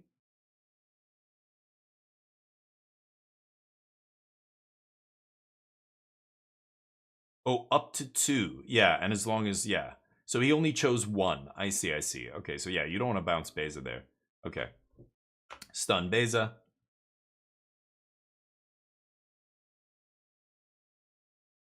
Trigger. Okay. Why wouldn't you play that first? Oh, they want to bounce. Okay, I see. Yeah, instead of getting the extra +1. But he's at 14? I guess that's okay. Trigger again. Nice turn. Jesus. Yeah, that's very good. Oh boy, Blue-Eye Control. I don't think he's coming out of this one. Beza's still stunned for another turn. 2 more turns, like this one and the next one. Needs a Day of Judgment here, and then Kaito has to be dealt with. Templock is not bad, but again, same thing. Templock's worse because you're going to be risking them bouncing it or whatever. Triggers Beans. Yeah, right. Tools is, yeah, versus aggro. That's what I figured. The lifelink body, right? Yeah. A Karnstruct? I miss Char. Yeah. Oh, really? Char is funny. Yeah, that hasn't been in Standard for a while, but... Oh, the artifacts list. Okay, yeah, that's what you're talking about. Yeah, that makes sense in an artifacts deck, but yeah, the Blue-White Control deck, it's interesting to see, but you know, you have fish from Fountain Port, from Beza, you have these insects from the other guy. The insects are pretty good. I don't know if I would want to be sacking them to, but you know, against aggro, they're, yeah, like normally I side out Overlord of the Mistmoors against aggro, I would think. I was doing that in the mono white deck because the blockers are just not good enough, you know? Bounce.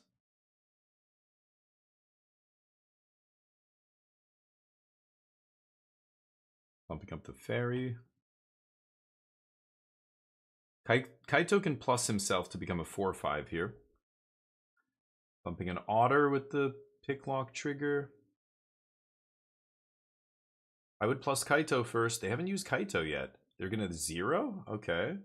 Isn't this...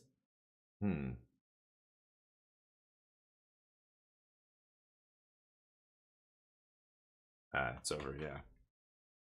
Unfortunate. Blue-white control goes down. Let's see here. Spoilers. Inevitable defeat. Spell can't be countered. Exile non-land permanent. Its controller loses. Wow. Yeah, right. We talked about this. That is powerful, but boy, that mana cost is rough. It's interesting. 4 mana spot removal. It reminds me of Vraska's Contempt, which was a mediocre removal spell, but we had to play it back in those days to kill certain things. But a 4 mana spot removal spell is really rough. Trading 1 for 1 for 4, like you're going to be down on mana almost every time in that exchange. And not to mention hard to cast. It is got a good upside though. We'll see. Skirmish Rhino. When this creature ETBs, each opponent loses 2 and you gain 2. So it's, oh really? It's just like the baby Siege Rhino? Uninspired. Uninspired design. This is what I mean. Puns. Puns and throwbacks in every set. We were talking about this. Smile at Death. Oh, that's Alesha Smile at Death, right? 5 mana enchantment. At the beginning of your upkeep, return up to 2 target creature with power 2 or less from the graveyard to the battlefield at the beginning of your upkeep. And a counter. Yeah, that's a little too clunky. Storm Scale Scion. 6 mana 4/4 flying. Other dragons get +1. Storm. Oh. Yeah, I mean, again, Storm is cool, but this is 6 mana, so what else are you really going to be casting that turn? Interesting. And we've seen the Final Fantasy cards. Yeah. I'm looking at the standings here. 10-3, 10-3s. Elicasis 9-3-1. Reed Duke's up in the top 16. Okay. Connor McKenzie, I think I know him. Oh, Gabe Nassif at 9-4. There's Scott at 9-4. Andrea 9-4. Lots of 9-4s.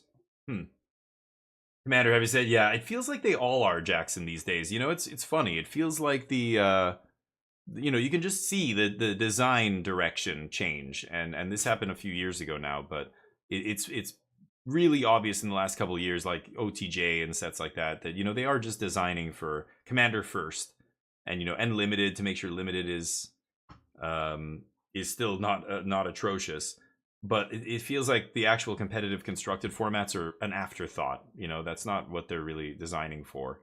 Same with Modern Horizons 3. I mean, that's literally what they said about Nadu. Like, they didn't design it for limit or for constructed. It was a commander card, and we just pushed it too hard, and that was it. You know, it caused all these problems, had to be banned immediately. And you know, that's fine. You know, I know why they do it. It makes perfect sense from a business perspective. They're, you know, the vast majority of players are casual in Magic, and that's who you want to sell to. They make more money on commander stuff than they do off competitive players, that's for sure. But Golgari Graveyard, yeah. Golgari Graveyard deck in the top 4. What? Oh, in the top 4, you mean of these people? Because we haven't, yeah, we don't know who the top 8 or top 4 already. You mean the top 4 people right now? There's a Golgari deck? Golgari Graveyard deck? I don't know. I think Golgari sucks. Oh, the guy in 3rd. Okay, I see what you mean. Yeah. Golgari Graveyard. Hulkbuster Swarm. This guy did really well at draft, I assume. 20 lands.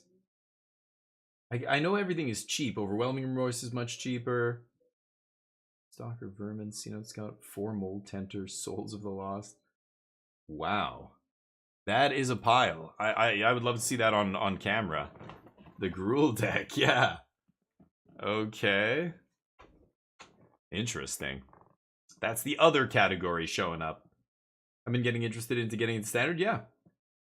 Oh yeah, and Commander is, yeah, Commander is, you can play it anywhere. Like if you run into a bunch of random Magic players, and you know, you have to guess one deck to bring with you that the chances are they'll have something that you can play with them, you know, play against each other. It's Commander, right? I mean, it has to be Commander. So yeah, like everybody should have a Commander deck, I guess. But I don't know. I don't play much Commander. I have a Commander deck, but like I said, I don't. The problem with Commander is, for me, you can't just have one deck. You've got to have a deck for every power level, you know? And then that's what most Commander players have, like a dozen decks, right? And they have a bunch of decks like for different level. I bring my deck and I'm just like, can I just borrow one of yours? Oh, you have 12? Great. You have the usual dozen? Give me a fun one, because you don't want to play against my deck. My deck's to showcase how broken Commander could be. It's not going to be fun. 4 and 2 in Standard. Yeah, see, yeah. That's what I figure. When I see somebody do that well at a tournament like this that's split format, and a deck that looks not trashy, but like, whoa, like that is interesting. I don't know if it's any good, but you know, still, yeah, 4-2, or they got, okay, so 5 and 2 is still respectable. Matt Nass 12 and 1, 11 and 2. Etienne's 11 and 2, 10 and 3s. Sperling up there. Some old names in there. Reed Duke, the only Hall of Fame pro in the top 16, is kind of interesting here. But Matt Nass, Matt Sperling, you know, these are common names over the years that have been playing for many, many years. Eli Cassis is another one. Kenta Harane is another one. Etienne I've seen play before. And Alan Wu is really good too. I've seen those players play before as well. I don't know the Chinese player. I don't know the Australian guys. Sean Henry, that sounds vaguely familiar. I don't know the Brazilian dude. Or a couple of the American guys. Lucas Duchow, I think I've seen or heard before, but he's another old name in Standard or in Magic. Competitive Magic. Canadian still hanging out here, sure. I have no affinity for like any one particular, you know. I don't. For me, it doesn't matter at all where they're from. But Zevin Faust. That is quite a name. Zevin. I don't think I've ever seen anybody named Zevin or heard of a name like Zevin. Cole Dubin? Heard of her. Ken Yukihiro's pretty well known. Gabriel Nassif, the second Hall of Fame pro. Scott McNamara just did well recently in that RC. Menguchi's a known pro. Simon Nielsen, of course, player of the year last year, still hanging out in the top 30. Funny though, not a lot of big names like, you know, Javier Dominguez, and I don't know. I mean, I don't know how many players are playing in this tournament. Some of them don't make it to every single pro tour, but I haven't seen any mention of them. But Lucas, yeah. The Golgari list, yeah, I'd like to see it. I haven't seen it at all. I haven't seen it do anything, so I want to see it do its thing. Matt Nass. In the top 8, Matt, congratulations. You must be so thrilled is this to have scored another top 8 berth. Oh, because he's locked now for top 8, so he just has to draw or whatever, right? I got off to such a good start that I felt like I was kind of supposed to top 8 from an 8 start, but Helena Break, I don't know who that is. One of the people on there. I saw her on camera play a match, but I've never heard of her before. Is she a content creator or something? I'm out of the tournament. I just get Golgari Obliterator. See what I mean? Like, yeah, what? Like, he's one of the best players in the world. Like, it's crazy. If Kai was there, he is there. Kai's in it. Finkel was in it. Finkel scrubbed out. So what are you going to do for the rest of the day now? He doesn't have to play at all. What? Yeah, I think. Hold on. Oh, you mean Matt doesn't? Yeah, he can just ID the last 2. Yeah, they drop him from the tournament. Wait, what? Are you kidding? They literally take him out at the Pro Tour? Is that how that works? As soon as your record's high enough, you're just locked and they just take you out? I did not know that. When did they start doing that? Wow, that is weird. I guess, okay, because they want to prevent people from, yeah, okay, I get why they do it. When did that start? I don't remember when they announced that. Huh. Like, how many Pro Tours has that been in place? Yeah. It makes sense. As soon as I think about why they would do that, it's like, okay, yeah, right. For integrity, because that is a really fucked up, weird ass part of Magic. If you ever make it to a tournament finals, and even one person is like, you know, there's been accusations of pressure of getting people to split prizes, and it gets real messy sometimes. You got to be, don't be intimidated. Call a judge. Make sure everything's totally clear and you understand everything. Ask to speak to the judge away from the other players if you want, you know. Well, when our team was like working on testing, obviously there's like a lot of stuff with how quick the set is coming over. I think we were working a lot on the Insidious Roots deck.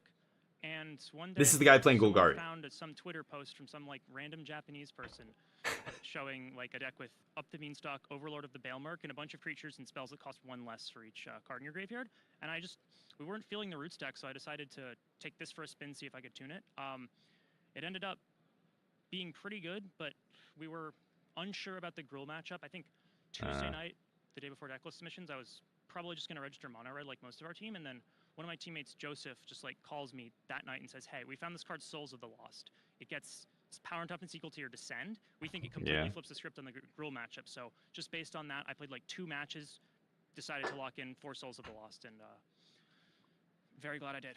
Yeah, things are going very well for you so far, and again, 11 and 2. This means you're just 1 win away from lock, wins, which will lock up your spot in the top 8. How is that feeling treating you right now? Are you feeling like you're under a lot of pressure, or is it sort of giving you a Is it giving you wind behind your wings? It's not pressure. I'm just kind of, I can't believe that I'm here. Like, if you told me a year ago that I would be at the Pro Tour, let alone like have multiple win-ins for top 8, I would have laughed in your face. I mean, this is my first Pro Tour. I can't believe it, frankly. It's incredible. Awesome. Hasn't sunk in yet. Probably will tonight, tomorrow. It's incredible to see how much this means to you, my friend. And that's great. I love to see it. He seems like a good kid. I call him a kid because I'm probably twice his age, but thank you very much. Cool. Yeah, that's great. He knows his shit too. He's just like, God, like multiple win-ins here. Like, yeah, he knows exactly what's at stake and his path there and everything. Cool. Love to see that. That's the dream. That's the dream story, right? Dude getting his first Pro Tour, fucking top 8ing or being very close to top 8ing. With a rogue deck, with a kind of a wild deck, he must have been really, you know, to like, you look everywhere and nobody's playing the deck you're playing, and you ask other people and they say what I say is, come on, like it's totally, which is the reaction that makes sense. You should be skeptical if somebody shows you some pile, but takes it, does pretty well. 5 and 2 in constructed, sure, interesting. Yeah, he's a good dude. Seems like a good kid. Didn't see, you know, seems humble, like he's like, I just can't believe I'm here and blah blah blah. And you know what I would be doing, chat, okay? I would be clowning up there. You guys saw that picture of the top 4 from the RCQ that we top forward, right? I totally ruined that picture. It's great. You're an old Magic geezer? Yeah, me too. He could probably be my son, sure. It'd be great to see the old Pro Tours. Yeah. Oh, God. I would love to see Finkel. I just want to see Finkel on camera. I don't even care if he gets... Like, if he gets top 8, it's probably because he's doing well and he's probably been on camera. Anytime you get to see a great player like that play a really, like, interesting deck, it's not only a treat if you're a good Magic player, it's a straight-up workshop. You can literally learn so much by watching players like that play. It's incredible. I wish we could see more. Yeah, Finkel in 125th here, so not a chance. Rietzel's another one, really great. Like all these Hall of Fame pros, right? I would love to see Gabe's Nassif is a pleasure to watch. Reed Duke. Any of these guys get on the feature match, that's great. I want to see the best of the best. That's them. It's Magic. A lot of variants. So best player of all time, John Finkel. Ask any pro. Ask almost anybody who knows anything about Magic. Who's the #1 best player? It's not Kai. It's John. Kai's #2. Kai's very close. Kai's still getting top 8s, which is crazy. John hasn't gotten a top 8 in a long time. I think he's feeling the challenge, the heat. But John, if you listen to the way pros talk about how John plays Magic, and when you play against him, how it feels to play, like they just are saying like I have all the respect for Kai or LSV or whoever, like PVDDR is in the conversation for top 5, right? He doesn't even play anymore.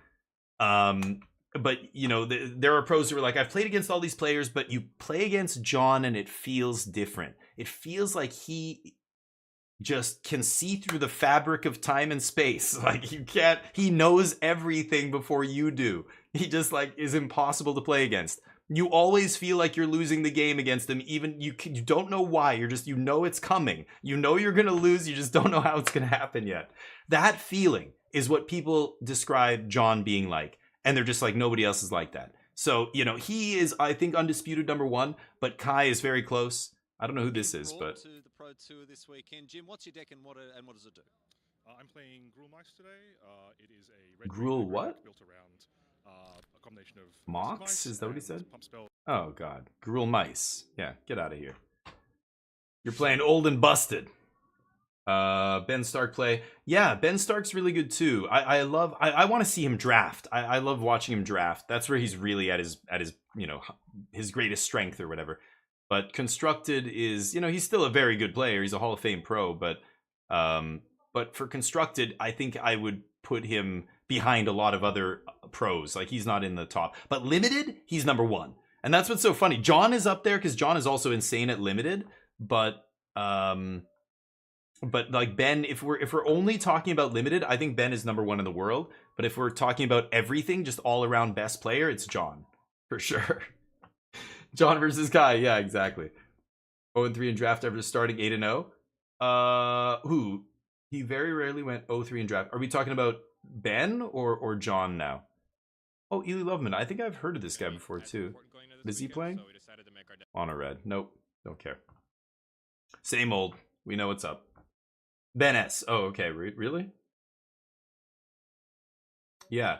Oh, he didn't. Yeah, he crushed both drafts. Yeah, he's an amazing Limited player. He doesn't always do well. I don't know how many pro tours he attends. He's very erratic. But you know, when he is there, and yeah, I just want to see the Limited portions with him. That's his real strength. But there's a few other players that have crazy records in the Limited portion of some tournaments. There's a British guy, I can't remember his name now, and his record in the last like 4 pro tours was like 3-0. Like, sorry, out of the 2 drafts, it's like, you know, he's like 14-2 or something ridiculous. And I was like, what? Holy shit! I didn't even. Because, you know, his Constructed record wasn't great, so he doesn't get the top 8. He doesn't get all the attention. But, you know, he's really good. I can't remember his name now. But anyway, there are a few other people who are really good. But Zhao Li, what did he play? And Zhao, what's the deck that you brought to the Pro Tour this weekend, and what does it do? Hi, I brought Golgari Mill, and I'm looking to fill the graveyard and then cast creatures that get discounted by... Yeah, this is the same deck the other guy's playing. And hopefully swing with a big swarm. They're on the same team, Nerd Rage, yeah. Cards in your list. Overlord, Up the Beanstalk, and Molt Tender? No. Where's the other? Souls Lost. Overlord of the Belmerk. Yeah, Souls. Filling up the graveyard quickly, and it also triggers beans, which is great. And lastly, Overwhelming Remorse is Overwhelming Remorse. Oh wow. Is full, and yeah, 1 mana exile. The more aggressive decks. Oh, interesting. I thought the big guy would be the thing that saves you from the low to the ground decks. I would say Pixie is probably our best matchup. I think that that's a good place to be. We struggle a little bit pre-board with all of their flyers, but post-board we have 4 scrap shooters, which both tackles the resting pieces and also acts as a solid blocker against their swarm flyers. And what about a bad matchup for this list? I would say of the popular decks, the most rough matchup is probably the Gruul Mice list or a mono red aggro list. I think they're just really quick, and we have some tools to interact with them, but oftentimes it's not enough. We have solid analysis. Interesting. Yeah, that sounds like it all makes sense to me. Yeah, that's what the other guy said as well. Oh, I thought it was a mirror between those guys. So this guy's on Golgari Self Mill, and this is Esper Pixies. So their team, that guy just said, this is their best matchup. So we'll see if he can take it here. Yeah, it's crazy. Yeah, exactly, Mike. Like there's you know, this dance that happens for tournaments like this. Like, we expect them to do this, so we're going to do that. But then everybody knows that that's A, B, so we've got to go C. And then people who go C are going to be soft to A. And it's like, so where do you want to land here? Do you want to be, you know, you've got to predict, like, are all the really good players going to be on Esper Pixie? There's going to be a lot of players on Domain and Esper. And sure enough, those decks combined made up the biggest portion of the metagame. So being good against Esper or even Dimir, like Dimir mid-range is a different deck, but the Dimir decks that also play the bounce package, I think are similar enough that you can lump them together. If you do, they are the biggest portion of the metagame, right? So that's a good spot to be. And then they didn't mention Domain. I was going to say, I don't think their Domain matchup is amazing, but it's probably just like close. Like it's so close that it's not, you know, it's not a bad matchup. But yeah, the super low to the ground aggro decks are the second most played deck they are the number 1 deck if I'm not combining the other 2, right? The Gruul aggro deck? I think it was Gruul aggro number 1, right? So yeah, that's kind of rough. Making, like, if your worst matchup is the most populous deck in the room, so your best matchup is like the second most, or if you combine Dimir and Esper, maybe it is the most, and then the second most played, or maybe the first most played deck is going to be your worst matchup. Like, what a weird, polarized kind of, like, you know, your deck, your matchup spread. It's going to be so weird. You just hope that you dodge some a deck that's like, you know, a huge chunk of the metagame, that's going to be really weird. I don't know. Interesting anyway. You did see souls? Yeah, he had souls in there. And the other guy was talking about how, because they're so soft to red, they weren't going to play the deck. But then at the last minute, somebody said, what about Souls of the Lost? It's huge. Red just can't get through it with a monstrous rage or whatever. They just don't have creatures big enough to power through it. They're not playing the flyer anymore, right? Slickshot. They're all mice. So they're not flying over the big giant 12/12, you know, chonker. So that's what I think would be the third most important in my book. But the removal spell probably is just good against so many different decks that I get it. But I bet you it's Souls of the Lost is the next most important card, just because your worst matchup is, the deck is only playable because you short up your worst matchup by putting that card in your deck. You know what I mean? Like the first guy nailed it, Zevin. I didn't think it was there. Oh no, he was there. Yeah. I went and hovered over it. It was in the top right. But they're playing the same list. I'm pretty sure they're on the same team. So going back to the booth, let me check out just show me the board. I can do my own commentary, lady. Okay, hey, Corey. Okay, take it easy. I'll handle it from here. Shh. Zip. Thank you. Stick to Underworld Breach, buddy. We love you. Just call in Damo. I'm ready. Just put me in, coach. I've done lots of television work before. Broadcast TV. Live news. The news. Okay. Everybody using their free sleeves from the Pro Tour. Oh, actually, Etienne is using his own sleeves. It said, is it Vintage League? The Vintage what league? That's what it looked like his sleeves were. Maybe I'm way off. This guy's sleeves were like VML or something. Something. Can't see them now. So is Inti and Callus Sellsword. Inti starts too small though. Yeah. F16 for commentators at Hex. I would love to do it. Okay, so let's talk about this. Yeah, Verge was a huge pickup for all these Golgari decks, right? So Insidious Roots getting a huge bump, and then these guys said they started with Insidious Roots and then went to this deck. Oh, this guy has different sleeves as well. Championship Nerd Rage series, right? His team. Okay. VML is what? That's not the Vintage Masters League, or they stopped doing it. But what was and Randy Bueller was commentating and stuff. What was that? Wasn't that called the VML? Maybe I'm crazy. Anyway, Verge into Molt Tender. Great draw from the Golgari deck. Perfect. That gets to start immediately milling. These are the two cards that the only reason people are even talking about Insidious Roots, testing this deck is because of those two, I think. That actually put both of those, probably this deck as well, but the Roots deck picked up both of those cards. The Molt Tender is insane, right?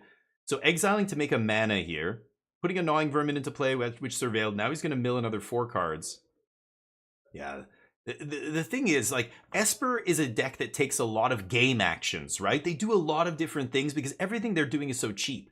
This deck takes more game actions than Esper, it feels like, which is gross. So look at that. You might think, well, all he did was put cards in the yard, but that is huge. He's put 4 cards in the, well, 5 in the yard, exiled 1 to make mana, got a bunch of spells into play, replaced a card in his hand. That is very good. That's a great turn too. He's just doing so many things. It's insane, right? Let's see here. So and again, Esper, same thing. Multiple cards every single turn, starting on turn 2, just trying to, use all your mana and cast more spells than your opponent and do more things and try and power through that way, right? It's really interesting. So I think, this deck almost is playing the same kind of on the same axis in a way as the Esper Pixie deck, but it's doing it even more like all in, right? It's doing even more stuff, basically. Because when you mill cards with this deck, it's almost like you're drawing cards. So, it might seem like there's nothing, like, so what? He's got a bunch of shit in the yard. It's not doing anything. It will. It'll be super relevant. These are cards that he can bring back with Overlord or, do other stuff with. Yeah, there's this guy coming down super quickly. Turn 3 with a tapped land. So 2 mana for the 5/4 body here. Now, he is out of gas. This is the thing with these decks. They vomit their hands onto the battlefield. So Esper does have more ways to, I think, draw cards, but not a ton. Up the bean, or not up the beanstalk. This town ain't big enough is almost like a card draw spell when you're bouncing your own spell and getting to replay it, right? It's like you drew a card again back into your hand. So it's kind of like a card draw spell in a way. It's just, that's why it's the best card in Standard. It's a removal spell, tempo card. It's a card draw spell. It's a, you know, you name it. A card to save your own guys or whatever. Synergy piece. Crazy. Overlord of the Baelmerk, the Creeping Vermin, and Chiton Gravestalker. The first one. It's a 5/4. It's a vanilla 5/4, but it's super cheap if you have creatures in the yard. So he played it for 2 and got a 5/4 on turn 3. That's large. That's Woolly Thoktar size, baby. That's going to start coming in, and Esper's just like, I'm going to bounce this thing, but it's so cheap, they're just going to replay it and play another spell next turn, and it's not going to, like, slow them down. Yeah, discard land, he doesn't care, right? Okay, Hopeless Nightmare, working on the life total, though. I don't know if you're ever racing this deck with Esper Pixie, but yeah, can't attack into that 5/4. So not doing a ton of damage here.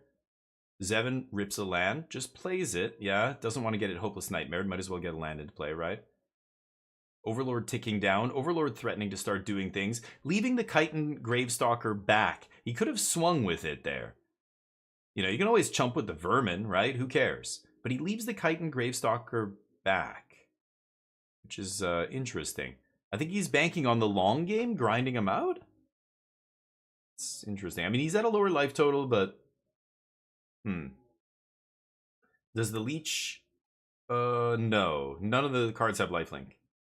Which Leech? I don't know which Leech. Molt Tender? No. I don't know what Leech you're talking about, but... Kaito Hardcast. No ninjutsu. He knows he's never... Or Etienne knows they're never getting through. Kaito's gonna minus... Okay, there's the stun. Because they want to keep the different counters separate, right? Black is stun counters. Purple is impending. We're going to use the D12 there for loyalty. And then the +1/+1 counters on the other guy are white. And if you're watching at home, this is how you should organize your home games, your commander games and other stuff. Use different dice for different stuff. Otherwise, Magic right now has so many things that make tokens and counters and all that stuff. You really do need to differentiate between them, I think. It's just... Commander, there's so many things you have to track. It's ridiculous. You have to have a stack of cards.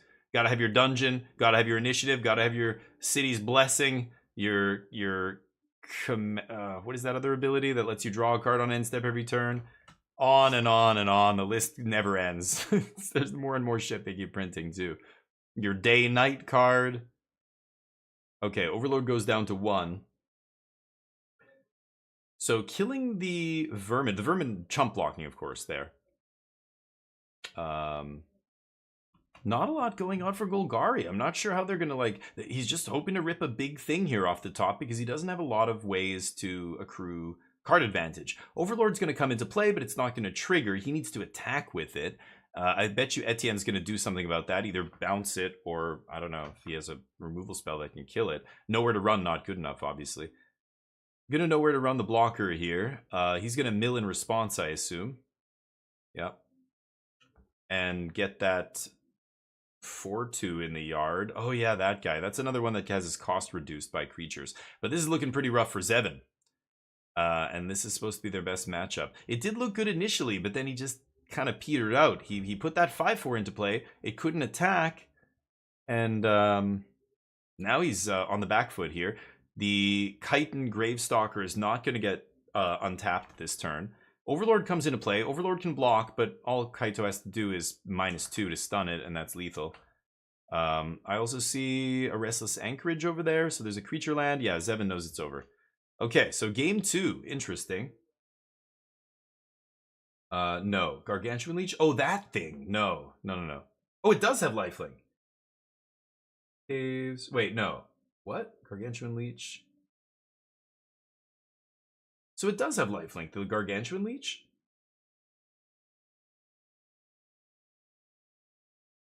What? I don't know. Monarch? That's it, Spider Dude. The Monarch token. Yeah. All that stuff is just so much, right? Okay, turn 1 Surveil, or sorry, Explore. Putting the creature in the graveyard. That's the 4/2 that's cheaper for every creature in the yard. Storm Chaser on 1. Okay, come on, Zevin. Show us why this is your best matchup, buddy. It's Magic. I mean, best matchup just means we win 60% of the time or something. 65 tops. Still very easy for a bad matchup to not go your way.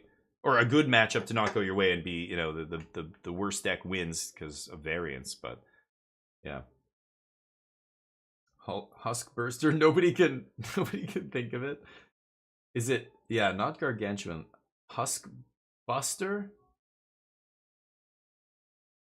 Husk Burster. Spider Dude doing the fishing pole. Maybe there's a cooldown on, or maybe some cards don't work. Did fishing pole not come up yesterday? Hulk Buster. No. I don't even know what it is. Husk Burster. Yeah, it's not coming up, right? Yeah, that's what, okay, Scoop put in. Hollow Marauder, Terror Tide. Whoa. Okay, I like Terror Tide. Cast a few Terror Tides in my day. Mostly when I'm reanimating things with Sultai Squirming Emergence, but... Sack your dude. Speed. Speed goes to 2. Okay. So Kaito down, but another Kaito in their hand. Zevin goes C-Note Scout, looking for a land here. Has to find a land to keep casting spells. Rips the land. Jams it right into play. Ugh, sloppy. You show it to them, but then you put it in your hand and you shuffle your hand around and you play it. And they might go, well, it's Blooming Marsh. Like, you know, it's probably the one they found off the top. But they don't, they don't know that. You just hide it. You could have 2 Blooming Marshes. I don't know.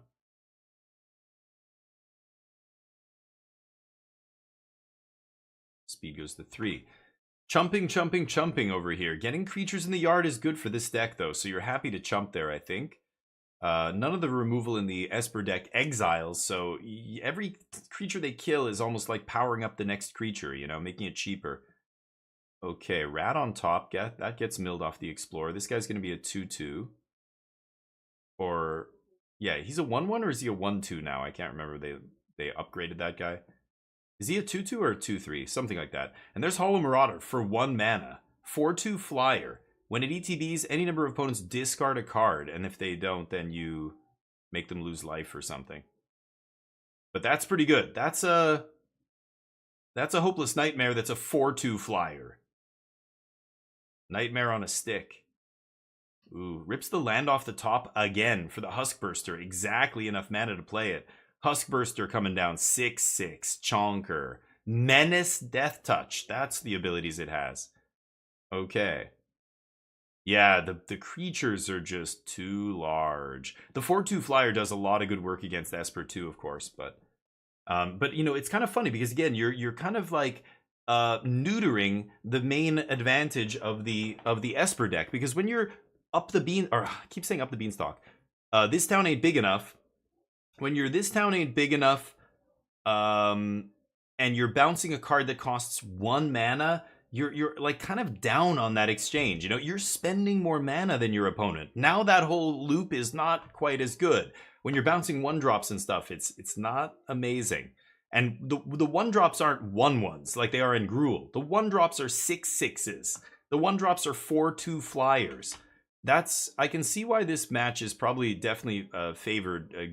Green-black is favored here, but it's interesting to see why. Oh, Obstinate Baloth. Etienne's just going, nope, this game's over. We're going to the 3rd game. Yeah. Ouch. The creature, it's just the size of the creature for the cost that you're paying is kind of insane, right? 1 mana 6/6 Death Touch Menace is nasty. Etienne swings. Interesting. He's at 7. They're at 7 here. It's interesting because I guess he knows that there's nothing in Zevin's deck that can kill him here. Zevin has no direct damage. He could also sacrifice his thing to gain 3 life here, his enchantment. I don't think there's an activation cost on that. You can just sack it, right? I can't remember now. Momentum Breaker, is that what it's called? It didn't come up yesterday. Oh, wow. Oh, you have to pay 2. Okay, it's 2 colorless, right?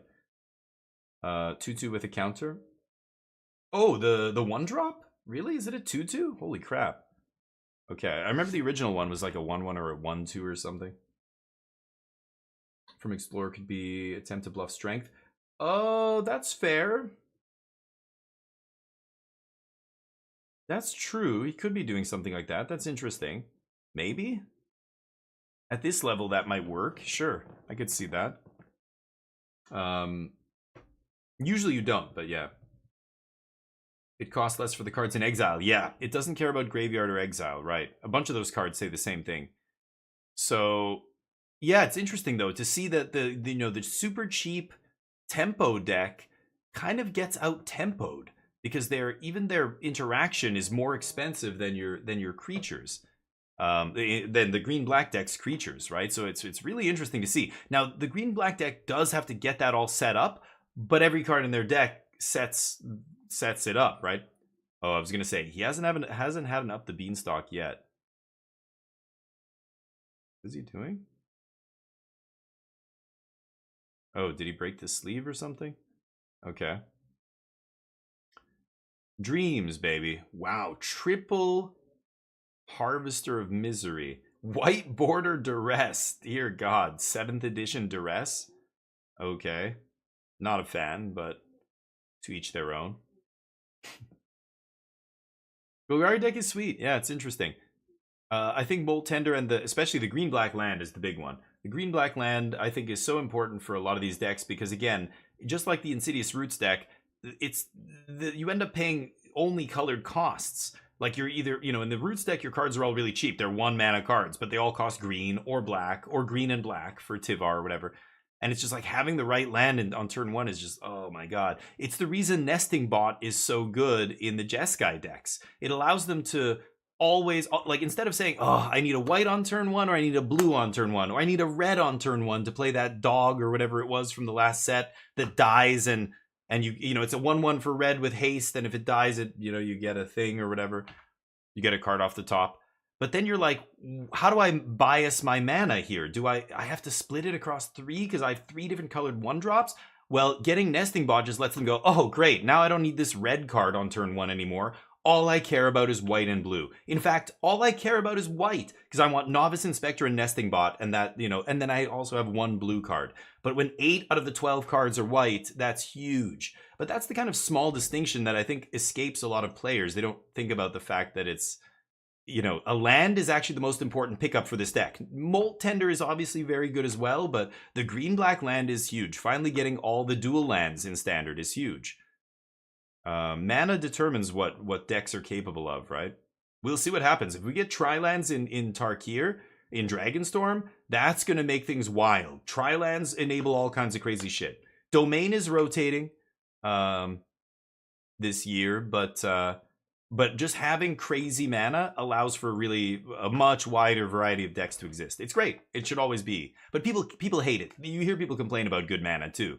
You'll hear people say like, oh, everybody's just, it was like when Khans was legal and fetch lands were legal alongside the tri-lands. You were playing like Abzan Blue and Jeskai Black and decks that everybody was playing 4 colors, just splashing for a 4th because you could. And you got some crazy sideboard card out of it. Or, Abzan was playing a 1-mana counter spell.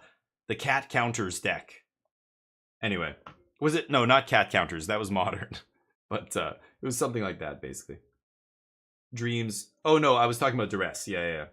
What brought the background up in the meta? Yeah, I just called the 2 cards. That's it. The 2 I just said. Both are in Aether Drift. Both just came out. So it makes sense that not a lot of teams would have arrived at a deck like this. Because, people were on Roots initially. Because Roots was always floating around tier 2. It's very close to tier 1. And yeah, Slevin got him. Wait, he scooped on 19 life. Slevin? Lucky number Slevin?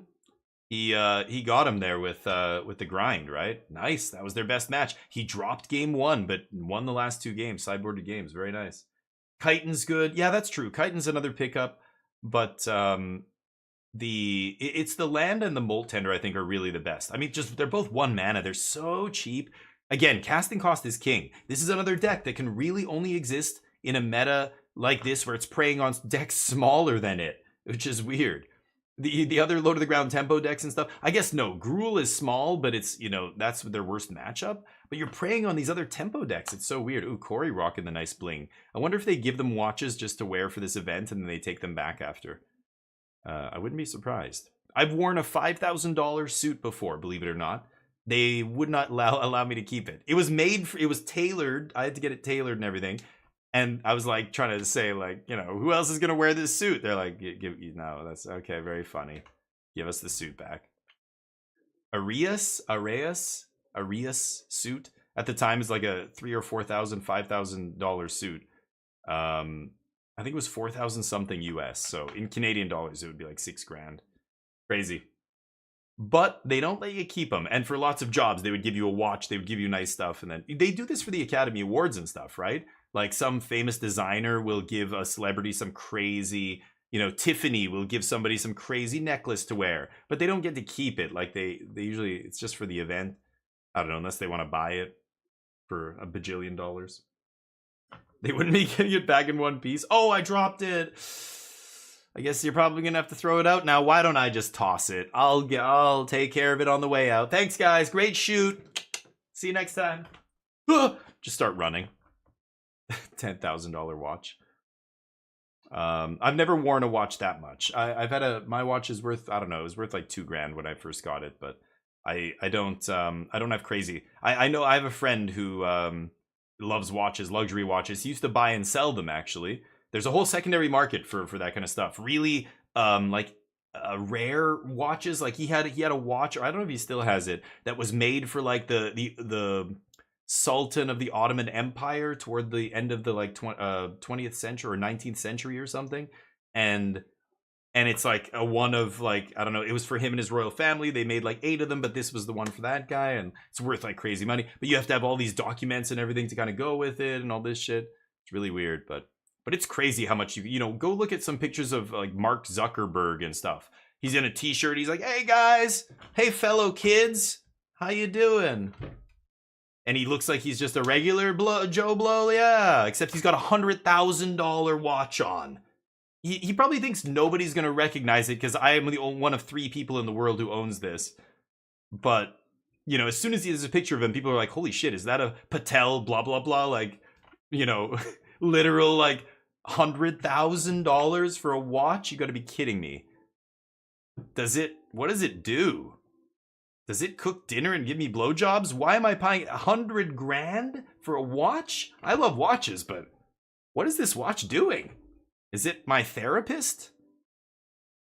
I don't know. Does it give me drugs? Does it inject really great drugs into my bloodstream all the time? Just keep me always perfectly happy?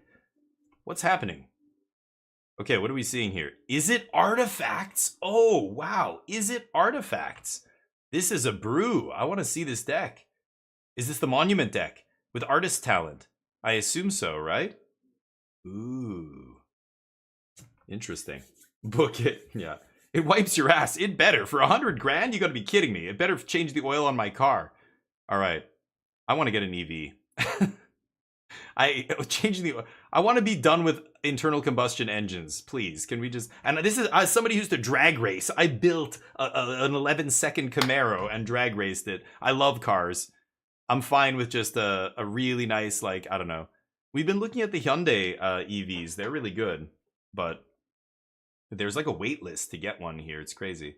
Okay, so Blue-Red Artifacts. So what they're trying to do here is play Monument to Endurance, and then they're trying to trigger a bunch of discard effects. By discarding a bunch of cards, they're triggering the Monument over and over. There's 3 different triggers on the Monument, but they can only happen once each turn. So you have a bunch of really cheap cantrips, Sleight of Hand, Opt, all this kind of stuff. And the key piece is Monument to Endurance, and if you can combine it with Artist's Talent, the Artist's Talent enchantment that's the cornerstone of the Lotus Field combo deck in Pioneer. That Artist's Talent, it's cheap, it comes down early, and then every single card that a non-creature cantrip you play, removal spell, your shocks, your sleight of hands, your opts, all of them trigger. Oh no, is it artifacts? Never mind. Is it a monument deck? No, it's a Simpson deck. Okay, Simpson. I thought this, because I'm not seeing deck lists. I thought there was a monument deck. This is just Simpson. So the Simpson deck, the Simpson's been around for a long time, but the other artifact that just got printed in Aether Drift is the one they just used to tutor up Simpson here. But it's a 3-mana artifact that requires you to sack a 2-mana artifact. Yeah. You sure about Okay, and then they played sure that thing. I figured they were, because the Enigma Jewel is played in both, same with Maze Mind Tome. But as soon as they played that one, it's like, oh, wait a minute, they're playing this deck. Okay, so there's no monuments, different deck. Simpson is good, it's super powerful, but it's just no shell has, been cheap and proactive enough to make that card good enough. By the time you're doing your thing, you're dead to aggro, you're dead to the Dimir deck, you're dead to the cheap decks that are interacting with you very quickly. Meanwhile, Bright Glass Gearhulk is the big pickup for the Selesnya deck that we see here. It goes to get any 1-mana spell in your deck and just...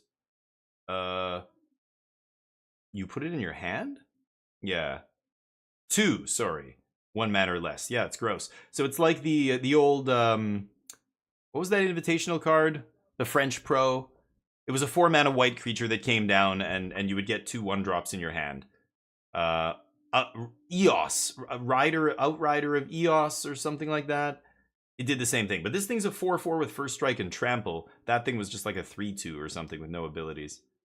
So same kind of card. Any card that goes to tutor up 2 cards is pretty good. It's got the most powerful 4 words in Magic printed on it. Search your library for.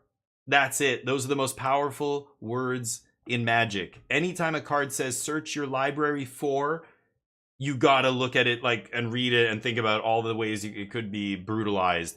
Mystical teachings. I mean, look at even Trinket Mage seeing play. It's a tutor. Anything that tutors in your deck, all the fetch lands. Why do you think the fetch lands used to be $100 each?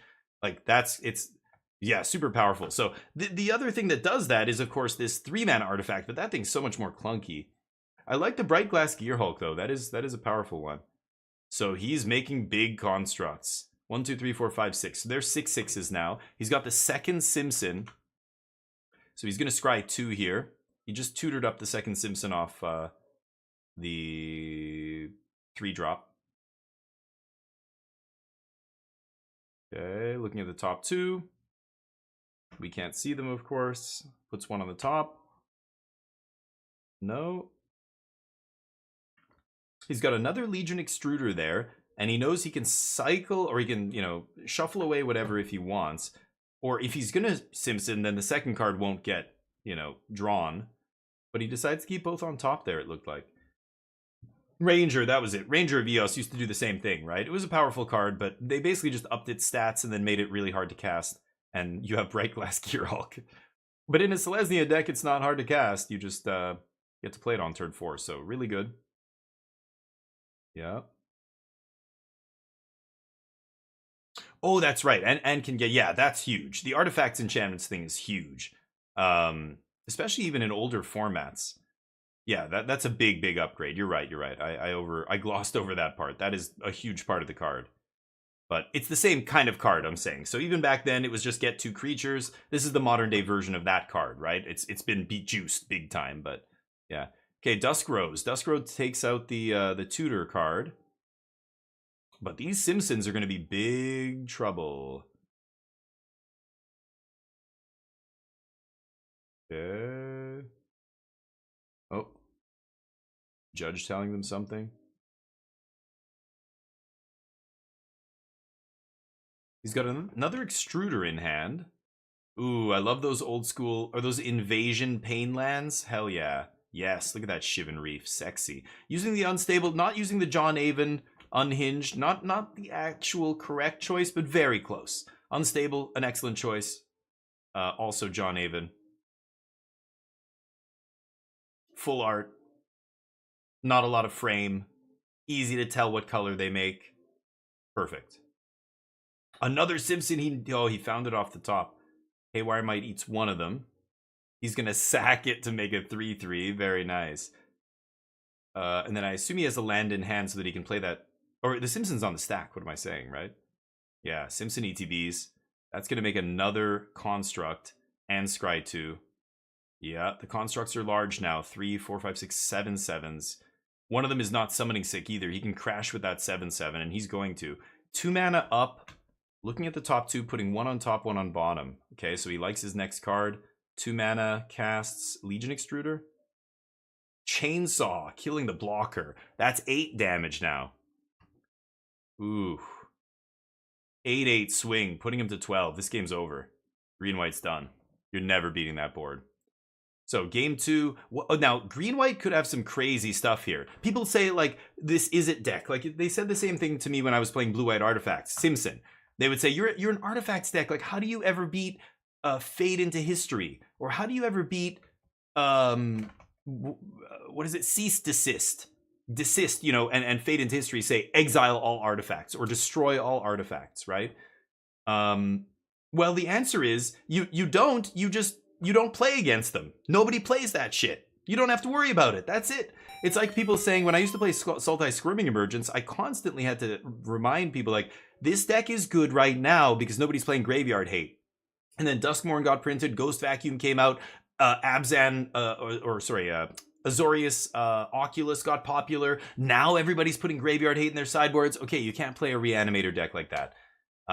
You know, there's reason people are playing Graveyard Hate right now in Standard. So even if you're not one of the decks they're trying to target, if you're playing Zombify, or if you're playing some like deck, you know, you're going to get a lot of splash damage from those sideboard cards.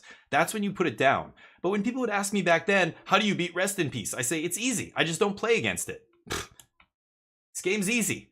Just the reason I'm playing this is because nobody's playing Rest in Peace. I don't worry about it. On the arena ladder, I might see it once out of like 10 or 15 matches. Now it's different. Now more decks are playing Graveyard Hate, but this was, you know, a few months ago. Same with the Artifacts deck. You know, Abrade is legal in the format. Like, there are crazy, powerful, really cheap, effective answers to artifacts, but nobody's playing them. Get Lost, Destroy Evil. Like, we've seen all these cards get played that don't target artifacts. All the removal, all the go for the throats and the cut downs and the nowhere to runs and the on and on and on. The only thing that really interacts is the this town ain't big enough. But it doesn't interact very well because everything you play has an ETB. So, you know, this town ain't big enough. Bouncing a Simpson, that's not amazing. You know what I mean? Bouncing a token that I have, like, I'm just going to make 3 more next turn. Not amazing, right? So yeah, getting to play the cheap red removal here is pretty nice in Izzet. I was playing the blue-white version so I could have access to sweepers. But if you're going to be playing the Legion Extruder, you need a 2-mana artifact to go off and, you know, fetch your Simpson with that other new card. I can't ever think of the name of that new card, but Brotherhood's End is another one. Exactly.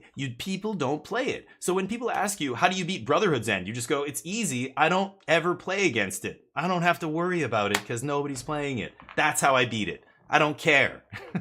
I don't care about it at all. It's irrelevant. It doesn't matter.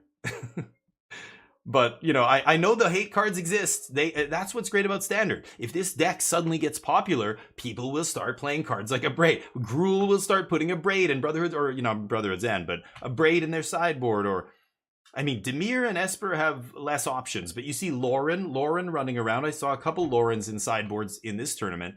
That is a little bit of, you know, splash damage. They're not in there for this deck. They're in there to kill enchantments, but it is kind of splash damage against this deck. Tranquil Frillback still running around. You know, there's a couple decks playing Terra Sunder. There are some things, but when you look at the vast majority of lists, it's very, like, add up all the the artifact hate, it's very slim, right?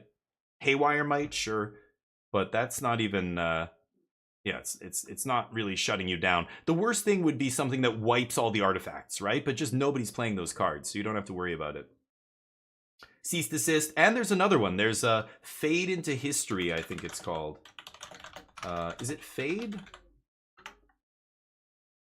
Fade into Antiquity. No, it's Fade to History. Fade from History. That's it. Yeah. Make a bear and then blow everything up. That's legal in Standard right now. But, like, when people ask you how do you beat it, you just laugh and go, what? Where do you play Magic? Nobody plays that card where I'm from. Nope. Don't care about that card. Thran Spider's awesome. That's been a mainstay in the Simpson deck for a long time. There used to be Braided Nets and other stuff, but Braided Net always felt mediocre. I like this Izzet version. This looks nice. A lot of cheap removal. Chainsaw was a great pickup from the last set as well. From Duskmourn, I mean, the previous set. But here we see Gearhulk getting in. And this is always the way this deck looks. You have Simpson, you feel like you can never lose. You don't draw Simpson, you can't ever win. It's like one of those bizarre decks, and we're seeing that happen right now. He's struggling to find Simpson. He's drawing a card here. Oh no, he's scrying. Okay. He wants to use his 2 mana for something? No. Why not draw a card there? 1 mana on the other side. Oh, maybe he has a like defabricate or something. He wants to stifle the Haywire trigger. I don't know. That was weird, but okay. He goes for Lithomantic Barrage. Excellent sideboard card. Lithomantic Barrage is the single reason why suddenly all the Sheltered by Ghosts disappeared. Remember, everybody was high on Sheltered by Ghosts? Even the Esper Pixie deck was playing it and stuff. Jeskai was playing it. Lithomantic Barrage is such a massive blowout against the Sheltered by Ghosts. The more people put this in their sideboard, when Gruul is playing 4 of them, you just can't rely on the Sheltered, right? So it's funny, we saw that swing happen. Now you don't see any Sheltered because of this card. This card's still very good, of course, because of Selesnya being a thing and everything. You don't need Simulacrum? Really? I don't know. People play Magic from space, really? Yeah, this is 6-1 the standard. Interesting, interesting. I like that. This is a deck I will definitely try on stream. Maybe I'll play it tomorrow in the tournament. I have a tournament tomorrow. I bet you a bunch of people play this. Maybe I should play Domain with Fade into History in my sideboard. So I guess I don't know. Can you win without Simpson? I mean, I know technically you can, but you're never really winning without Simpson. The chainsaw says what? It equips and gives plus X plus O equal to the counters on it or something? Is that right? So I guess that's a way to win if you just attach it to a random token or something.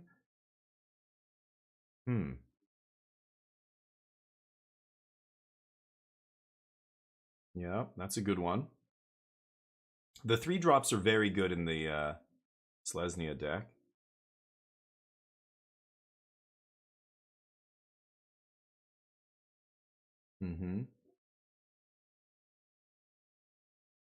Gearhulk resolves. Okay. Yeah, Gearhulk letting them fetch up those Haywire Mites. This has to be a tough match for the Artifacts deck. But he's going to get double Dusk Rose here. Yeah.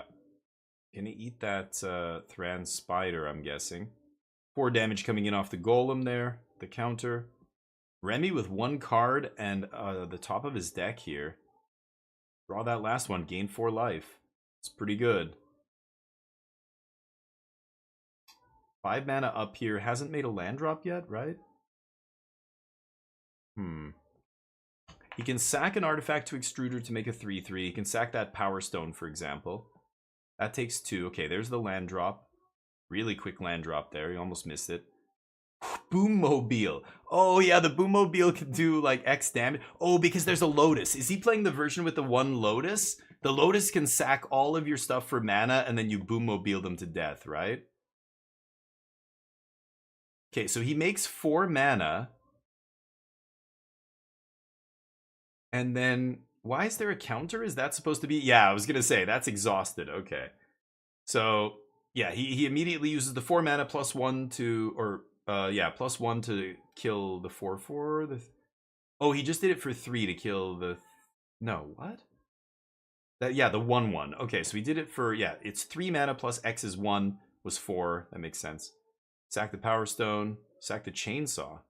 Oh, is it non-token? Oh, you sack non-token artifact. That's why, yeah. The Golem comes in tapped? Wild. Oh, he crewed. Yeah, what am I saying? Right. Okay. It's hard to follow because you don't have audio. You don't know what they're doing. But yeah, he takes lethal there. Interesting. Boommobile is a nice one. I think it only plays 2, right? Yeah, the Lotus Boommobile. But it's a 1 of Lotus. Like, it's not a real... It's not like a combo in the... Like, how do you... You know, it's not a combo the way Omniscience combo is a combo. Like, they don't have, like, 4 Lotuses and 4 Boommobiles. I think they're playing 2 Boommobiles and 1 Lotus, right? If I'm not mistaken. Sack another artifact. Oh, yeah. So they could have sacked the Power Stone. It wouldn't have mattered, but Maybe they wanted the mana for something, assuming they could have survived the turn. It wouldn't have mattered, but... Yep, Collector's Vault. Wow, look at that French name. That looks so long. It's like 4 or 5 words. Salle de la...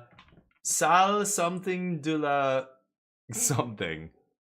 That's hilarious. I love other language cards. Farewell is adios. That's my favorite. I just want to get a playset of Spanish farewells. German's a wild language too, to see some cards in German. I have a lot of Korean and Japanese cards, but that's just because of where I lived. I have a couple of Russian negates. Russian cards were worth a lot of money because them and Korea had the smallest print runs. So they're the most exotic, basically. If you're trying to pimp stuff out.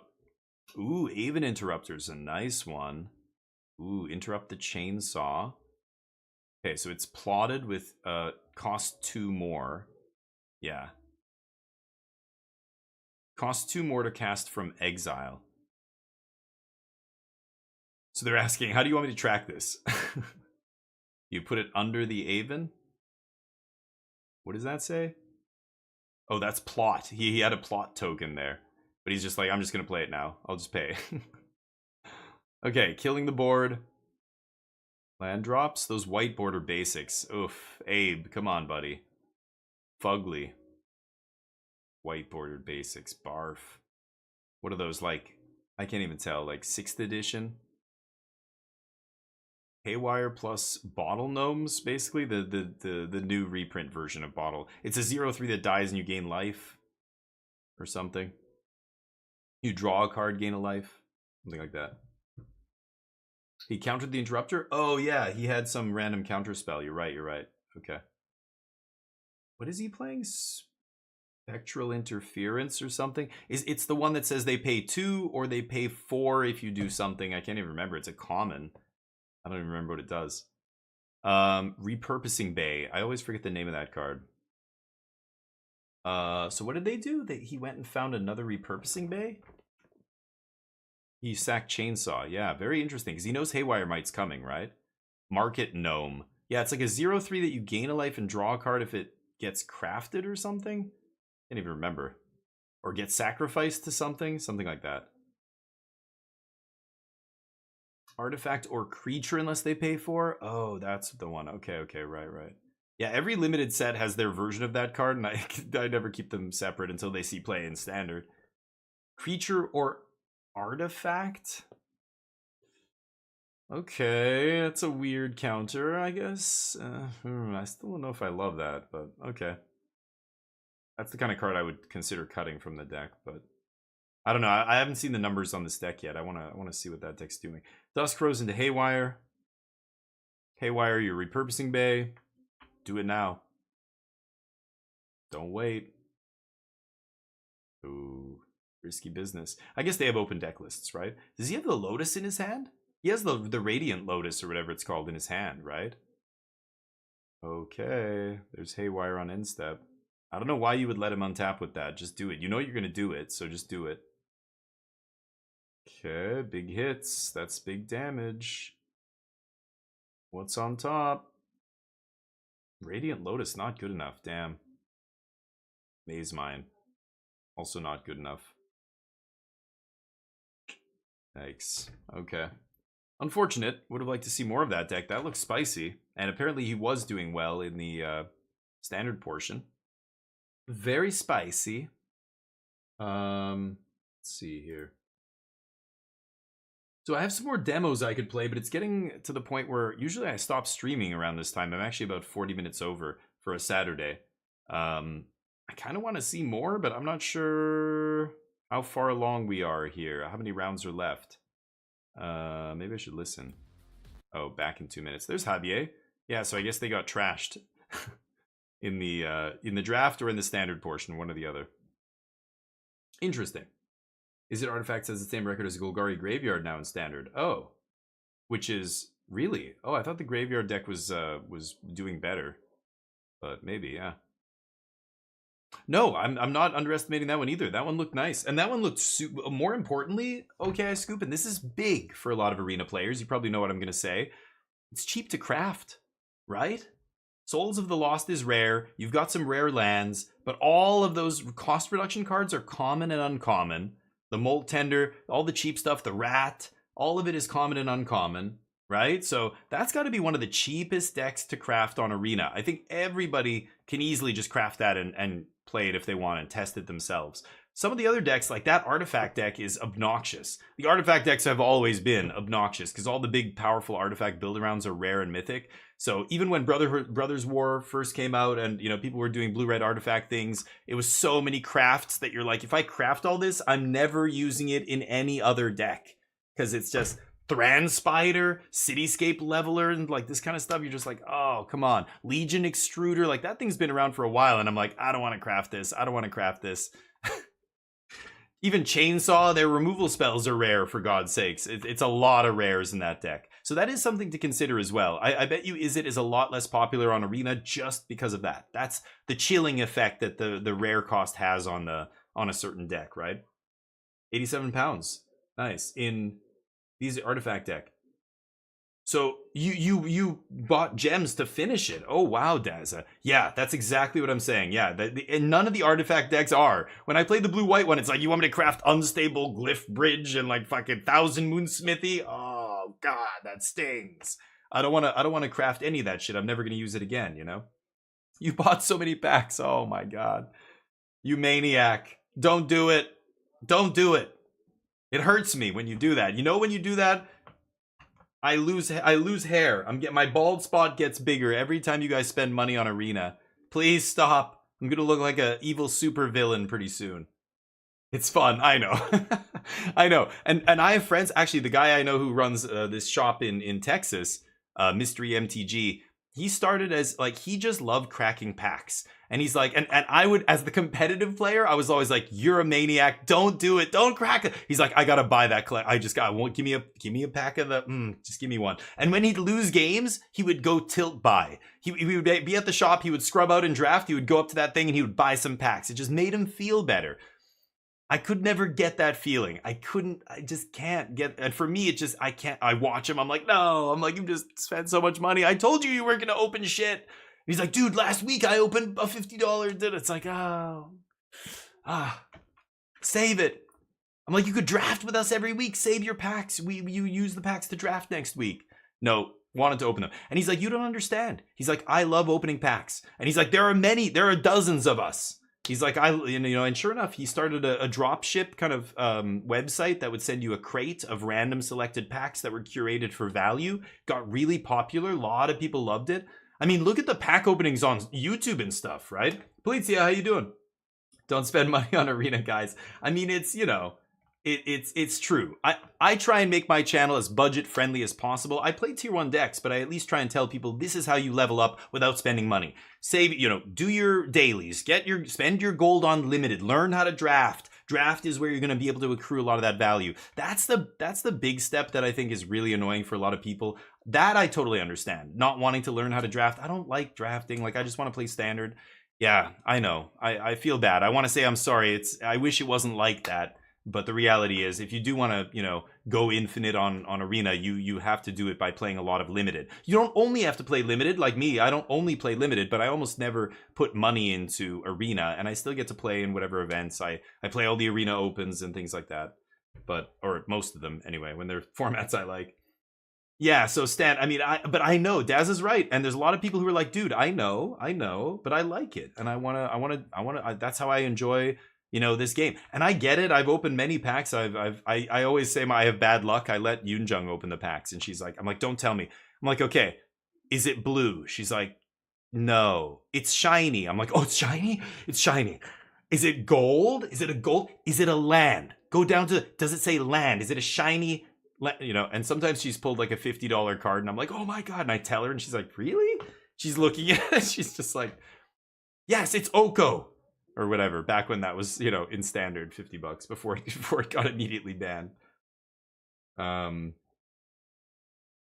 the cards you need. Yeah, that's the way I would approach it. And I would tell people who are like me, who wanted to kind of, I want to build a tournament deck. Like, how do you get to the point where you're playing a tier 1 deck? It's expensive. I always hear that complaint. Magic's expensive. Yes, but it doesn't have to be.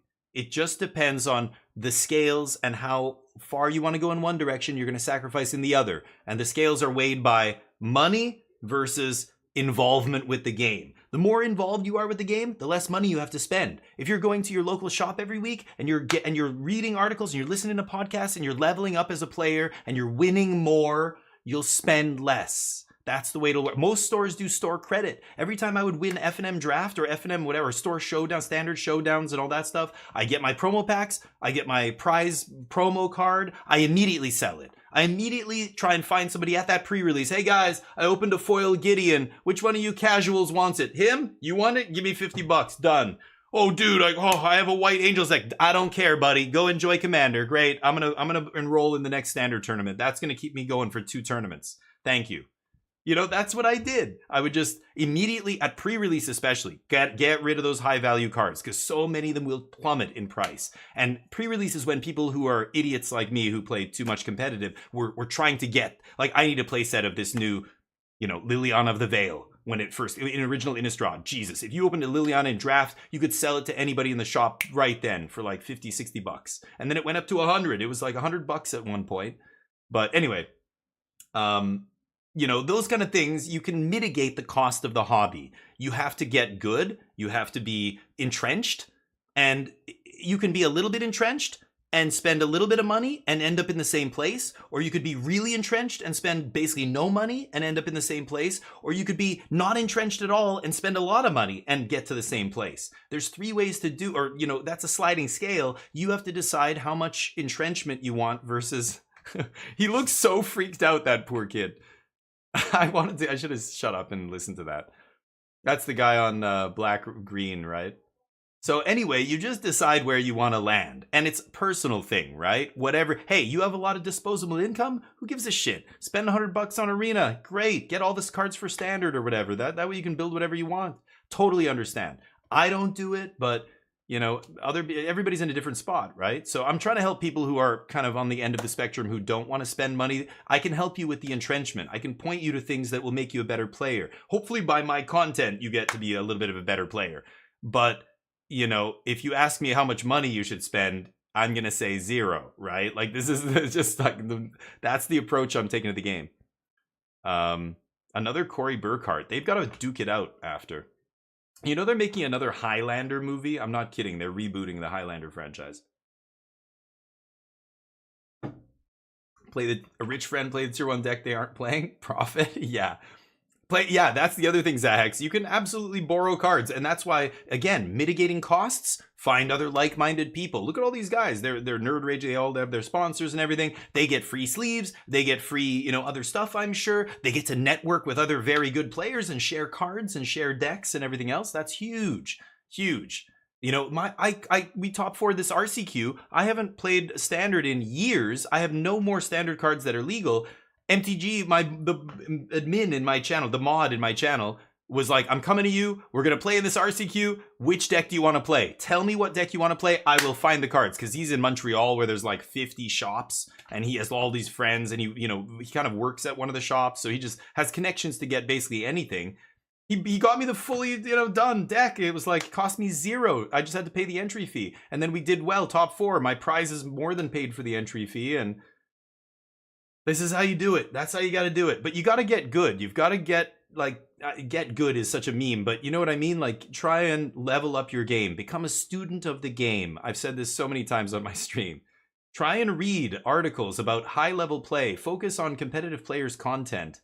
And you can learn so much. It's how I learned how to draft. Watching LSV videos way back, original Kamigawa block. And I'm like, how does this I'm watching him use Soul Shift, and I'm like, oh...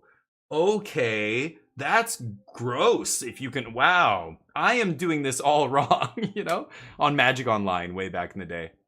And core set drafts and watching videos of extended format play and all that stuff. Just learning from other people who are better than you.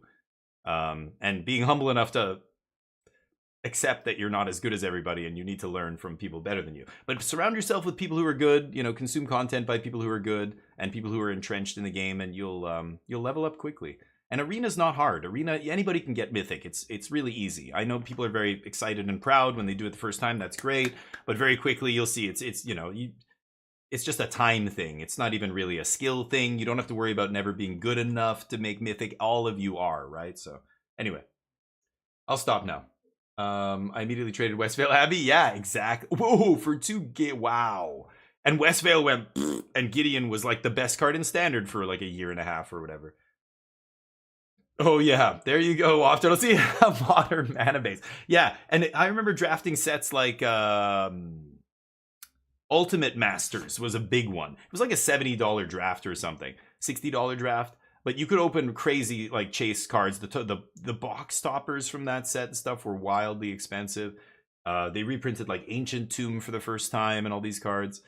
And yeah, immediately I would just turn and sell them. At that time, I was building a Legacy deck. I still have the core of my Mono Blue Omnitel deck, but Legacy is a bunch of cards printed in the last 4 years now, so not gonna be show and telling anybody out of the game. They're gonna show me the door. Content, but you're a content creator. It's not your job to have all the cards so you can showcase decks. Yeah, it should be, Daza. That's exactly right. If I could, I would have all the cards. But I'm also a person who has other concerns outside of content creation. Put it this way: if my deck generated, or if my channel generated $1,500 a month in revenue, I would absolutely do that. I would take a portion of that and I would reinvest it and make sure I could do exactly what you're describing. But that's not reality for most streamers. Most streamers can't afford to spend a few $100 unless this is all they do. I play other games. I just built a PC. We're trying to save for a house. Like there's so much shit going on.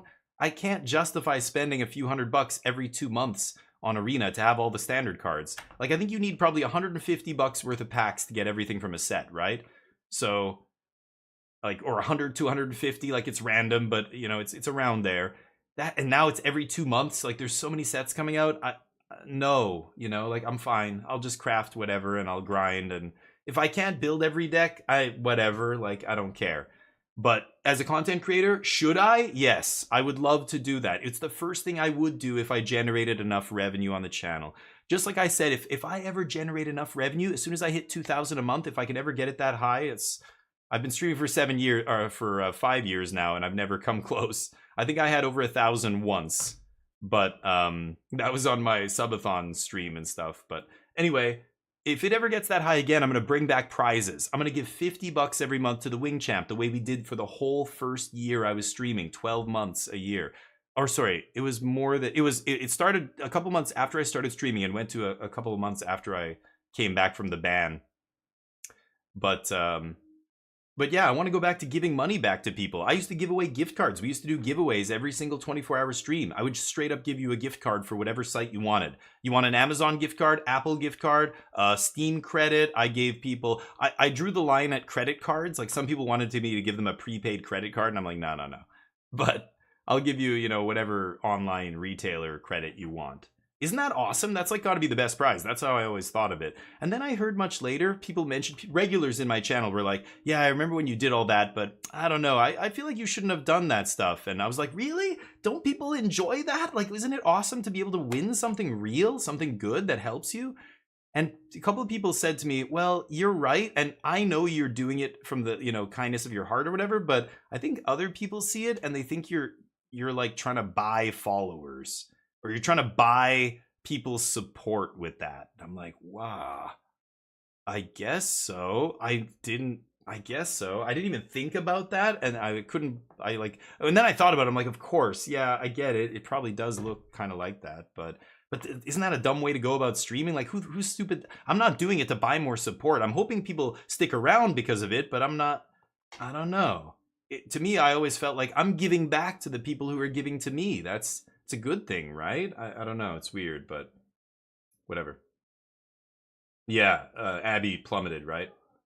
Pick a different hobby, yeah. With a random Rares Arena deck, yeah. I mean, yeah, it can be an expensive hobby, but I don't need to have all the cards on Arena. Remember, when I was talking before about being an entrenched player, I was a competitive player. I was going every week to the shop multiple times a week, trying to play in all the big tournaments with big prizes and all that stuff. At that point, I was reducing the cost of my hobby by so much that it was not that expensive. And when you know, again, friends with other people and stuff, and you kind of can pool your cards a little bit, and it's not that bad. But now I don't have any of that anymore. I never go to the shop. I don't have any community here. So it is an expensive hobby if I was to get back into it. Ooh, very nice. Sexy little Alpha lands. Those are Alpha Island. It's beat up. You can tell how beat to fat that is, but that's an Alpha. Those corners are nice and round. Very nice. Alpha Basics is way up there in my book. They're not John Avon Unhinged, but that's like close to my second choice. I have Korean ones, actually. I don't know where they are now. They might be in my Pauper deck. I don't remember what lands I used. Oh, never mind. I used Theros Basics for this deck. I have some Beta Islands. They look like Beta Islands, but they're Korean islands. I've shown them on stream before. Anyway, there were some of my faves. Game giveaways, sure. That's harder. Well, I guess I could buy the game and give it, but that's harder to know what people like. Like, that's the only issue, Jub. Like, I wanted to give people a prize that it didn't matter who won. It would be a prize you wanted.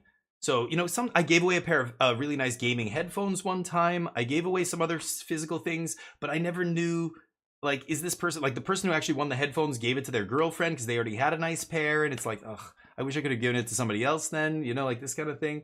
And some people don't want the prize that I'm giving away if it's a specific thing, like Magic cards. Half my channel would not give a shit about that, you know? Some people would, I don't know. So, I just, yeah, it was tough. I was variety streaming, right? I wasn't streaming just Magic the first year when we were doing giveaways and everything. So you never know what to give people. It's just easier giving a gift card. Yeah, community building, Zahex. Yeah, I feel like a lot of streamers just sit there and take subs and take everything. And I mean, I get that they're saying what I'm giving back in terms of my content. That's what people are, you know. But I want it to be more than that. I want you to get max value for your sub, not just the content, but also you should be able to win something. There should be some incentive for that makes me better or makes it more attractive for people to hang out here than other places. And that's one way to do it. I want to give back to the people that watch and stuff. So for example, the intro music. A lot of my regulars will come in here and you'll hear a customized, 10-second sound clip. It's tied to the first message they post in my chat. Whenever a regular comes back and posts, somebody who's given to my channel, who's been, supporting my channel for a long time, etc., they get their own intro music. I thought that was a great idea. It's a way to show the people who are here all the time that I care about them and I see them. It doesn't go unnoticed. Their kindness, their generosity, you know? Anyway. So this is Jeskai against Esper. And Jeskai is playing the Oculus version. So they're playing the red discard spell here. As opposed to just Azorius Oculus, right? Adding red gives you access to the discard, but also giving you access to Torch the Tower is huge. Torch is such a good removal spell in Standard right now because everything's small and exiling stuff is really important. I think it's the reason green-black sucks. Like Mosswood Dread Knight looking real ugly right now. But that's what Finkel played. Interesting. I want to see. Kenta's crushing with it. He's 11-3. I want to see if this deck is real too. This looks like a sweet deck. I have all this crafted, so okay. So they're drawing 2, discarding 2 here. It's so weird, but the lighting makes a lot of the cards look like foils, but they're not. They're just it's the sleeve reflecting, I think. Anyway, fear of missing out. No. The Azorius deck? No. Or sorry, the Jeskai deck? No, I don't think so. They're a Reanimator deck. They're trying to fill their graveyard really quickly. Ideally get an Oculus in the graveyard and then recommission it back or helping hand it back into play. You can always just do the old Oculus exile 6 cards from your graveyard, put it into play, but that's not ideal. Yeah,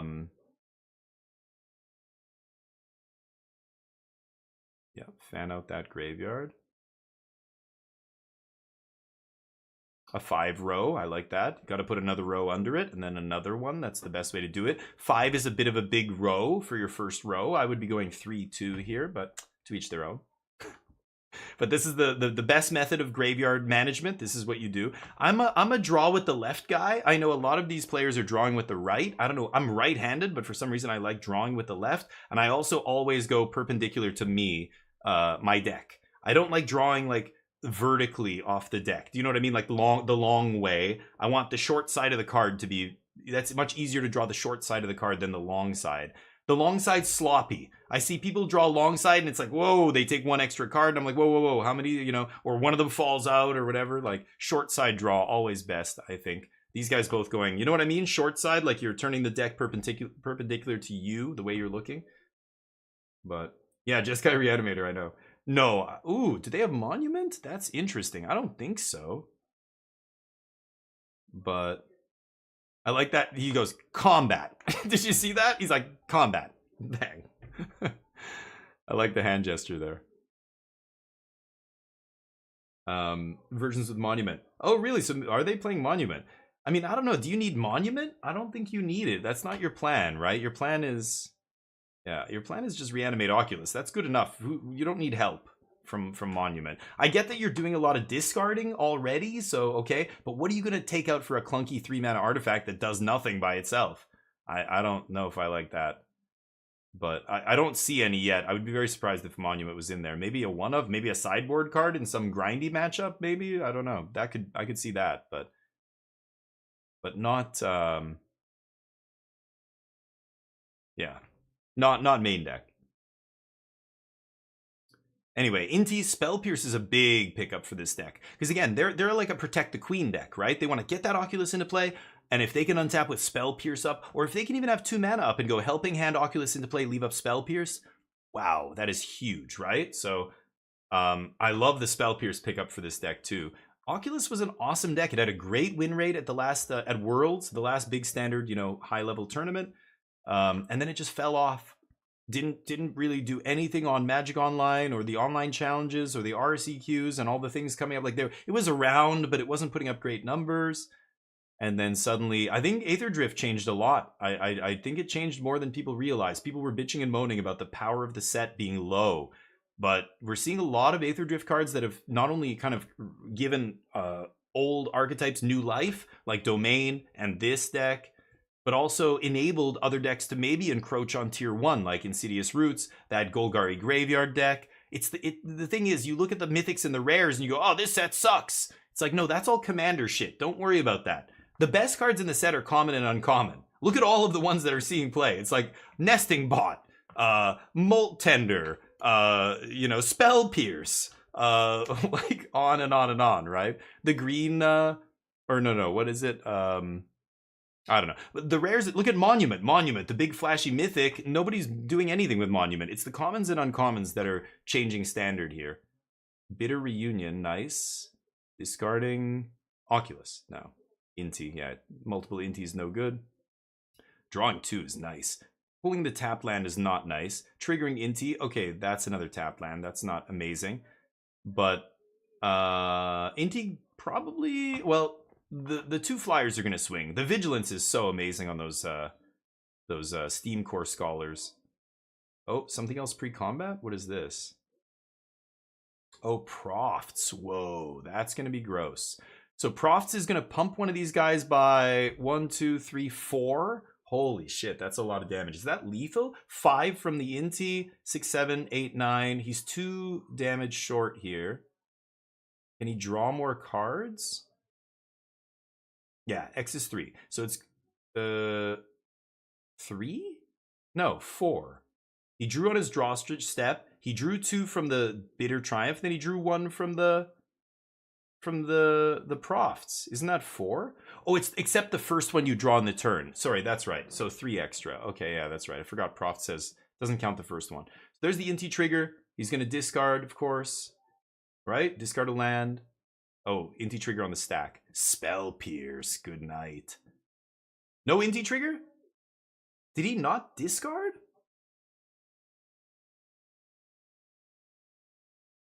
Did I miss it? Why wouldn't you trigger Inti there? Or Inti triggered, you know, once already, exiling the thing, but either way, he's dead. Weird. Because he had a tap land in hand. He could have just tossed, right? A fast land there. Monument's good. Sorry, catching up with you guys.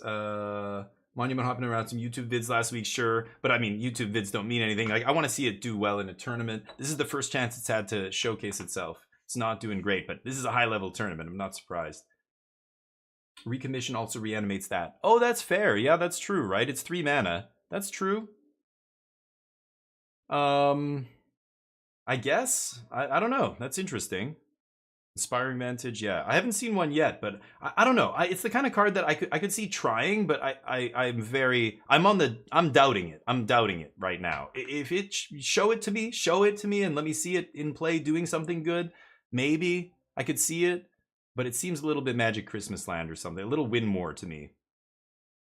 Not magical. Yeah, Winmore is the right way to describe it. You don't need it. It's just unnecessary. I would rather have more interaction to protect my actual combo. You're missing out's a very nice one. That's a sick card that hasn't seen a ton of play in Standard, but is seeing a lot of play in other formats. Yeah. Sweet. I have no idea, SP. Maybe. Could be. A version of Mardu running Monument Guardian of New Benalia. And Phyrexian Dragon Engine. Oh. Monument and Guard. You need to use commas, son. Guardian of New Benalia and Dragon Engine. Okay. I'm trying to think of Guardian of New Benalia. What does that do? I can't remember now. Okay. Yeah, I'm interested. Chandra. Did he have Oh, Chandra. The new one? Oh my god. That one, I hate that card. I think that card sucks. Wow. Chandra. Is that a sideboard card? Must be, right? Interesting. Oh, that guy. Yeah. I remember him. Discard a card, he gets indestructible. Yeah, that's spicy. Oh man, but you can't just be discarding cards to trigger. Like, you got to draw a discard. It's got to be like artist talent kind of thing, because you're just gonna you can't just dump your hand on that, right? I mean, you can, but you can't play the deck like that. You can't just dump your hand on something to trigger Monument a bunch and not have any redraw, right? It draws? Oh, I mean once. It draws once. Yeah, I get it. That is interesting, though. It is a free way to discard at instant speed that... Right, it doesn't care about... Yeah. So, free just instant speed discard, that is good. But, yeah, I guess you do it once each turn and continue to cycle, but you want to do it probably more than once, right? But, yeah, it kind of protects itself.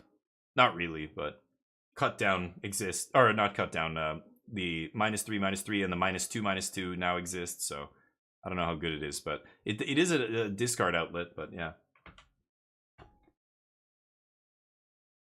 This thing? The decklist button? Yeah. Kenta.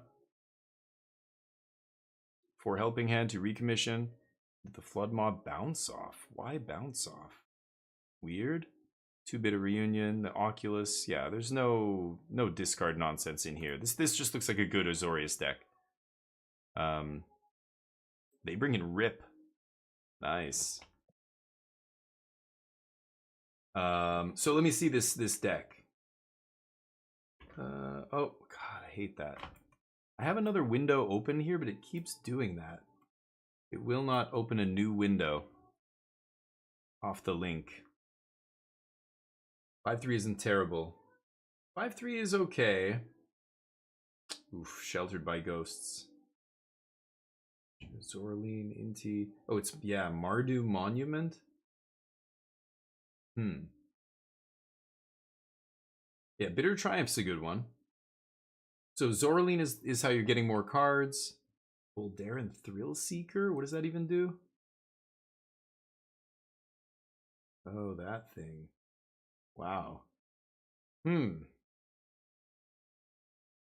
a very aggressive deck, yeah. Like Mardu aggro, but mana base. Oof. Multiple Chandra in the board, yeah. Chandra's spicy. I want to see why that card's good. Obviously brought it in here against Esper.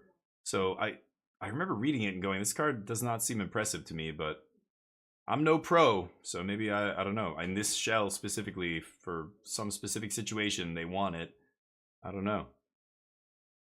Spicy.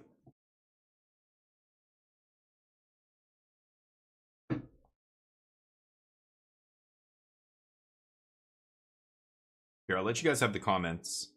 I get it's also tempting to just run out Chandra, just a little shake efficiency too, but you will not have Delirium then. It really depends on Kenta's side how much he prioritizes I wouldn't say guaranteed, but having such a good chance of getting Kaito off the board. Right. Oh, and look at this. Yep. He's going to take advantage. That's a dead Kaito here. Make hay while the sun is shining. And look at Vinicius. He's putting together what's about to happen. And it says, I just lost my Kaito somehow? Sure did. Because one of these can die. Yeah, just from combat. Target each other. The thing is, regardless of what Vinicius chose to do there, I think he was going to lose the Kaito regardless. Because if Vinicius goes rest in peace into Destroy Evil, Kenta then just plays Chandra and can attack the Kaito down for 5. Okay.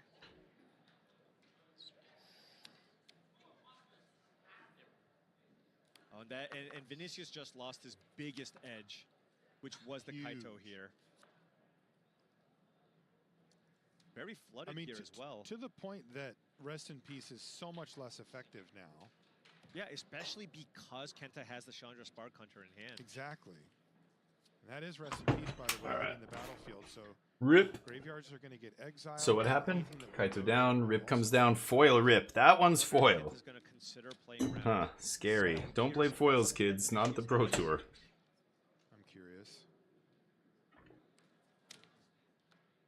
No, it looks like not Spell Pierce available. No Spell Pierce, so yeah. Free crew and haste every turn.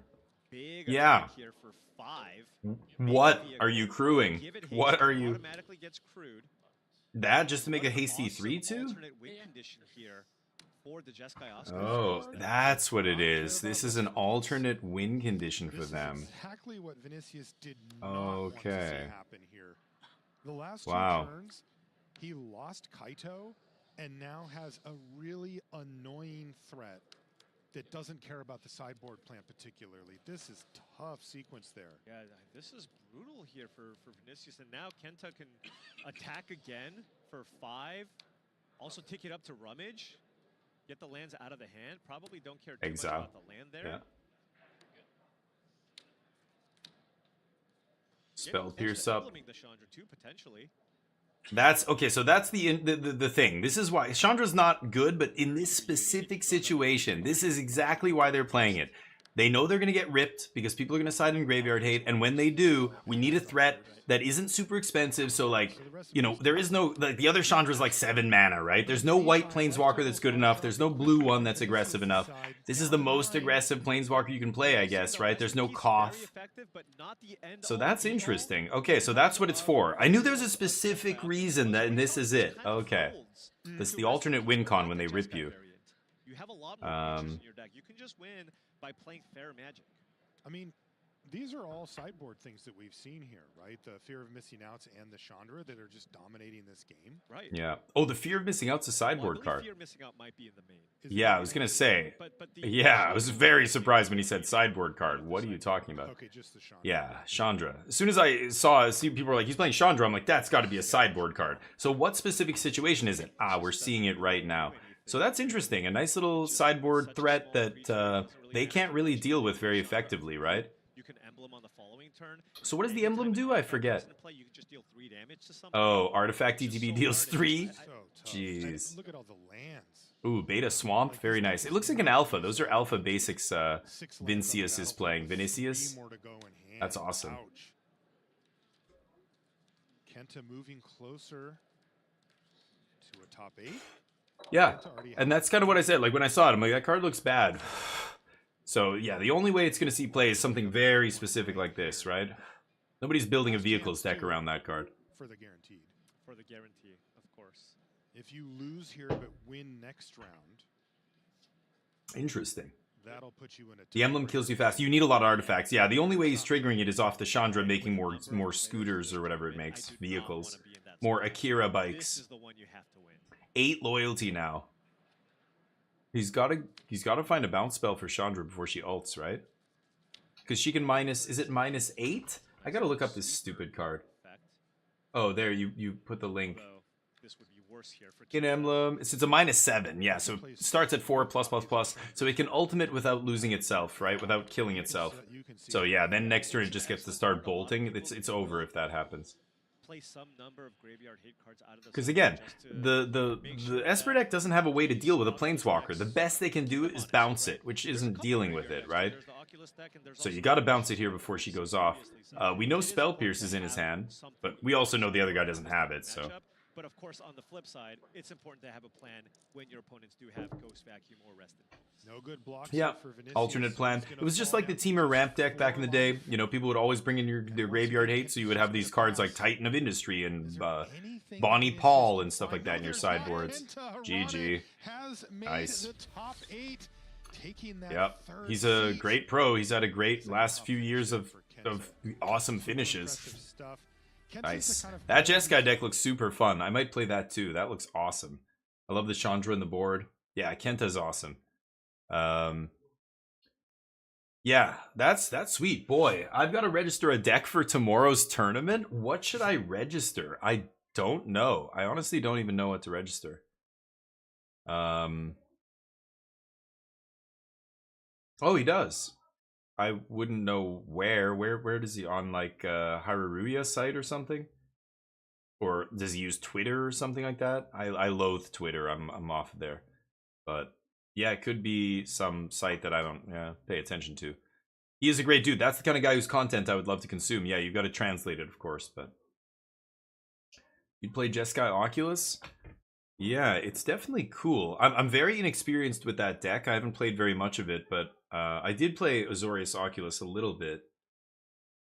It would be like me flying blind with the deck, because I would probably make a lot of mistakes just not playing it very much. I'm not going to stream today actual me playing Magic, and tomorrow the tournament starts at 7.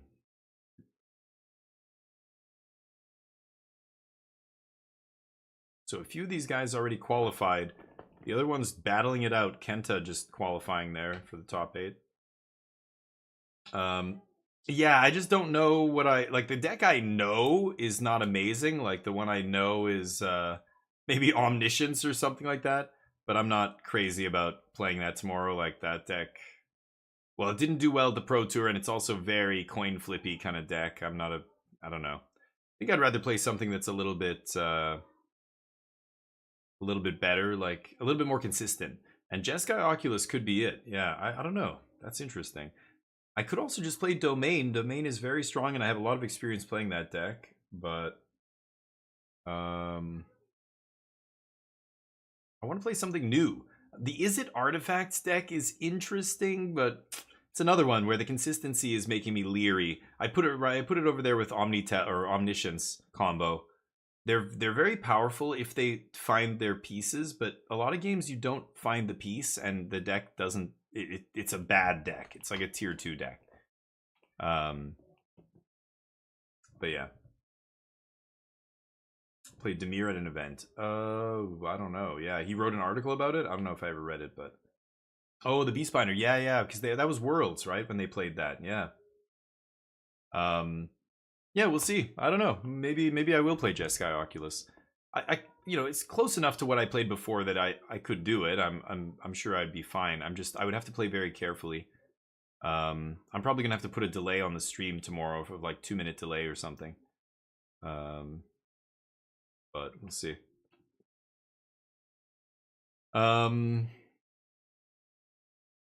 So in other words, what I was saying by the 2-minute delay is that I don't think I can rely on any help from you, chat. That's for sure. But as it should be, because I shouldn't be relying on help in a tournament at all. But on the ladder, it's nice. Sometimes chat will be like, "Do this," and I'm like, "Oh, does that? Oh, I didn't know that guy has lifelink. Oh yeah, I can just do this. Okay, that's great. Thank you, chat." You know, like sometimes that happens, but.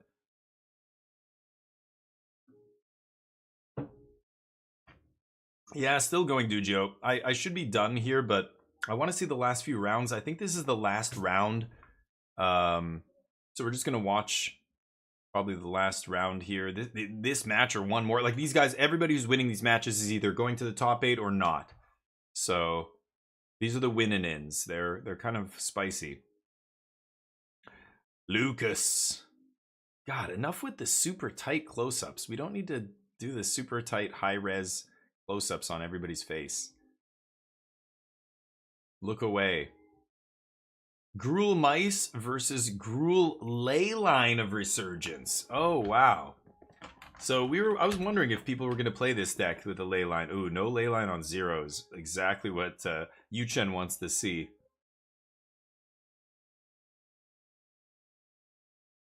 No green, huh?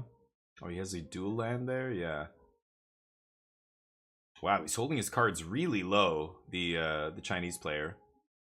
You gotta be careful. Your opponent can almost see that if he's tall enough. You won't see many players hold their cards that low. Huh. It's funny, I think a lot of the players, well, I don't know how many of the players, I'd love to see numbers like that. Like, there's a large group of pros. This might be the biggest pro tour we've had in, I don't know, I want to say like at least 3 years, maybe more, since the pandemic. Because they increased the number of slots and the ways you could qualify. So this pro tour has like 300 and something players. Most pro tours don't have over 300 players. Not for the last 5 years. I don't know. We can look this up. I'd be very surprised. Maybe one. But most of them were 200 and something, especially after COVID. And this is a big one. So there's a lot of players here who are not pros. They're not like official, like grind. This is their full-time job, kind of like Magic Pro, right? They may have qualified on Arena through the Arena Challenge event, whatever that thing is called. It's a huge prize payout, and I look at the names in that thing, and I'm like, I don't know any of these people. Wow, big prize pool, and they all get qualified for the Pro Tour, and you know, there's a bunch of ways like that. So you could see, you know, at the Pro Tour, just looking at the way people physically handle their cards is a big tell as to whether they're a digital player or not. I think that's another part of it. Now, I'm assuming if you qualify on Arena, you're like, I gotta start playing real Magic, because I need to know how to not look like an idiot on camera when I'm on the feature match table. I've got to learn how to handle my cards and stuff. So I'm sure these guys all play a lot of paper, but I think some play only paper, or the majority of their Magic is played with paper, whereas some, it is mostly digital or all digital. And this is like one of the few times they'll play in a big event that's paper. I think you can tell sometimes. I'm not saying either of these players, but in general, you'll notice this sometimes. People are just really weirdly, even, I don't know, the way they handle their cards, the way they keep their board state, all that stuff, you know what I mean? Pokemon pack opening, nice. Trading in matches, how was it? Oh, you had the stream on too, right? Yeah, or you said you were going to watch it at some point. I was going to give your friends a shout out, but nice, you guys finished all your stuff. So what did you open? Biggest card, biggest money card, tell me. Gotta see that nerd sweat. Yeah, you just don't want to smell it. Trust me. Just I've been in some card shop basements, boy. Oh God! In the winter time, in a cold country, when it's cold and all the windows are closed, and everybody came in there with their parkas, and now they're sweaty. They're taking off their jackets and parkas. Oh God! It's so hot in here. You know what I mean.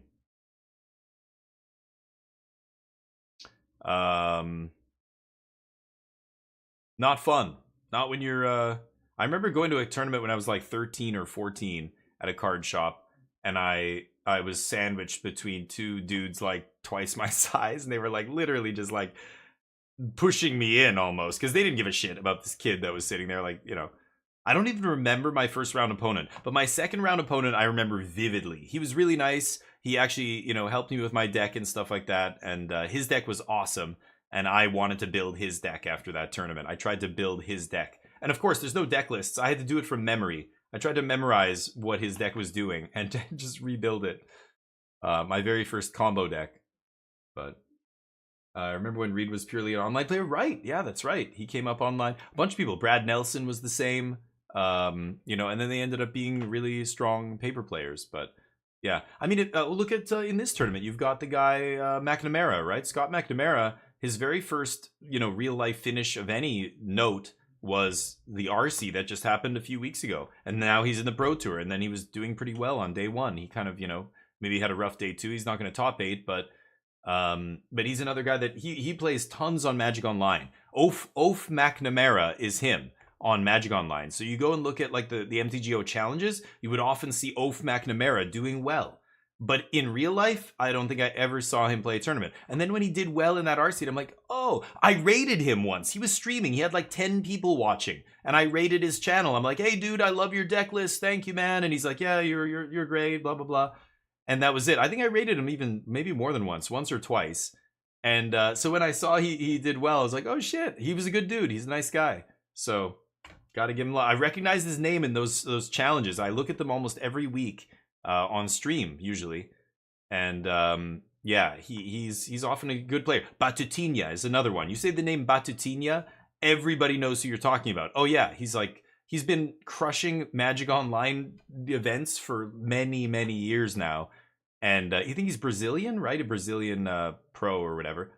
On Arena as well. Go to 17 Lands. You know, look up the highest win rate players in Arena, and you can actually plot over like a certain number of sets. You know, you can plot how many matches each pro has played, how many, what, like all the Lords of Limited guys, the limited level up dude, a guy on Team Magic Jank, Lola Man. Lola Man right now is rocking a 70-something% win rate in Aether Drift Limited, best of one. He's dominating everybody. Ham TV. Hamhawks, we love. Hamhawks doesn't play limited. Ham TV, another content creator that is insane limited player. You look at their ratings over like several sets compared to everybody else, and it's not close. But there's one name that's above them. Only one. And it's always at the top. Paul Cheon, actually, a couple, I don't know, last year, a few of the sets, he was rocking like a 70% win rate as well. He was crushing. He was, he said the only person who's above me, number one mythic, is always the same guy. It's this name of an old, it's the account belonging to an old Magic pro that hasn't played anything but Arena Limited in a long time, I guess. And it must be more than one person that's playing on the account. It's like multiple people who are all really good playing on the same account, and they just keep crushing. They have, because you look at the number of games played and you're like, how is it even possible? It's like this person is playing draft 10 hours a day every single day without fail for like 2 months. Like that, how? It's got to be multiple people, right? It's really interesting. There's so much going on in Magic. Like now that we have the data from stuff like that, it's really fascinating to look at. Like Lola Man can literally go, look at how many games I played. I'm rocking a 70% win rate. That's got to feel great. That is, look, I am just on my game right now. I know this format so well. I am just crushing everybody all the time. Like that's got to feel incredible, right? I don't know. It's kind of cool. I've had formats where I felt unstoppable, but I didn't have data to back it up. You know, like Original Cons, I crushed like for months at the shop that set was legal. I think I won almost every F&M draft. I think I missed like maybe 1 or 2. I had crazy runs where people were betting on whether I would win it again. I would go there for the standard tournament, win it, and then to go in the draft right after and win it. Back to back.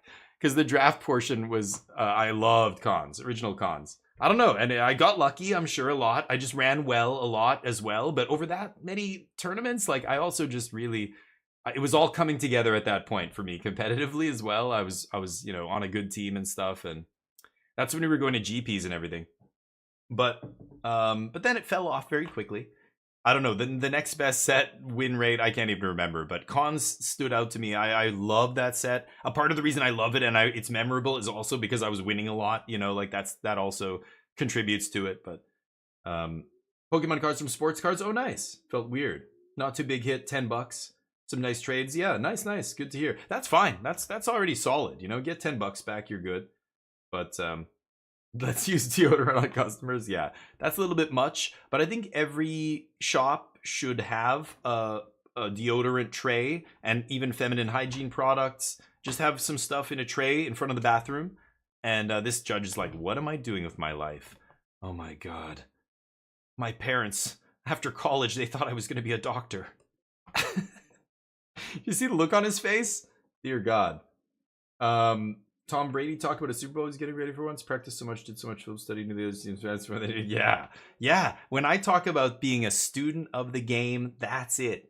You know, look at Kobe. Kobe training. He trained crazy, that guy, and it showed. You know, he I don't know if he has everybody says like you know, he doesn't have the talent of somebody like MJ or whoever else, maybe LeBron. But Kobe was such a hard worker. Like even stories of the dream team, like the Olympic team, they would go to Spain or whatever, Barcelona Olympics, whatever it was. And Kobe's up at like 8 in the morning, waking up the other team. Let's go. We're practicing. Get your ass up. They're like, come on, man. Like, we're going to kick everybody's ass. Who are we playing today? Slovakia. Come on, man. Let us sleep in. We're going to go party. Like, you know, last night we partied, whatever. He's like, no, man, every day, like training his ass off. It's crazy. That's what it takes, right? I mean, look at any Olympian. You want to be the best? Magic is not, it's not the Olympics, but in a way it's very similar. It's to be the best at stuff like this, you have to live and breathe it.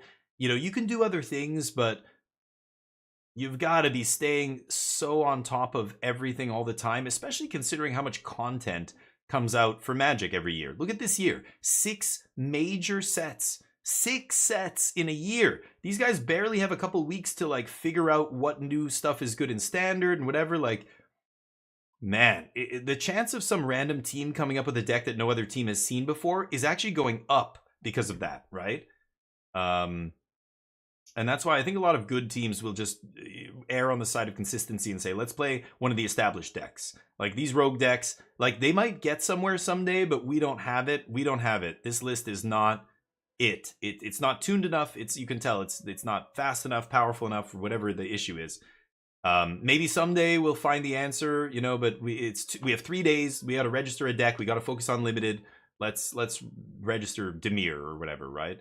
I think that's a lot of the conversations that are probably happening for this Pro Tour, and it's going to keep happening because, you know, the sets just come fast and furious. Oh God. Oh, I said it out loud. Oh my God. Please don't. Maro, did you hear me? Don't do it, Maro, please. Please, I don't want to see Vin Diesel on a card. Not Vin Diesel, Maro, please. I hope he hears me. I hope he hears my prayer.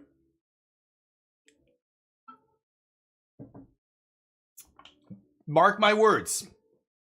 Fast and the Furious coming to a card shop near you. 1 year. I'll give it 18 months. Let's put money on it.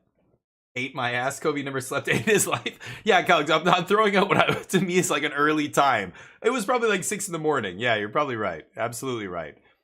But anyway, just a legendary athlete who, you know, and that's how you do it. Like every sport has these kind of athletes, right? You've got like the generational talent who also is a hard worker. Now you're talking Shotani or who do they talk about in hockey right now? I don't know. Like, you know, you know who I'm talking, like that level of athlete.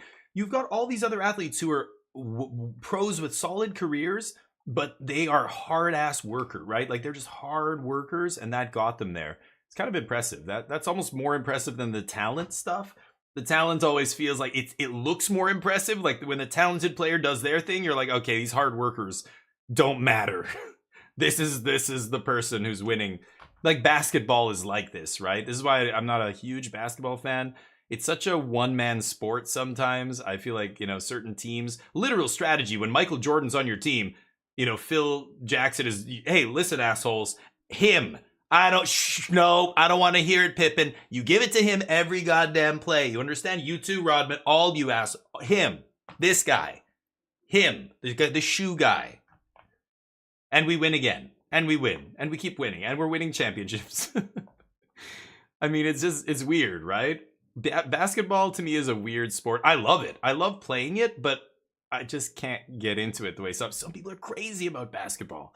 The NCAA and all that stuff. Anyway, I'm not into sports as much as I used to be. When I used to play a lot of sports, I was into lots of different sports. And I could have hockey. I could have told you who was getting traded and GMs and deals, all the shit. I had every hockey football game growing up every year, Madden, every year, NHLPA, whatever. I played FIFA, I played some other soccer games, but soccer was never huge. I grew up in Canada, right? I'm sure if I grew up in Europe, it would be the opposite, but FIFA's just ridiculous. Like EA hasn't put out any kind of unique IP. Well, I don't know. They keep going back to, you know, they did Dragon Age, and now they're going back to, what is the other reboot they're doing? But they're just milking those sports franchises. Like FIFA is crazy, the revenue that franchise generates for EA. It's wild.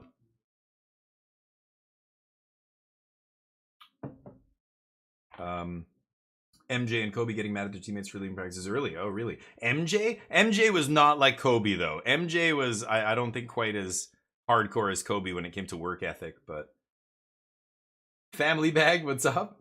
Most card shops don't charge MSRP for they upcharge. Oh, yeah, Magic too. You know what Final Fantasy is already pre-ordering for? Go to your local game shop, see if you can get a box of Collector's Final Fantasy. Or, even harder to get, try and get a Commander set. This Final Fantasy set, they're releasing Commander decks, set of 4. It's like 400 and something bucks. And they're releasing a Commander Collector's Edition deck set of 4. It's like 600 bucks or more, guaranteed. Go find a shop selling it. And you can't even get on the wait list for that thing. It's all gonna be almost impossible to find. It's gonna be super sold out really quickly. Allocation is really small for a lot of the card shops. That's what I'm hearing. So if you can get your hands on a Commander Collector Final Fantasy set, deck set, it's gonna be big money. It's gonna be PS5 Pro scalping level of silly bullshit. 4090 if you're a gamer like me. That level of dumb, you know. It's like the secret layers, right? You can't order one. You try and, have to call a number or whatever, and then it's like there's only so many, or you're on the website, it's like bots just sniping all of them right away so people can flip them and scalp them. You just can't get anything, right? Most people, like the average player, can't get like a random secret layer. That Final Fantasy stuff's very hard to get. Ooh. Christopher taking it down. Domain? Domain beating Esper. Interesting. Should be a good match, but poor Etienne.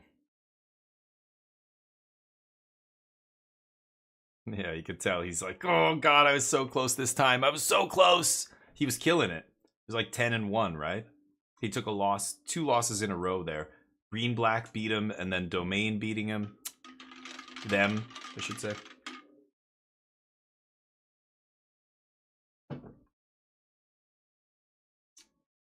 Talk. I don't know if it's over here. Let me see. I want to see if there's another round. Right.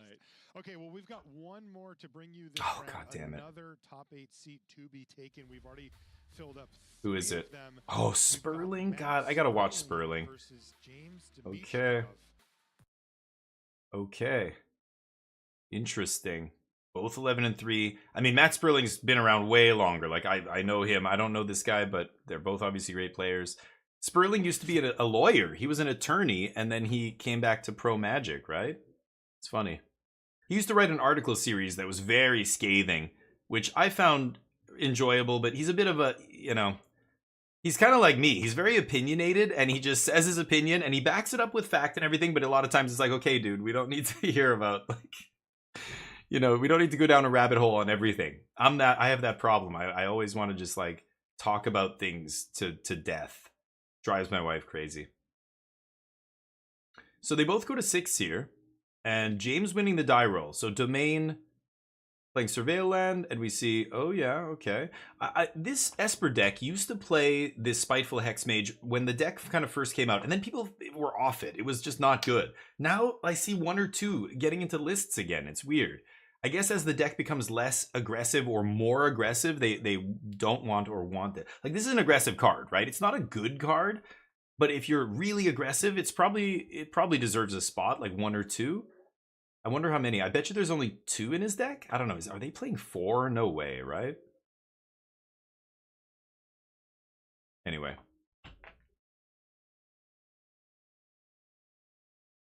Underground River. Bouncing that. Swinging for 3. Yeah, that's aggressive. Okay, so Fear of Isolation coming down. Overlord. And the best thing he could have here would be a Sweeper, the Domain player. So Matt has to play around a Sweeper. So I wouldn't be surprised if we saw something like Storm Chaser's Talent. I can't see what's in his hand here, but I don't think you want to overly commit to the board here. He could play Pixie. Pixie can bounce something, but Pixie's not getting any good value here. He has no Hopeless Nightmare would be perfect. But, oh, Storm Chasers? Is it?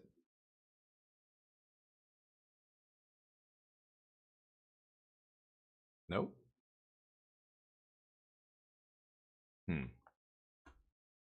Yeah, they're not showing what's in the hands. I guess they don't know. I see, yep, Storm Chasers, 2 Pixie, and 2 This Town Ain't Big Enough. So no land is kind of rough. I think that's he's like, do I overextend? He can double spell here, right? He can go Storm Chaser's Talent, play Pixie, bounce Storm Chasers. he passes. I think he's fearing the sweeper here. Either temp lock or depop or, you know, untapped land, not super likely, but yeah, goes. And now he's giving him time. So now the domain player getting to ramp instead of having to burn a Wrath if they had it. That is committing them to another 5 damage though. If Matt finds a Hopeless Nightmare, he's in great shape here. Or a land. Yeah, bind.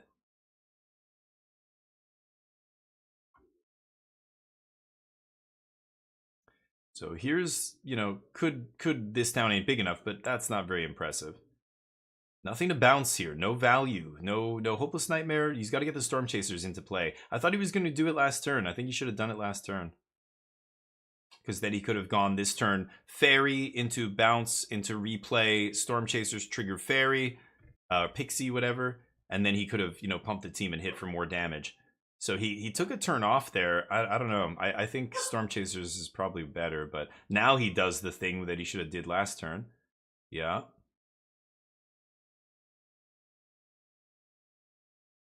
Okay, but now the other guy's got a ton of mana here. So we're going to see, yeah, Pest Control. Yikes. Not good. There goes the board. He's got another Pest Control in hand. Is that a... Oh, this is game 3. Oh, wow. Thought this was game 1. Oh, that's why he has 2 Pest Controls and a Baloth. I was like, what? Okay. Yeah, Matt just stuck on 2 lands here the whole game. That's unfortunate. Yeah, I can't really do much with that.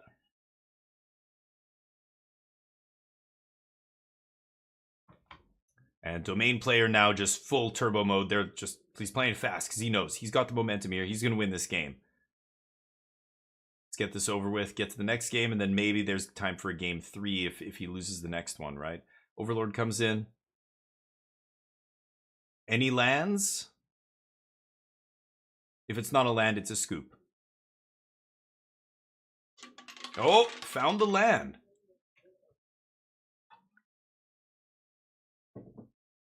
Is it enough? Could go Storm Chaser's Talent, Pixie. Oh no, he used both his Pixies, right? Okay, that pumps the Otter. Missing enchantment. Is it a Hopeless Nightmare? Oh, Hopeless Nightmare might have been close to being good enough. Did he get the counter from the Pixie?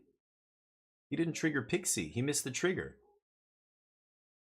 See if the... Another probably just a removal spell. Did he miss the trigger? He missed the trigger. This thing already had a counter. It should have another counter. Or this should have a counter. He missed the trigger from Storm Chaser, from the Pixie, from casting Storm Chasers. Am I crazy? I think he just missed that trigger. Yeah, that's a scoop. You survived 2 Pest Controls. Did you see how James cast that, by the way? He's like, did he? It's game. I feel like he missed that trigger off of Pixie. That was weird. Anyway, the other guy probably should be at 7 here, but...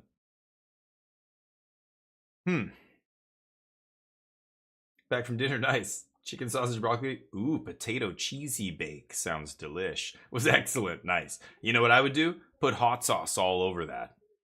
I'm a sick man. Ooh. Love a good hot sauce. Was just in Mexico. So many good hot sauces. Oh my god. But you gotta tell, like, I'm like, no, give it to me spicy. They're like, are you sure? I'm like, yes, I know. I know. I'm a tourist. Trust me. See her? She's Korean. You want to know about spicy? I've had it. I've had it all. Just give it to me. Au natural. The way you locals would have it, I want it that way. I want it like that. Authentic. I love going where a lot of local people are eating. I never want to go to a touristy restaurant when I'm traveling. And sometimes you get a lot of weird looks when you show up at like a lunch counter, a bunch of construction workers, and like it's super cheap. But oh my god, the best like little tacos I've ever had. Oh my god. Crazy stuff. They had like fish egg fish egg sausage tacos and stuff. It was awesome. Anyway, okay, that's the last one. Matt Sperling missing top 8. That's unfortunate, but what are you gonna do? Anywho, I think that's gonna have to be where I wrap it up, unfortunately. I did love watching that with you guys. There's so much to talk about when we watch this stuff, but let's go give somebody some love, and I'll be back tomorrow. We're gonna be playing this tournament, so maybe on Discord I'll post the list that I'm gonna be playing. E-Philly's streaming. I haven't she's part of Team Magic Jank. Haven't rated her in a long time, but It's gonna raid somebody new.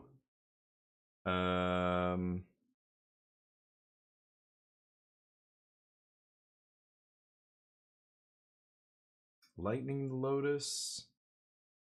Magic the Gathering tourney? Oh, let's give this person some love.